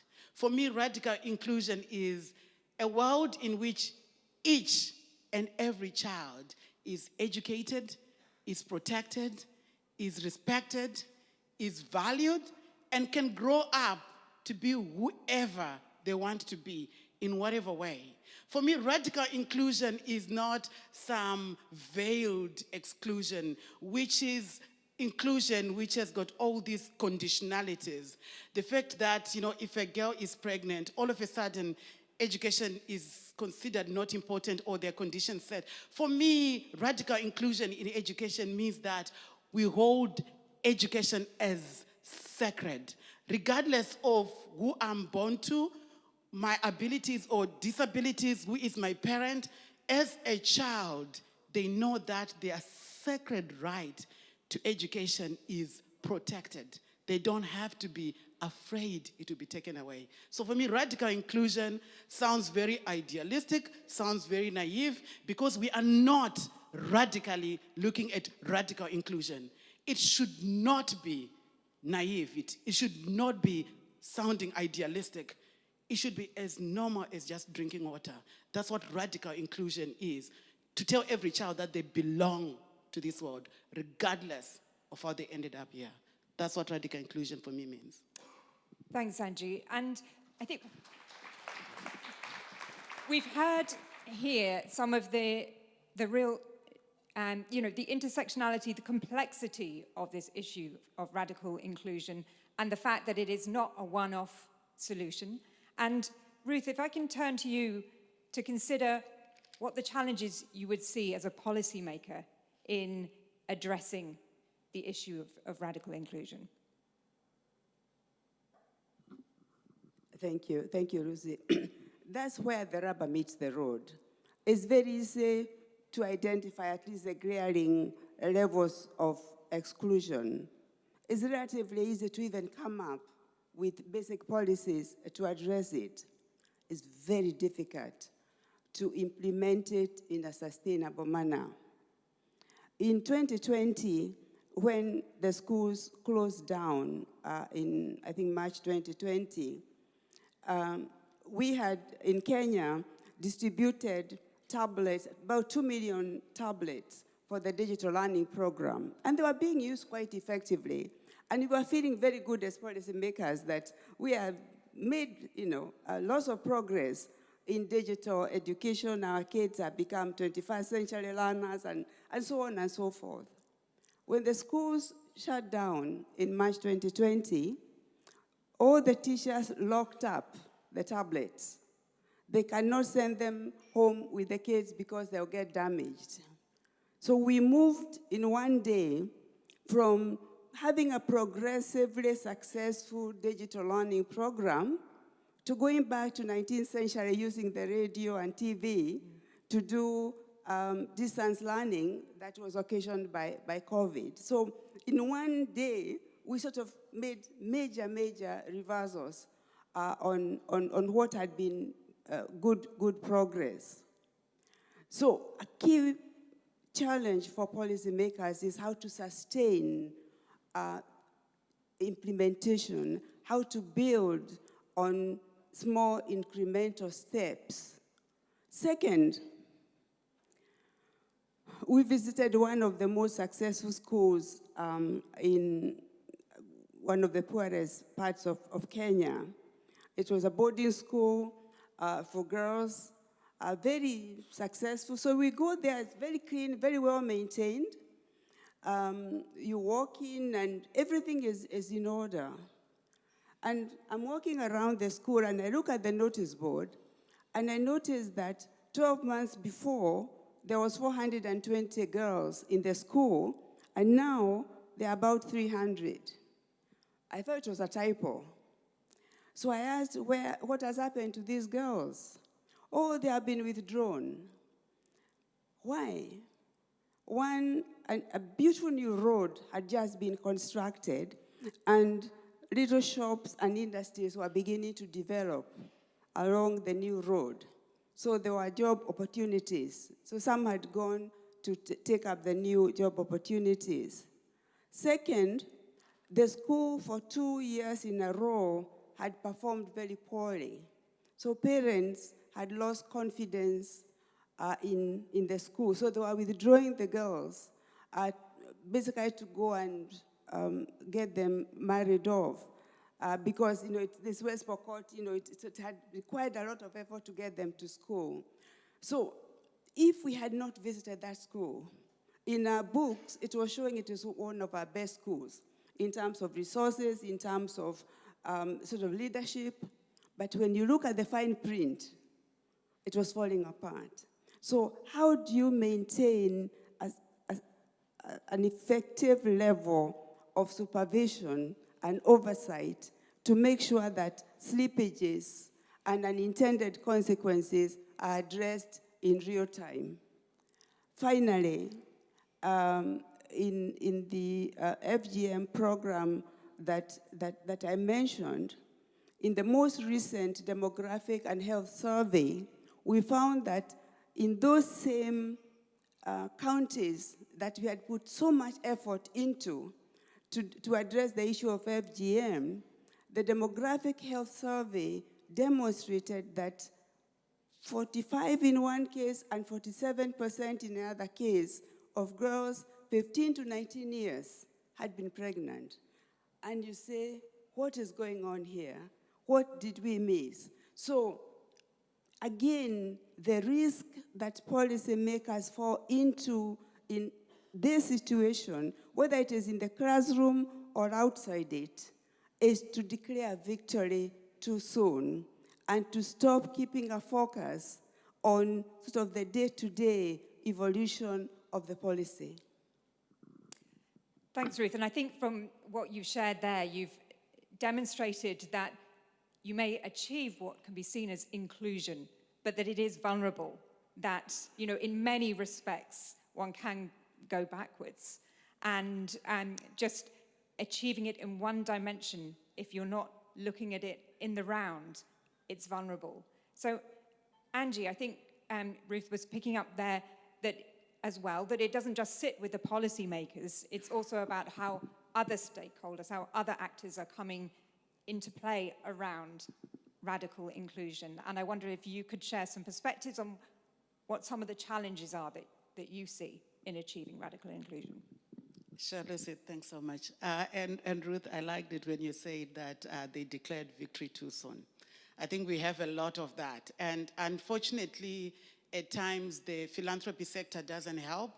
And Lucy, you were talking earlier on about, you know, we need payment by results, or we need these results by these 3 weeks, or these 3 years, or these 4 years. At times that promotes a culture of superficial inclusion because people want to keep an impression of progress when there's no progress.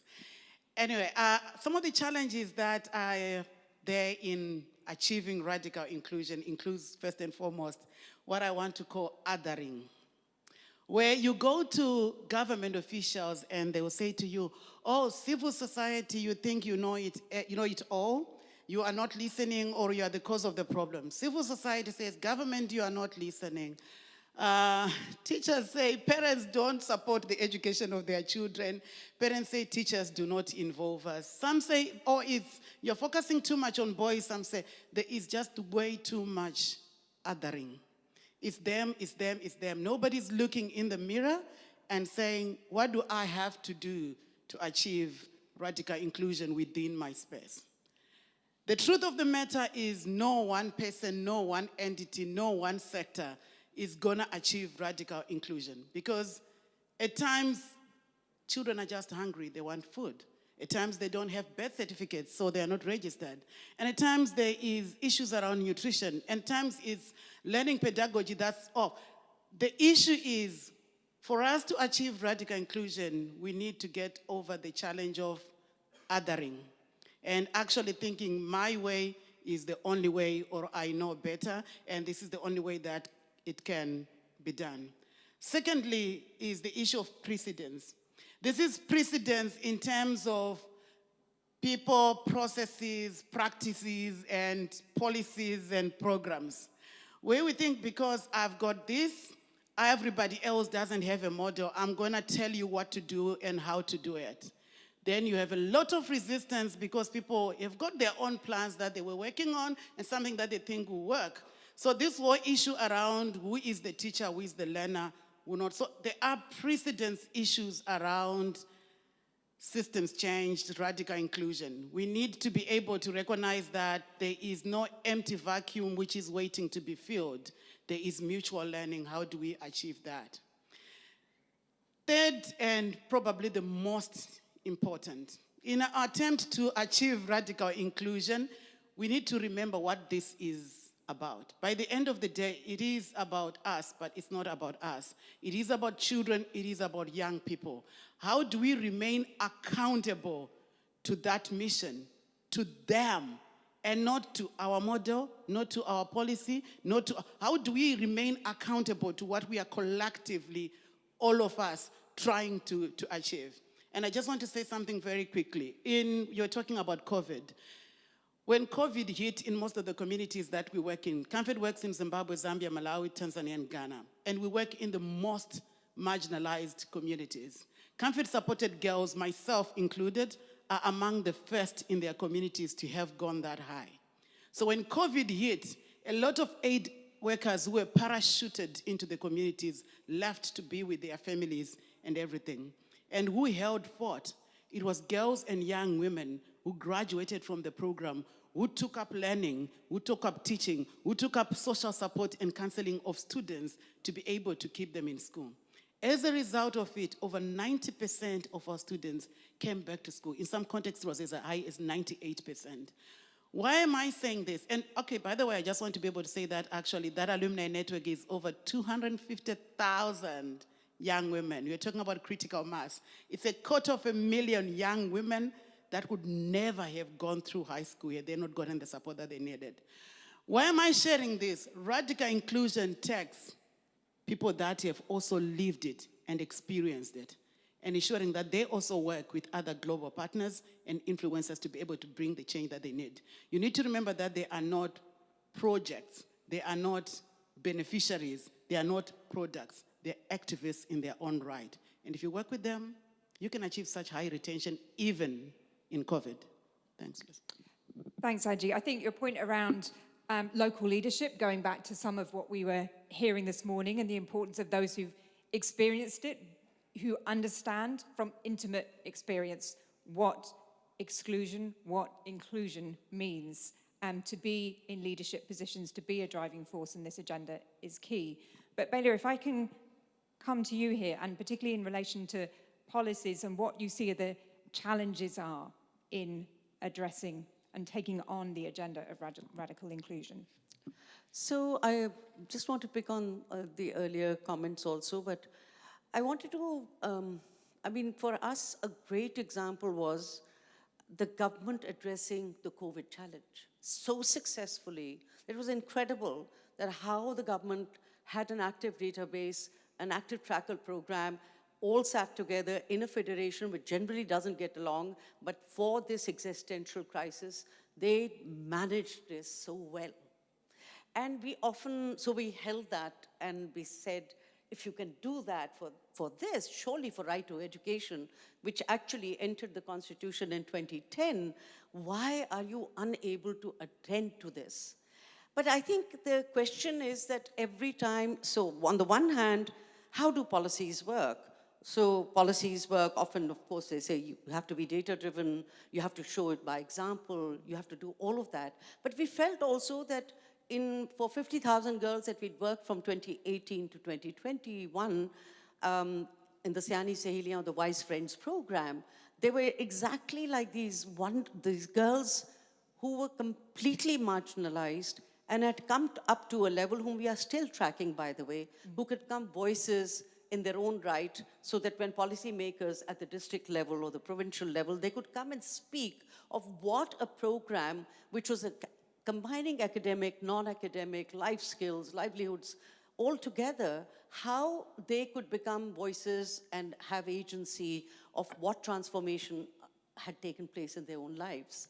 Also not in their own lives, but also lives of the other generations, their parents who earlier thought that they were completely, they had to be the last person, to receive their meal or have their inoculation or whatever.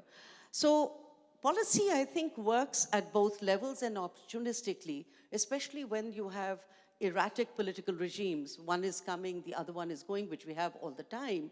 But to be able to show to policymakers that you can act even at the local levels when you can you look at the issue of exclusion as an existential crisis in Pakistan? Can you come together to make the kind of action? So in a federation, in some of the provinces, they took really positive action, starting second shift schools, trying to do something so that we could connect the social protection program, giving them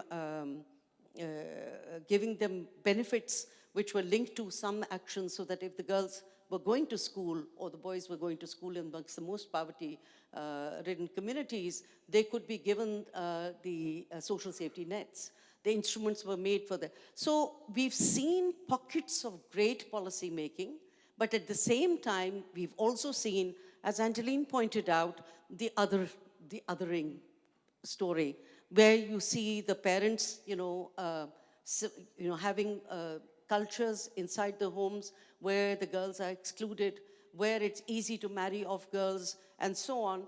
So happening to change cultures and creating enabling environments where parents could see that and everyone could see around in the community, that if there was an enabling environment, if the school was near, if there was a learning taking place, they would definitely send their children to school. So I think it was also, policies happen in a space where the demand and supply do have a conversation with each other, where there is a voice from the demand side that does influence policy. It's not just civil society, it's also what is being demanded from the voter bank, so to speak. And because you have elections coming every now and then, you need that voice that becomes very important. So from policy briefs to evidence to looking at opportunities, and that's something that organizations like ours and others who become interlocutors between policymakers, and I often say it's not just the issue of political will, it's an issue of bureaucratic will also. Sometimes the political will is eager to take action, but the bureaucratic will just backs off, thinking that accountability is that something a decision-making by a politician may not really hold, and they will be held accountable, and some accountability drive will hold them responsible, so better not take action. So I think this issue of policy and political decision-making has to take into account all these different stakeholders, which are very critical. And organizations like us who've been working, 90% with the government, every bit of our information is in the economic survey, whatever we do. The government have benchmarks the data that we collect. So I think that's also very important. How do you get the evidence that you collect? How do you get that to be projected in the sector plans, in the policy documents, which are becoming more and more iterative, but also trying to see where those pockets of actions could be at more decentralized levels. So we've seen a mixture of some great things happening, but at the same time, when it comes to two departments, say, of disability and education work together, they may come up, and even of women development. So you have the great law passed of raising the age of child marriage, but the implementation becomes very difficult when you see that these people generally, there's a tendency that while the Planning and Development Department of the ministry gets everyone together on issues of child nutrition, early childhood education, mothers' support, etc., but when it comes to action, the culture of not working together means that the poorest and those who are likely to be radically included cannot be radically included. Those characteristics or cultures remain to be a big challenge. And of course, when the government is like other countries, when they are making some great policy and they can see early results, they will announce great successes.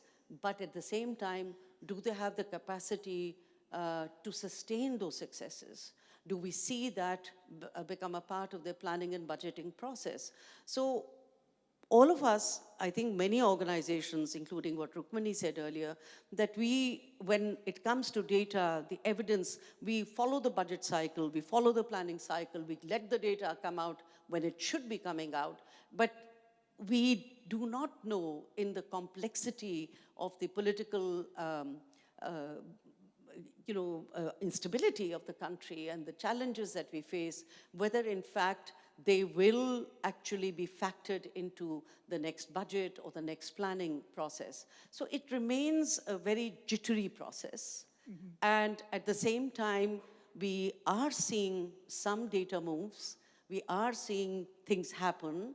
We are seeing in some provinces action and improvement, where we do also have the large heart to be able to say to policymakers, well done, you've done it. See where your data is. And we have seen the gender parity indexes, and we've seen all of that improve wherever the government has taken action, because our biggest challenge is at the post-primary level. At primary level, but also post-primary levels, when there are not enough facilities, and therefore we see that girls completely slip. When from being included, they become excluded again.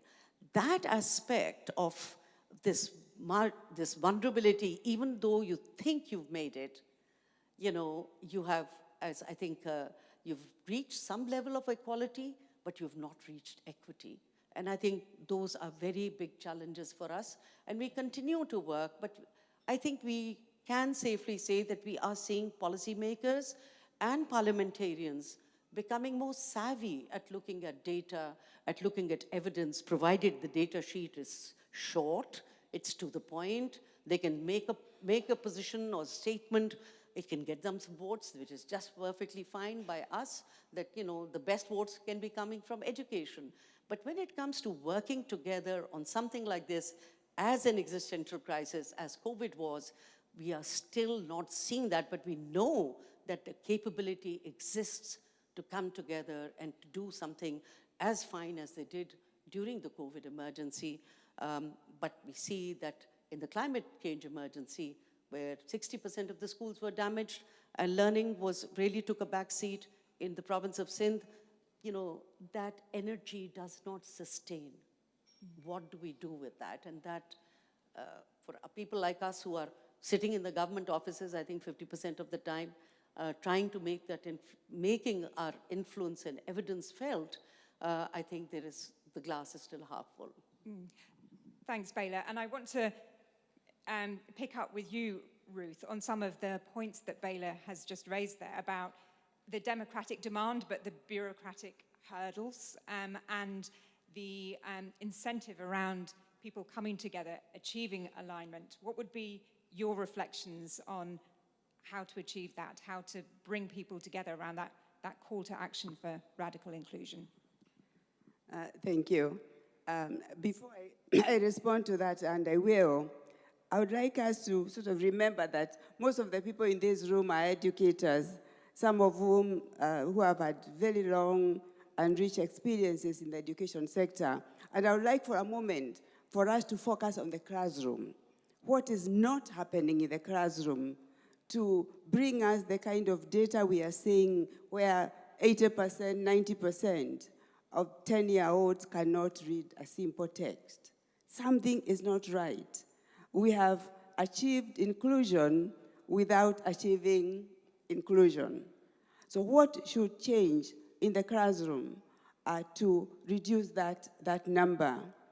And as Michelene was talking this morning about this very exciting program, the ICAP, which that resonates with me, what went through my mind, Michelene, is as the kids are in the interactive mode, how do you make sure that it's not only the introverts, the kids that are confident, that are interacting, how do you make sure that the more introverted and sometimes the more thoughtful of the learners are also included in that interaction? What needs to change in the teacher training program to make sure that it's true inclusion at that micro interactive level in the classroom? And secondly, I think we are at a point in education discourse, nationally and globally, where the real gap, in my view, is not understanding what policies are required. We know we need to do something about teachers. We even have a sense of what we should do to improve teacher education. We have a good sense of what good textbooks look like. We even have a good sense of what should be happening in schools in terms of inclusion, in terms of administration, engagement with parents, and so on. We've made progress on that. Where I feel we are still piloting blind without a radar is what really works. What makes a difference between classroom A or school A that is achieving stellar results and school B, which has very, very similar set of resources, that is not doing well? And how do we shift that balance to make sure that all learners are learning at a similar level? And I think it behoves us as education researchers and education policy makers to begin to assemble the data of what truly works in terms of improving learning outcomes. In terms of bringing together policymakers, what has been amazing is to see how when what we are saying resonates with parents or policymakers, it's completely unsolvable. And I think one of the speakers this morning, Pratham, made that point clear, that once people see it is working and they feel they can do it, it sort of becomes self-reinforcing. So it is how you communicate with policymakers. And it brings to mind sort of a very sober experience I had in my earlier years at the World Bank. When South Africa opened up, we went there with full steam to try and support them become fully democratized. And we felt that one of the most important contributions we could make as World Bank is to support them address the issue of inequality, which was sort of glaring. So we put together a world-class team. Even the Nobel Prize winner, Amartya Sen, was part of the team. And we went there with all the confidence that can only come from the World Bank, telling them, if you address inequality, you're going to solve the problems of this country. And they were very upset. This is a country on the cusp of opening up, of democratizing, and what they were looking for was not bad news. What they were looking for is not to be told what is wrong with their country, it is how to do it. We did a very good study, but nobody looked at it until many, many years later. With the wisdom of hindsight today, we would have done that study, it would have had a transformative effect if we had been more sensitive and better aligned to the political emotions and sentiments of that time. If we had used the right entry point, people who sort of resonated with what we were saying. And this is a mistake where sometimes we make, where we are misaligned in terms of the political mood. If you talk to Minister Senge today, political inclusion, radical inclusion, may not be what is at the top of his mind today, given what is happening politically. It will become important, but you've got to be sensitive to the reality of the day. And we are not often sensitive enough as outside forces and supporters in terms of creating that demand. So I was having a conversation with some partners recently. The African Union has declared 2024 the Africa Year of Education. And there's a lot of energy going on to say, how do we make the Africa Year of Education 2024 a consequential year? And we are looking at the issues that should be addressed that would make a difference in terms of advancing education as an engine for economic transformation and all those nice things that come with education. And people are pushing for that highlighting foundational learning, and it is important, and we need to do foundational learning. And I say to them, do you expect a president to go home and tell his people that from now on we are going to focus on foundational learning alone? When the shoe is biting on jobs, the shoe is biting on technical vocational education. So it's how we message, we communicate the messages in a manner that empowers the leaders, that empowers the parents. And we don't sometimes have that sensitivity to kind of walk in their shoes. We want to sort of impose on their shoes. Thanks, Ruth. Well, I'd like to pass to Angie to pick up from there. And this issue of reading the political mood, but also really reading, to Ruth's point there, around walking in their shoes and at community level, and how do you bring these issues to the table and, ensure that people are coming together, are aligned around what's possible. Sure, Lucy, thanks so much. And Ruth, you should have seen me nodding. It reminds me of there's this lizard in my village that keeps doing this. So I'm feeling like that. So Ruth, I like when you talk about reading the mood in any situation, because I think that's the most important thing.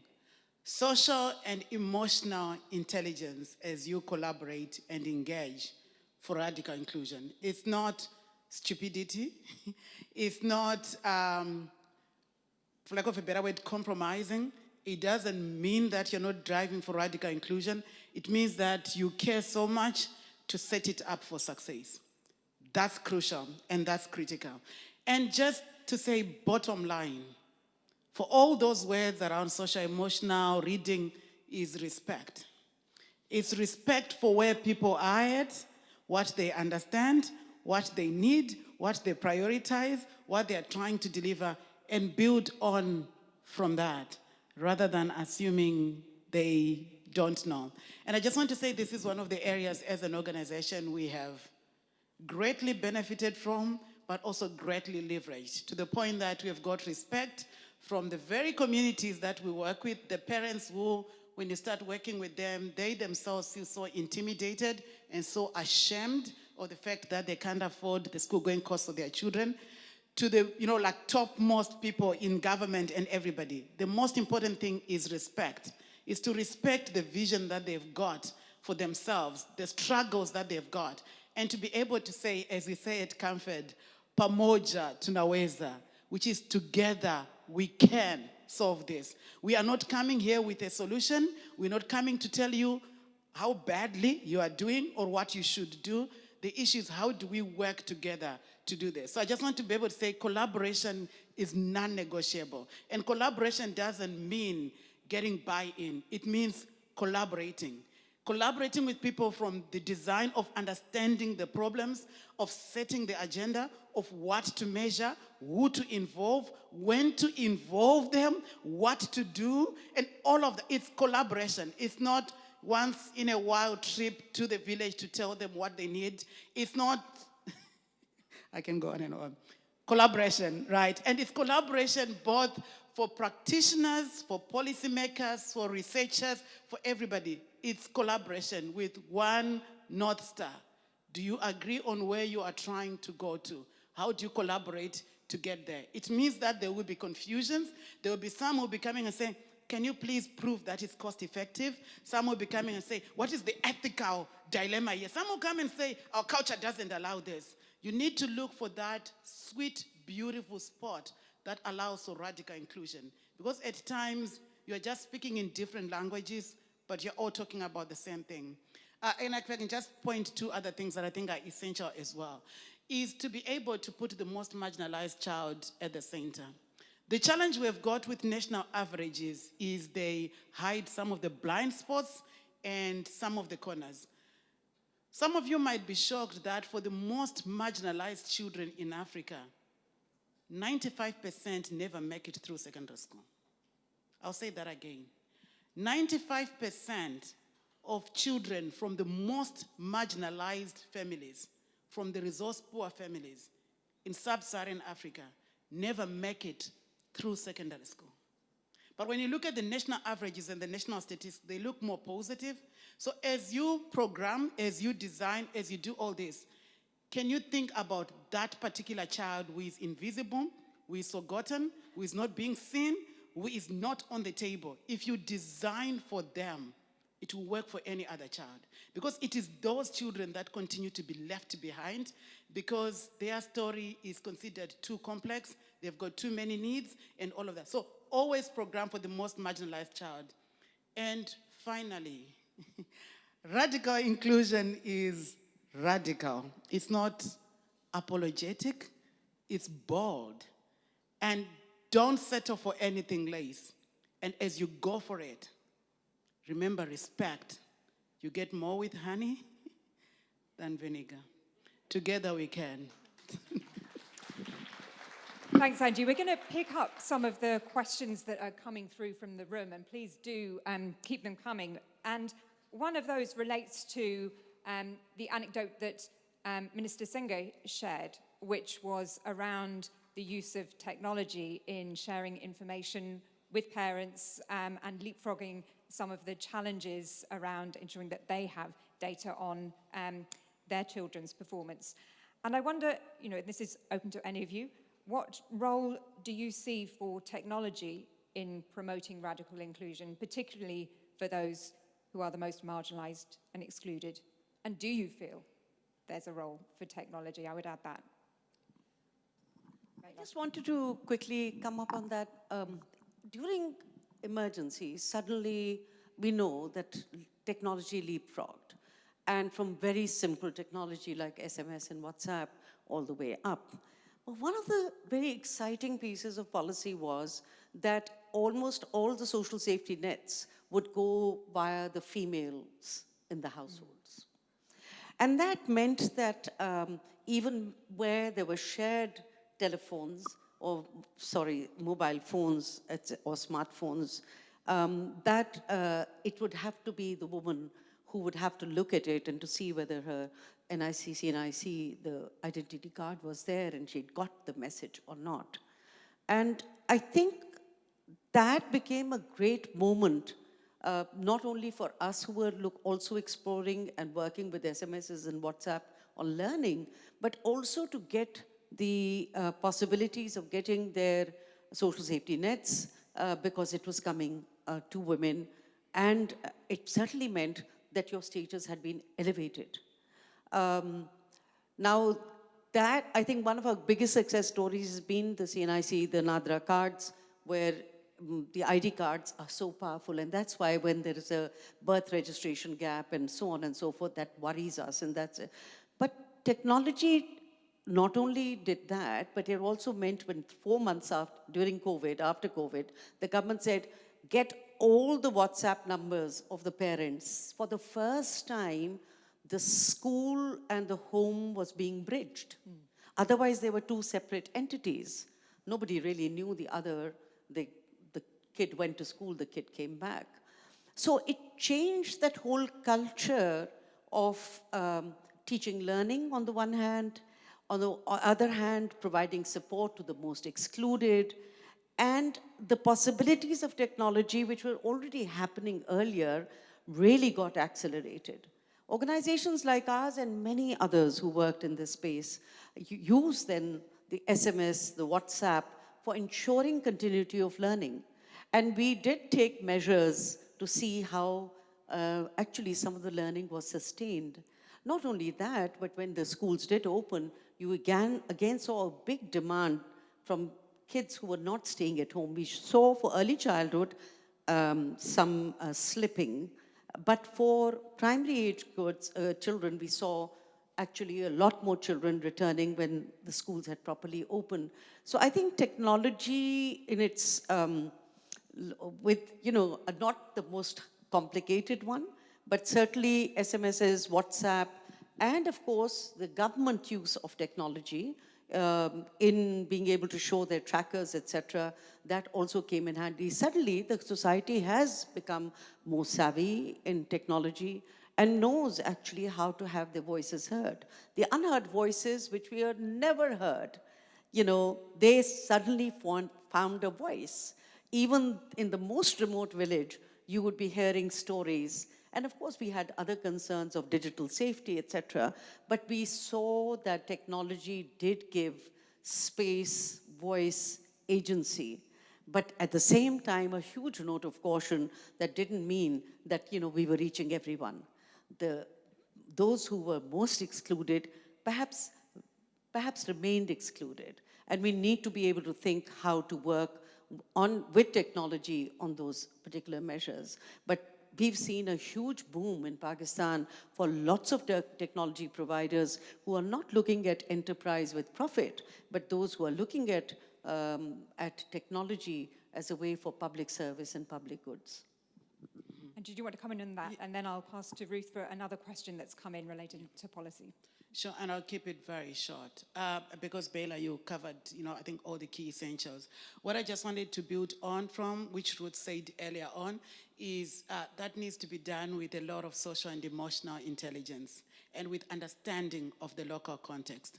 Because as Ruth mentioned earlier on, when COVID hit in Kenya, what the school administration saw was an opportunity to preserve this rare resource and make sure it wasn't damaged, instead of letting the students use it. So we need, as we look at technology, we need to also appreciate that in resource-poor communities, this technology or gadgets, hardware, whatever, will be worshipped in such a manner that it might end up actually displacing other needs and priority for children.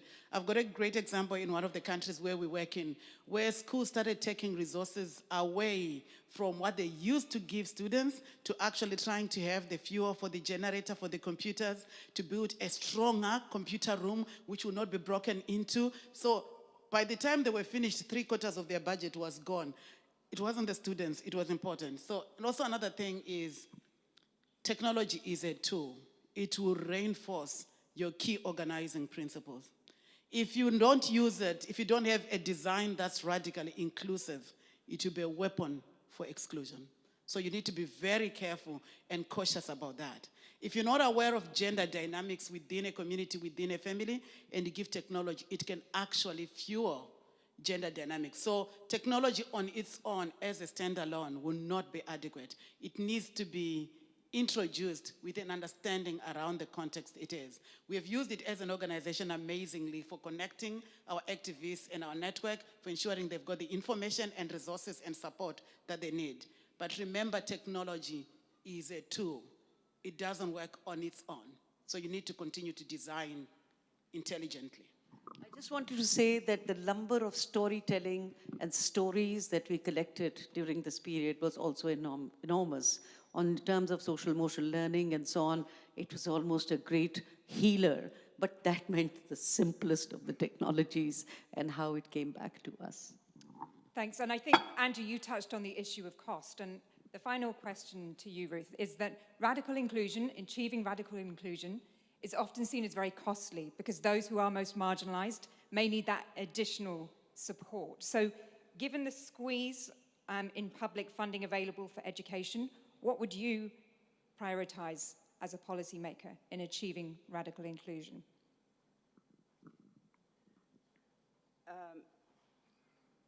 I think it's President Nyerere who said, if you think education is expensive, try ignorance.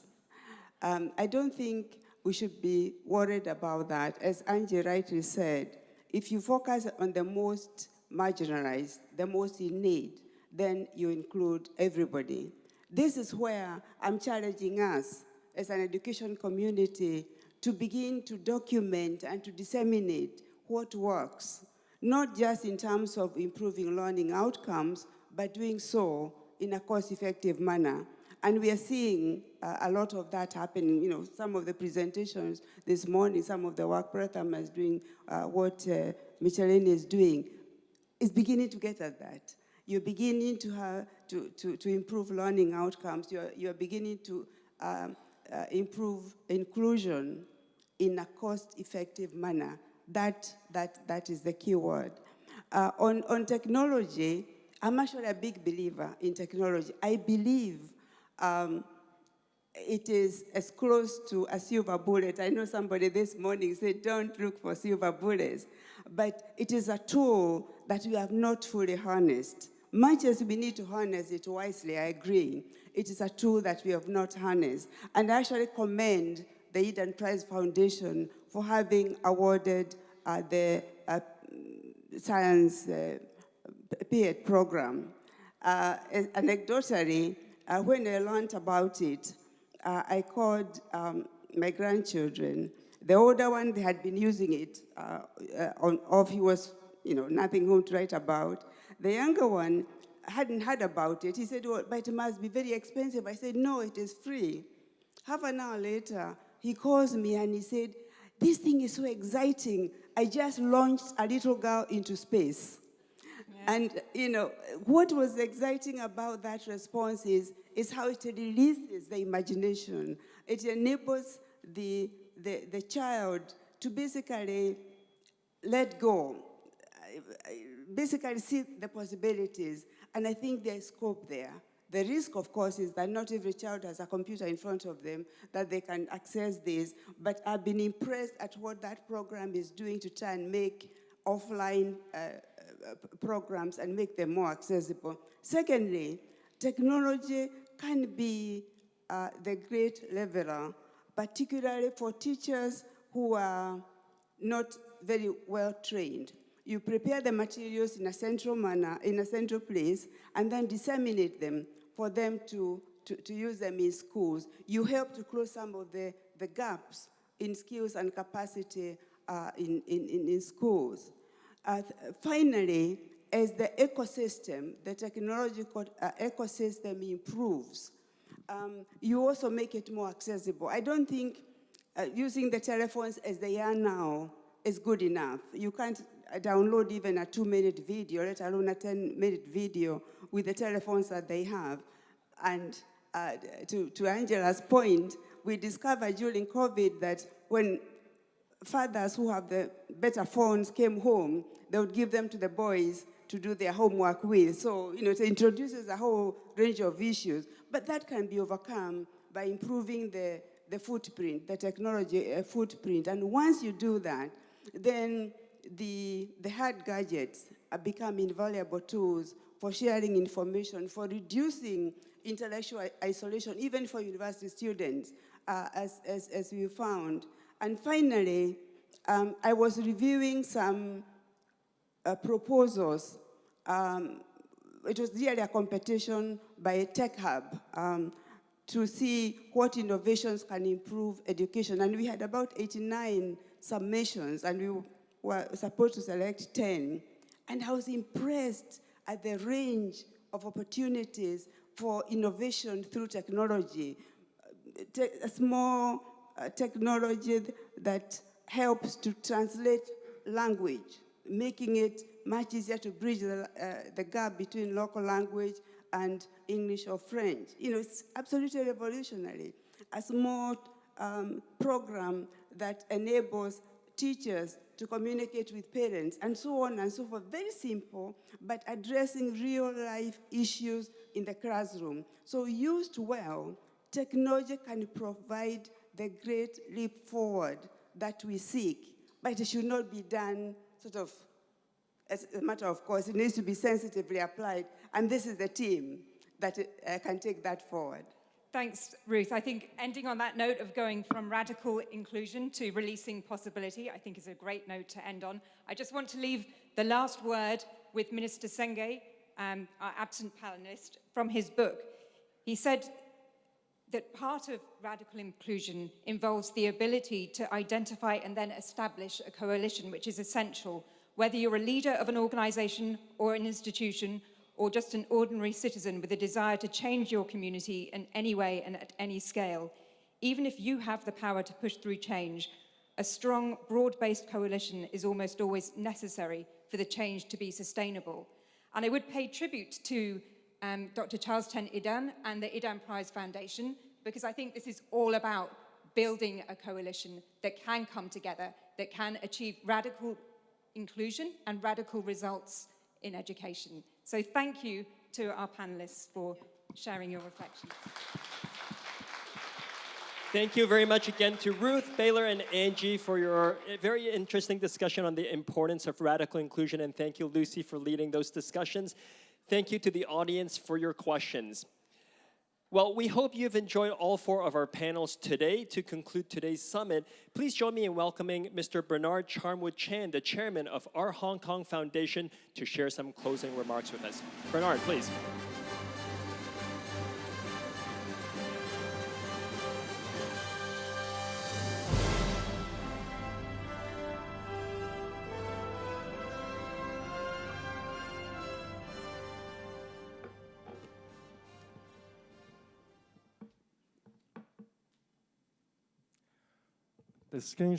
Distinguished guests, ladies and gentlemen, I am very, very honored and humbled to have been invited to give the closing address to such a distinguished international audience in the pursuit of creating a better world through education. Now, many of you possesses the vision and the understanding of the many hurdles that needed to be addressed, some of which did not exist when Charles Chen had the bold vision to execute a long-term initiative with a positive impact capable of changing the lives of many people for better. Now, I would like to take a moment to reflect on this visionary journey Charles has embarked on in 2016 to promote education development and improvement on a global scale. Its aim to inspire innovative thinking and transformative actions in education.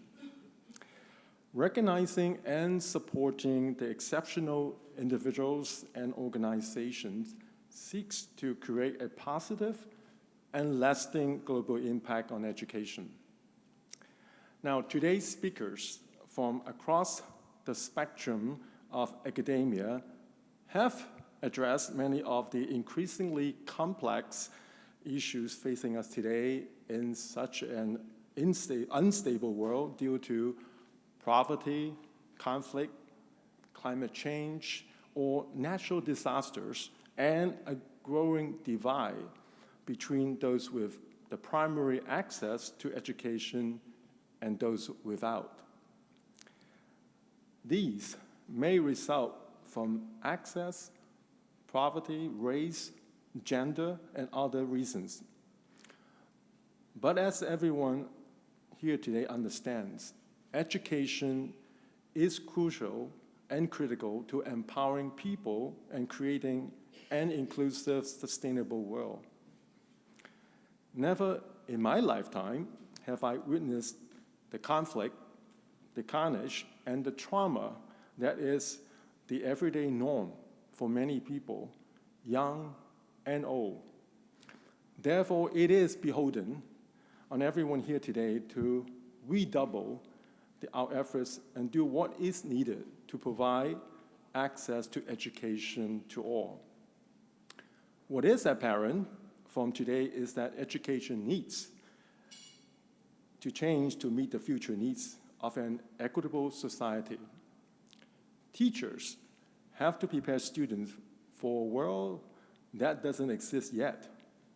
So what it means to be a teacher is also changing.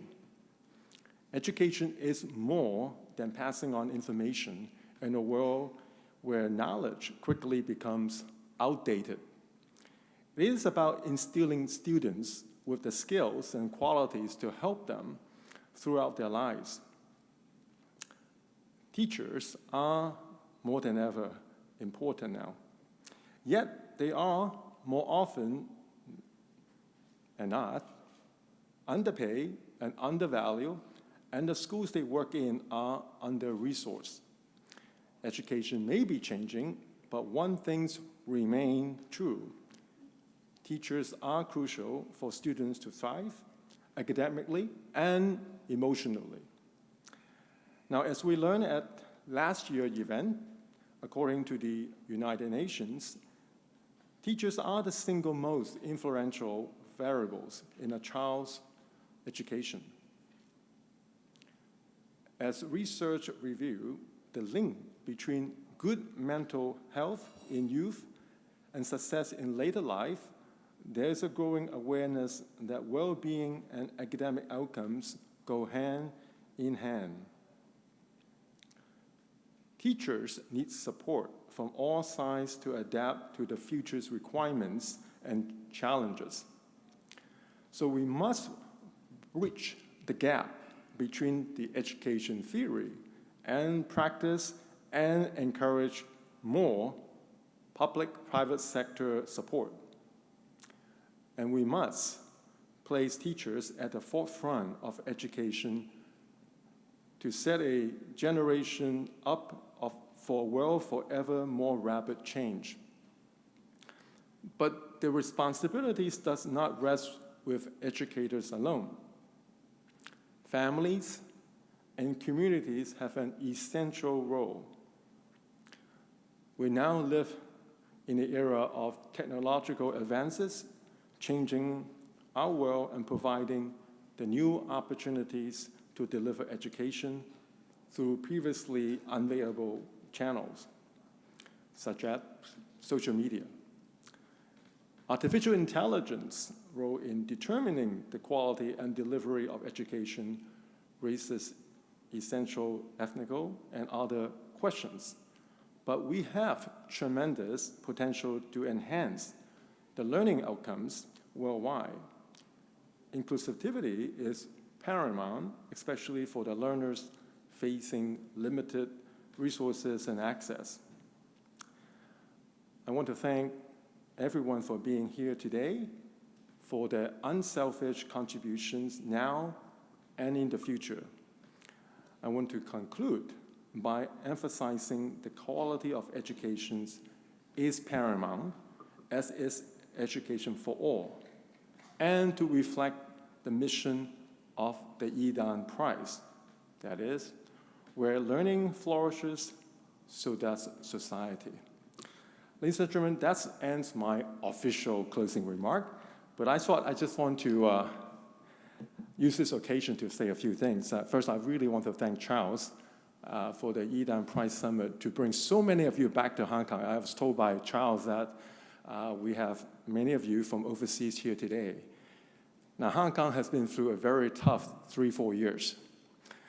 3-4 years that pretty much cut off Hong Kong from the rest of the world. So it's so important for you to come back, for those of you from overseas, to come back to Hong Kong and see for yourself what is happening in our society. Unlike everywhere else in the world, we are forever even more divided and polarized and all sorts of issues. And we do need to have common topics such as better education as a common platform for everyone to stay engaged. Now, I thought I wanted to tell you a story, especially for those who never been to Hong Kong, or even for those of you who've been absent from Hong Kong the 3-4 years. A lot of things have happened in Hong Kong in the 3-4 years. We have now 2 world-class museums open in Hong Kong. Now, those of you from Hong Kong will know where I'm going, because I am very involved in the 2 museums. I am the founding chairman for the Palace Museum and also the chairman for the M+ Museum. Unfortunately, you have less than 1 hour because the museum will close at 6 o'clock. The M+ is closed today. It's open tomorrow, but tomorrow Palace closed. So unfortunately, until you stay till Wednesday, you don't get to see Palace, because I don't think you can make it to Palace in time. It's 2 amazing museums. They are both open in the middle of COVID, so none of you have been there. So if you haven't been, please, because it really tells you the story. And in case you haven't had a chance, or maybe just give you, I know I was told that I only got 2 minutes and 28 seconds, but I'm sure you can bear with me. Let me show you how it's connected to the topic of education. So these 2 museums were 25 years in making. We first came out of the idea 25 years ago. Like everything else in Hong Kong, it took us 10 years for debate. What exactly we should do about it. So finally they are open, and they are open at the most appropriate time. These 2 museums help to reconnect Hong Kong back to the world. Now, let me just tell you about Palace. Now, there are two Palace museums in the world. There's one in Beijing, the Beijing Palace Museum, and there's one in Taipei. Now, so when Hong Kong were given the opportunity to build the Hong Kong Palace Museum, now we do not have the collections at all. We have none, we have no treasures. So we had to borrow from Beijing. So the former chief executive of Hong Kong, Carrie Lam, she asked me to be in charge of the project. I was the founding chairman, so she asked me to be in charge. Now, I know nothing about Chinese art. But she said to me, this is an important project. You are in charge. So I went up to Beijing. I met with my counterpart, the Beijing Palace Museum director. And he was somewhat shocked to find out that I'd never been to his museum before. So he's like, wow, why is Hong Kong government sending this guy to deal with me when he didn't even know anything about us? But anyway, that's besides the point. So when I came back to Hong Kong, then I asked myself, what kind of museum are we building? Are we going to be building a museum just for those who are interested in Chinese art, Chinese culture? Right? That was pretty straightforward. But that will be a completely failure. Right? In the last session, we talked about inclusiveness. Are we just going to build this? We're spending, by the way, we spent 3.5 billion Hong Kong dollars to build a museum. That's roughly about 420 million US. Did we just spend $400 million just to build a museum for those who only enjoy Chinese art? No. I think it has to be more than that. But then I asked myself, for those who are really into Chinese art, they would say the best is in Beijing. Oh, no, sorry. To a lot of people, no, they say the best is in Taipei. No, actually, some would even say the best is in London, British Museum, because they stole from us. But it doesn't matter whether it's Beijing, Taipei, or London, it ain't gonna be in Hong Kong. So how do we compete? Why are we building a museum here? Why would you even come here? Right? If you want the best Chinese art, ancient art, you should just go to New York. I'm sorry, New York. You should just go to Beijing. You should just go to Taipei or London. So how do we distinguish ourselves from them? Right? How? Anyone here know? Well, the reason why I stole this from my table was this. For someone like me who knows nothing about Chinese art, or I shouldn't say know nothing, I don't know how to appreciate Chinese art. When I see a ceramics like this, right? Okay, I look at the back. All right. Well, unless you are the experts, I can't tell this is Qing Dynasty, or is it Ming Dynasty, or Tang, or even better, this could be from the Swedish IKEA. I can't tell. And whether you place it in Beijing, or you place it in Taipei, or London, it doesn't really matter. So to me, what really matters about this is the story. Is how do you present the story and how you sell the story, right? It's all about curatorial narrative. How do you control the narrative? So back to the subject of education. I think it's not about the knowledge itself. Today, you can access to knowledge in all forms of channels. But I think what really matters is how do you deliver that knowledge? How do you present that? So at my museum today, if you stay long enough in Hong Kong, because for Palace Museum, it will be Wednesday for you, because it's closed tomorrow. The way we present it is not just about, because if you go to Beijing, apparently in Beijing, there's 3,000 years of history of Chinese. By the way, I was told by the museum director, they have 1.3 million objects. Any one time, they're only showing 2%. They only show 2%. We borrowed 900 pieces from Beijing to present at our museum, many of which are class 1. But the way we present is very different. We tell a story, especially our aim are for those who have no exposure to Chinese culture, right? So we're not going to impose a 3,000 years history on them. We're here to tell them the story. How is Chinese culture started? So if you come to our museum, at one of our gallery 2, we tell the life of the 24-hour cycle of the Emperor Qinglong. And we use the object to tell the stories. Apparently, the first piece, if you go to gallery 2, the very first object that you see is a clock. And it tells the story at the very beginning at 4 a.m. So apparently, Emperor Qinglong is a very hardworking emperor. I thought all emperor, got nothing to do. But apparently, he gets up every morning at 4 o'clock. That's how he started his day. He ends his day early too, at 8, but he started at 4. So we use that object to tell what he does during that 24 hours. And by the way, that object, you see the clock. When you see it, you say, wait a minute, that doesn't look anything like Chinese object at all, because it's not. The clock, different stories. And if you come to my museum today, right, for those of you who have never been there before, you're like, wow. But I tell you what, it's not just for our international friends. Even among our Chinese friends from the mainland, even though when the 5 years afterwards, when the museum opened, the Beijing Palace Museum director came. And after we toured him for 1 hour, I asked him, what do you think? And he was so impressed. He said, wow, well, we learned something from you too.